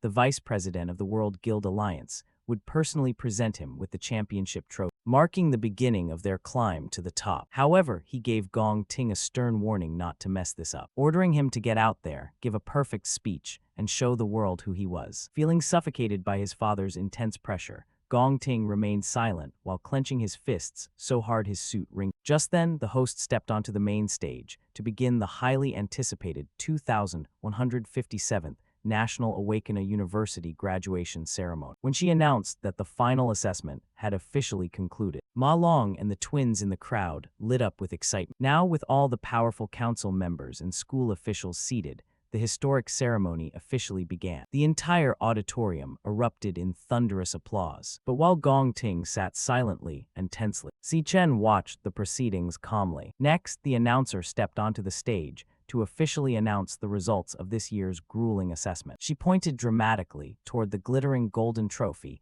waiting on stage for the final champion. She then introduced the special guest, inviting Carl Cavendish, Vice President of the Global Guild Alliance, to step forward. Under the brilliant stage lights and warm applause, Carl stepped up, ready to personally announce the grand prize winner. He began by thanking the Imperial Guild for the invitation, saying it was an honor to witness Easternia's next generation of elite talent. Then he quickly grabbed everyone's attention by hinting that an extremely unexpected incident had occurred during the final exam, leaving Ma Long and the twins completely stunned. He dropped a bombshell, revealing that the low-level dungeon that had been downgraded and designated for the exam was actually a highly dangerous B-rank dungeon that had been disguised. This shocking news created a wave of panic throughout the crowd, with people whispering that even professional teams struggled with B-rank threats, wondering how the students could have survived. Carl continued by explaining that when all hope seemed lost, a heroic student used ultimate skills and flawless technique to achieve the impossible. He revealed that this lone warrior had single-handedly defeated the B-rank dungeon boss and brought his entire team back safe. As Si Chen and Gong Ting listened calmly from the crowd, Carl prepared to announce the name of the strongest graduate of their generation. He raised his hand and officially named Gong Ting the undisputed champion of the year. Confetti fell as a solemn Gong Ting stood up to accept the crowd's warm applause. Meanwhile, Ma Long and Shang Xiu completely lost control, fully convinced that the results had been rigged for Si Chen to lose. Seeing this, Gong Chang immediately began gloating, rubbing salt in their wounds and boasting that his brother was born different. Surrounding students were stunned, muttering that clearing a B-rank dungeon alone was on a completely different level than their own struggles. The crowd continued to go wild, showering Gong Ting in praise for his power and legendary appearance. As Gong Ting slowly climbed the stage steps, Si Chen watched him quietly from his seat. Looking back, Gong Ting instantly recalled their secret deal in the dark cave, where Si Chen offered him the #1 spot in exchange for the entire $1 million prize money. He clearly remembered Si Chen's only condition, which was never to tell anyone about his hidden demonic job class transition. Back in the present, Si Chen watched quietly, curious to see how his rival would handle the stolen spotlight. But as he stood before the massive crowd, Gong Ting was haunted by his father's harsh warning that he had to give a perfect speech and show everyone his true worth. The host then enthusiastically welcomed Gong Ting to the microphone to deliver the champion's speech. The crowd immediately adored him, praising his calm and composed exterior, calling him a true hero in the making. They whispered that he was the worthy heir of the prestigious Gong family with an unlimited future, which made Gong Lin smile proudly in approval. Looking down at his notes, he bitterly wondered if this stolen glory was truly worth his worth. He began by acknowledging that the vice president was absolutely right about the heroic feats of surviving a hopeless battle, saving the team, and defeating the boss. But then he dropped a bombshell and revealed the truth. None of those legendary feats were his, because in reality, they all belonged to Si Chen.